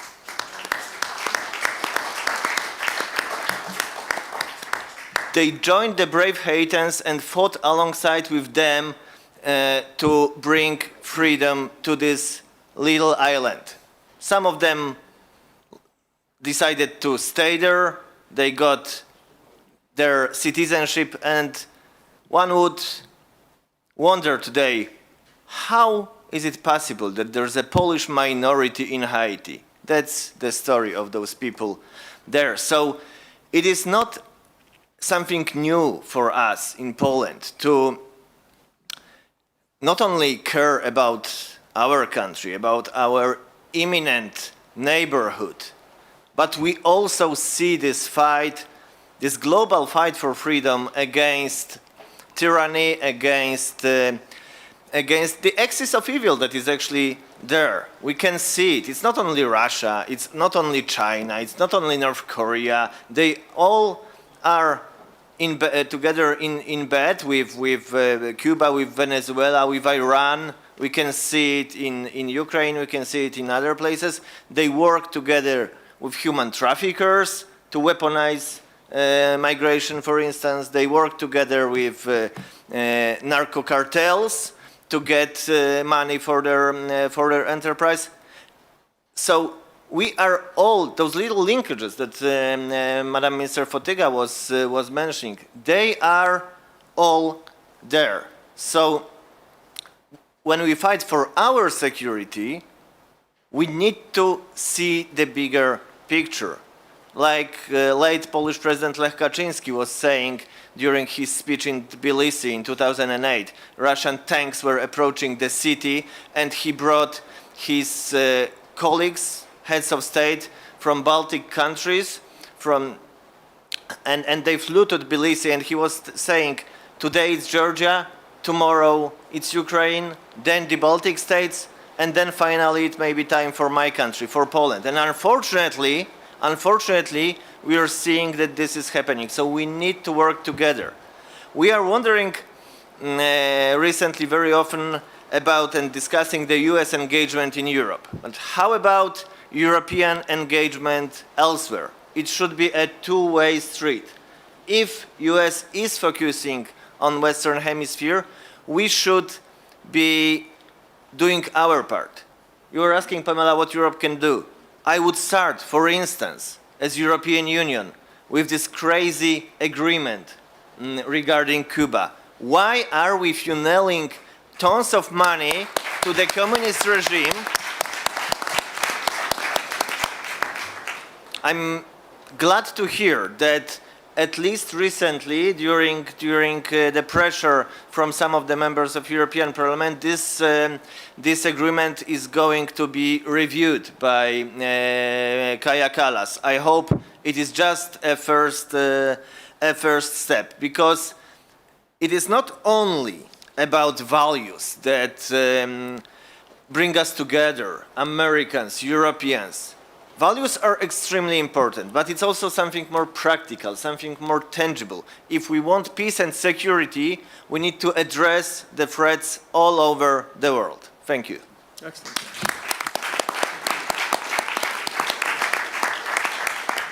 Thank you very much, Mr. Frigil. Last but not least, Hugo Acha. Mr. Acha, if authoritarian actors increasingly coordinate through state-sponsored networks that combine economic interest, political influence, and human capital, as we have seen in cases as Cuba, as the medical mission that you have been studied a lot, what practical forms of cooperation should democracies develop to identify those threats, expose them, and counter this kind of a strategy from the regimes like Cuba? Well, first and foremost, thank you very much, Pamela. Thank you, Shigis. Orlando just mentioned the word family. I think that's the best way I can define myself every time I'm here in Vilnius. For those that know me, fighting for freedom granted me two things: exile, accompanied by 3 assassination attempts, but also the ability and the rare privilege of being a man of 4 countries: Bolivian by birth, Lithuanian by love, Cuban by struggle, and American by freedom. And I'm saying this because on a cold morning in June 2021, I had the privilege of meeting Žygimantas Pavilionis, when we were told there was nothing else to do to avoid the ratification of the treaty between Cuba and the European Union. We were told it was impossible. 2 people didn't believe that: Mike Kozak and Tony Costa. 24 hours later, I was landing here after having dinner with Žygis and a great freedom fighter who is not with us anymore, Lincoln Diaz-Balart. To my surprise and shock, and after meeting Emanuel Žingeris, I was presented with an example of exactly what you're asking about, that in order to fight against totalitarianism, you cannot do it alone.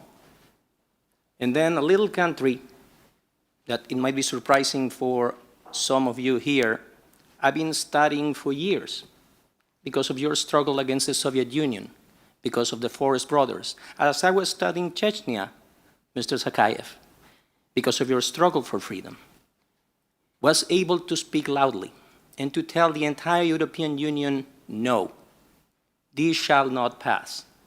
And it shall not pass because it breaks every tenor of international law, because you cannot continue promoting a regime that kills, maims, tortures, and enslaves their own people.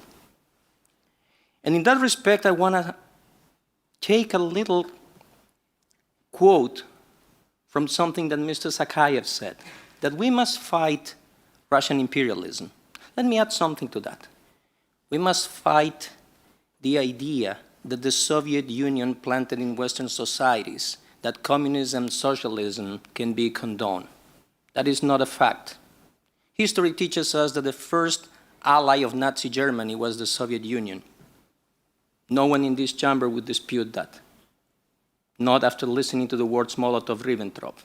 Not after knowing that the same tanks that were rolling over Europe were first honed and perfected in Kazan. So when we are talking about that, we need to fight against the concepts that propel Western societies to manufacture excuses for that regime. It is time to stop that. And in this, I have to recognize the bravery of people like Oleg Mereshko, because he was the first one after I had the privilege of visiting Ukraine, and he took me to one of the most educating tours of my entire life, the front lines of Ukraine. And then we discussed about the Cuban intervention and how there was a misplaced sense of righteousness, even in Ukrainian society, to try to create excuses for the Cuban dictatorship. And let me tell you again, that shall not pass ever again. We cannot condone that. Marco, you know this very well. And it is not about Ms. Kalla's nationality, but you cannot be excused for supporting the continuation of the main source of revenue for this regime. And you might all here in Europe, and this goes straight to Pamela's question, wonder why should you be concerned about a tiny island in the middle of the Caribbean? Well, let me tell you why. Because the same concept that propelled the Soviet Union, that propels communist China today, that propels Iran, propels Cuba. That tiny island has more diplomatic outposts than most of your countries. More diplomatic outposts than Spain, or Brazil, or France. What do they promote? What do they espouse? They espouse tyranny. They espouse repression. They export violence. There was a reference made by Orlando about my country of origin, Bolivia. As we speak, President Paz, a dear friend of mine, who won the election by 55% of the voting, where Democratic parties got 83% of the voting, is under siege by an ongoing attempt of a coup d'etat led by drug trafficking organizations. Who's at the helm? Former President Evo Morales. Who's pulling the strings? Havana. Who destroyed Venezuela's democracy? Who turned the most prosperous country in Latin America into the worst humanitarian disaster the world has ever known? Cuba. So it's time to take this seriously, because this affects your own security. As a final reflection, I want to bring to you a name that probably is not going to ring any bell initially, but it's about a ship, a tanker named Skipper. That tanker was African flagged, Russian-owned, and according to formal documents, was shipping Venezuelan oil from Venezuela to Cuba, to the port of Matanzas, under a contract signed with a company controlled by the regime called Cuba Metales. Now ask me how many times that ship actually docked in Matanzas. Don't ponder too much. Never. Every single time that ship sailed, it was going to different destinations under the supervision of Chinese and Russian intelligence, bringing money not only to the Cuban regime, but to the Iranian Revolutionary Guard. Don't trust me. These are public documents that have been made available by the United States Department of Justice. As we speak here in Vilnius, as per public sources, 2 Cuban nationals are detained, accused of terrorism and spying in favor of the Russian Federation. So Pamela's question is more poignant now than ever before, because the only way to fight against this is with total and absolute integration and understanding. Integration of our resources, of our voices, of our legitimacy, and our resources in terms of law enforcement, economic cooperation, and supporting freedom fighters. Freedom fighters I'm proud to call brothers, like Orlando Gutierrez, like Rosa Maria Payá. People like Maria Corina Machado. People that are fighting to bring back democracy. Because without democracy, and I want to quote President Reagan, we're only one generation away from darkness. Thank you, Shigis. It's always a privilege.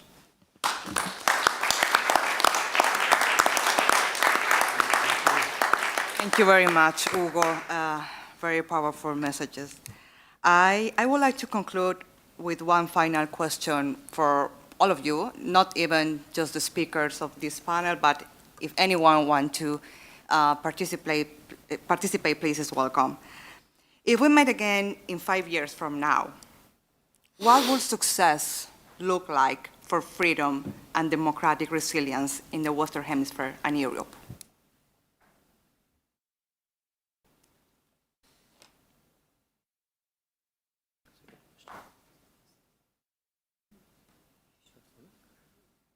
Is that for me? No, it's for everyone, Okay, but you can start, like, actually. You can start, everybody was Hugo. looking at me like, all right. How do you see in the next 5 years the success? How it will be? How will it look like? Can I? Oh, yeah. Please. Oh, okay.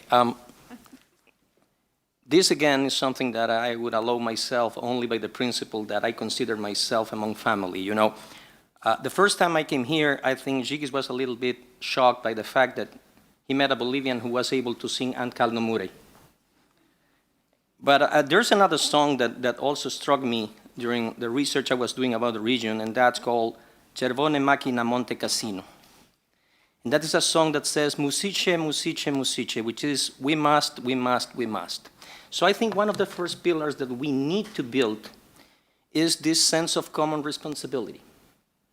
That we should be concerned about what's going on in Armenia, in Georgia, in Chechnya, in Cuba, in Nicaragua, in Bolivia, as if we were one and the same. Because we must share that commitment. The minute we believe that that's internal affairs, then we're going to believe that what happened in Grozny was warranted, and it was not. The minute we believe in that, we believe that the Ortega dictatorship must be given a free pass, and that's not the case. So if I can provide a kick-starting point for this discussion, I would say that we need to assume the struggle for democracy as a global struggle, as our opponents consider their struggle a global struggle. Thank you.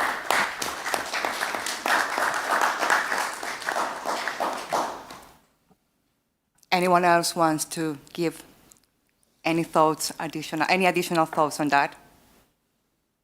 Please, Senator P.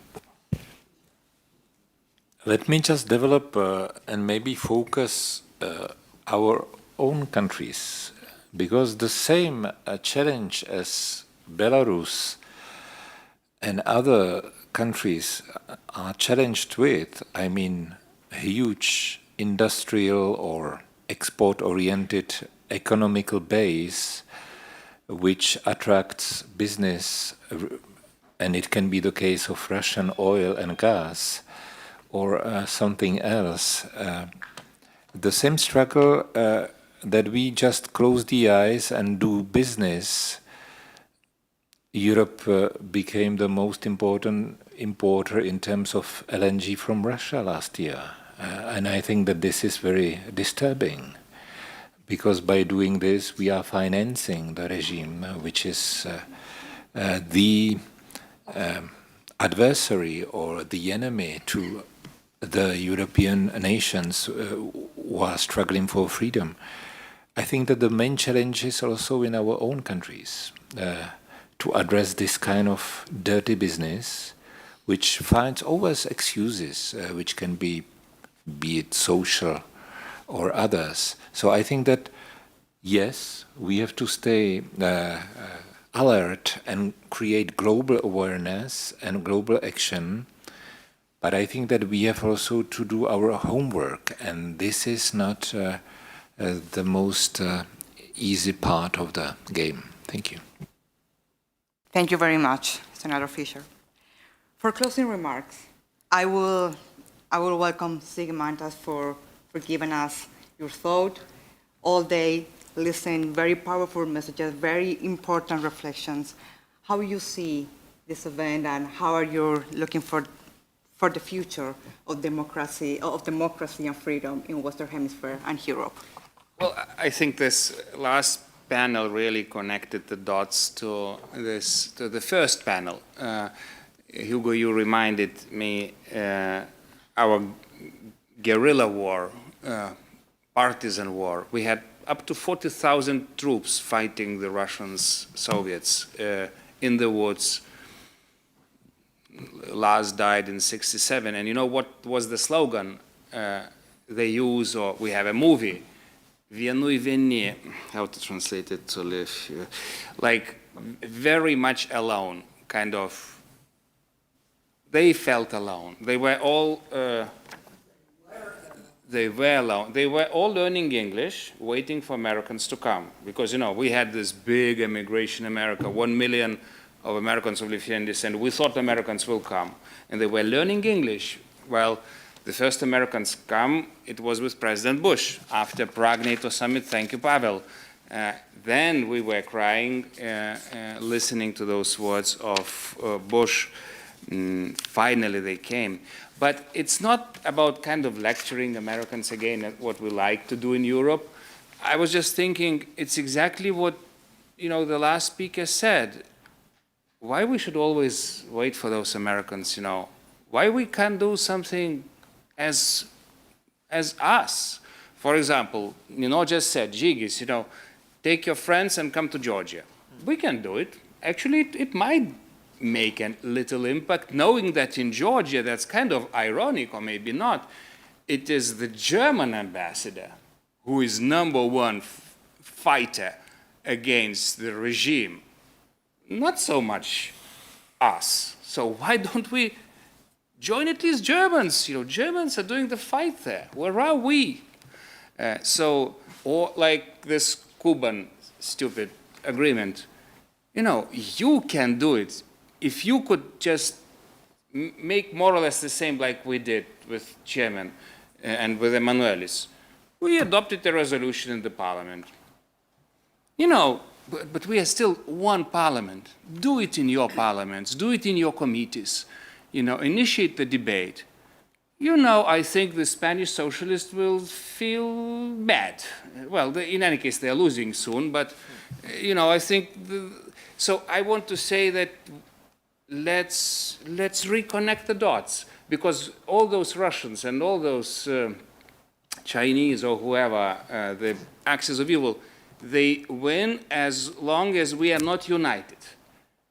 Like we know from our history with Poles. What Russians do here, most important, to infuriate Poles against Lithuanians and vice versa. If we stick united, we are a little bit a threat to Moscow. So they divide and rule. This is old empire tactics. Chechens feel till now so much alone, like lonely wolves, lonely but very strong wolves. Help them with some debates, invite Prime Minister to your committees, make some statements.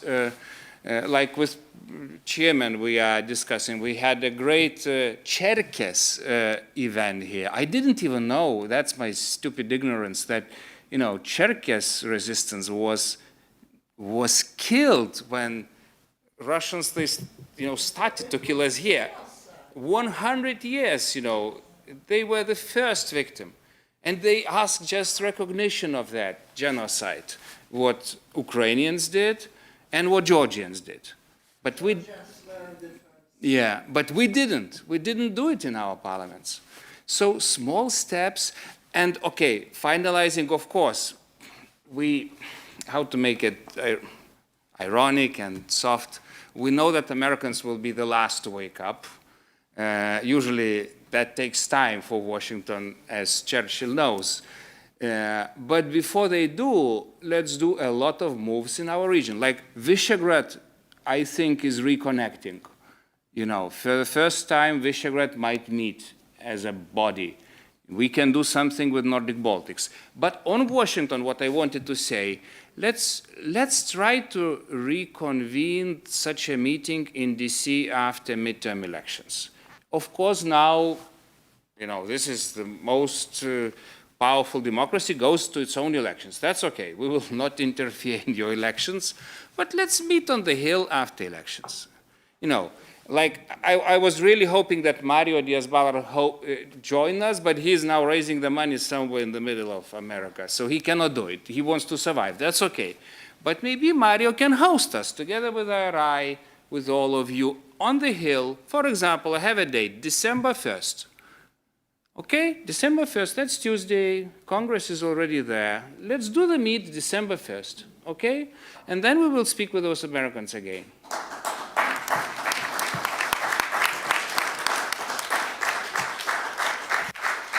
Thank you very much, Sigrid. And to finish, just wanted to quote Mercy Kapoor this morning saying, "Freedom means never surrender." I think that is the main quote that we can keep for all the amazing and outstanding speech that we'll listen today. Thank you very much to everyone. Thank you to the organizers. Thank you to Sig and his spectacular team. Thank you for giving the opportunity to bring everyone here. Thank you.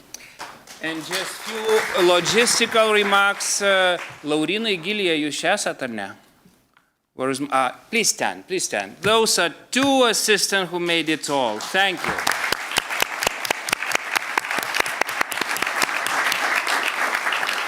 And now they were searching for umbrellas for you, because speakers are invited for the dinner in Hilton Gardens Hotel. It starts at 6:30. So we don't need umbrellas right now. You can walk there. And so let's meet there, and we will, talk informally about everything. Thank you so much. Thank you, Barbara, for joining us. And see you soon in DC. And see you soon in all the freedom capitals. And Georgia, yes, Armenia, Georgia trip. Also, we are going to Ukraine on National Day with United for Ukraine team. Who wants to join, let us know. We go to Canada to wake up Canadians by the end of September. We go to France in October to check the French pulse. We are afraid that French might turn Hungarian. So, okay, a lot of job, just reconvene, and we will fight for Belarus, of course, as always. Thank you all.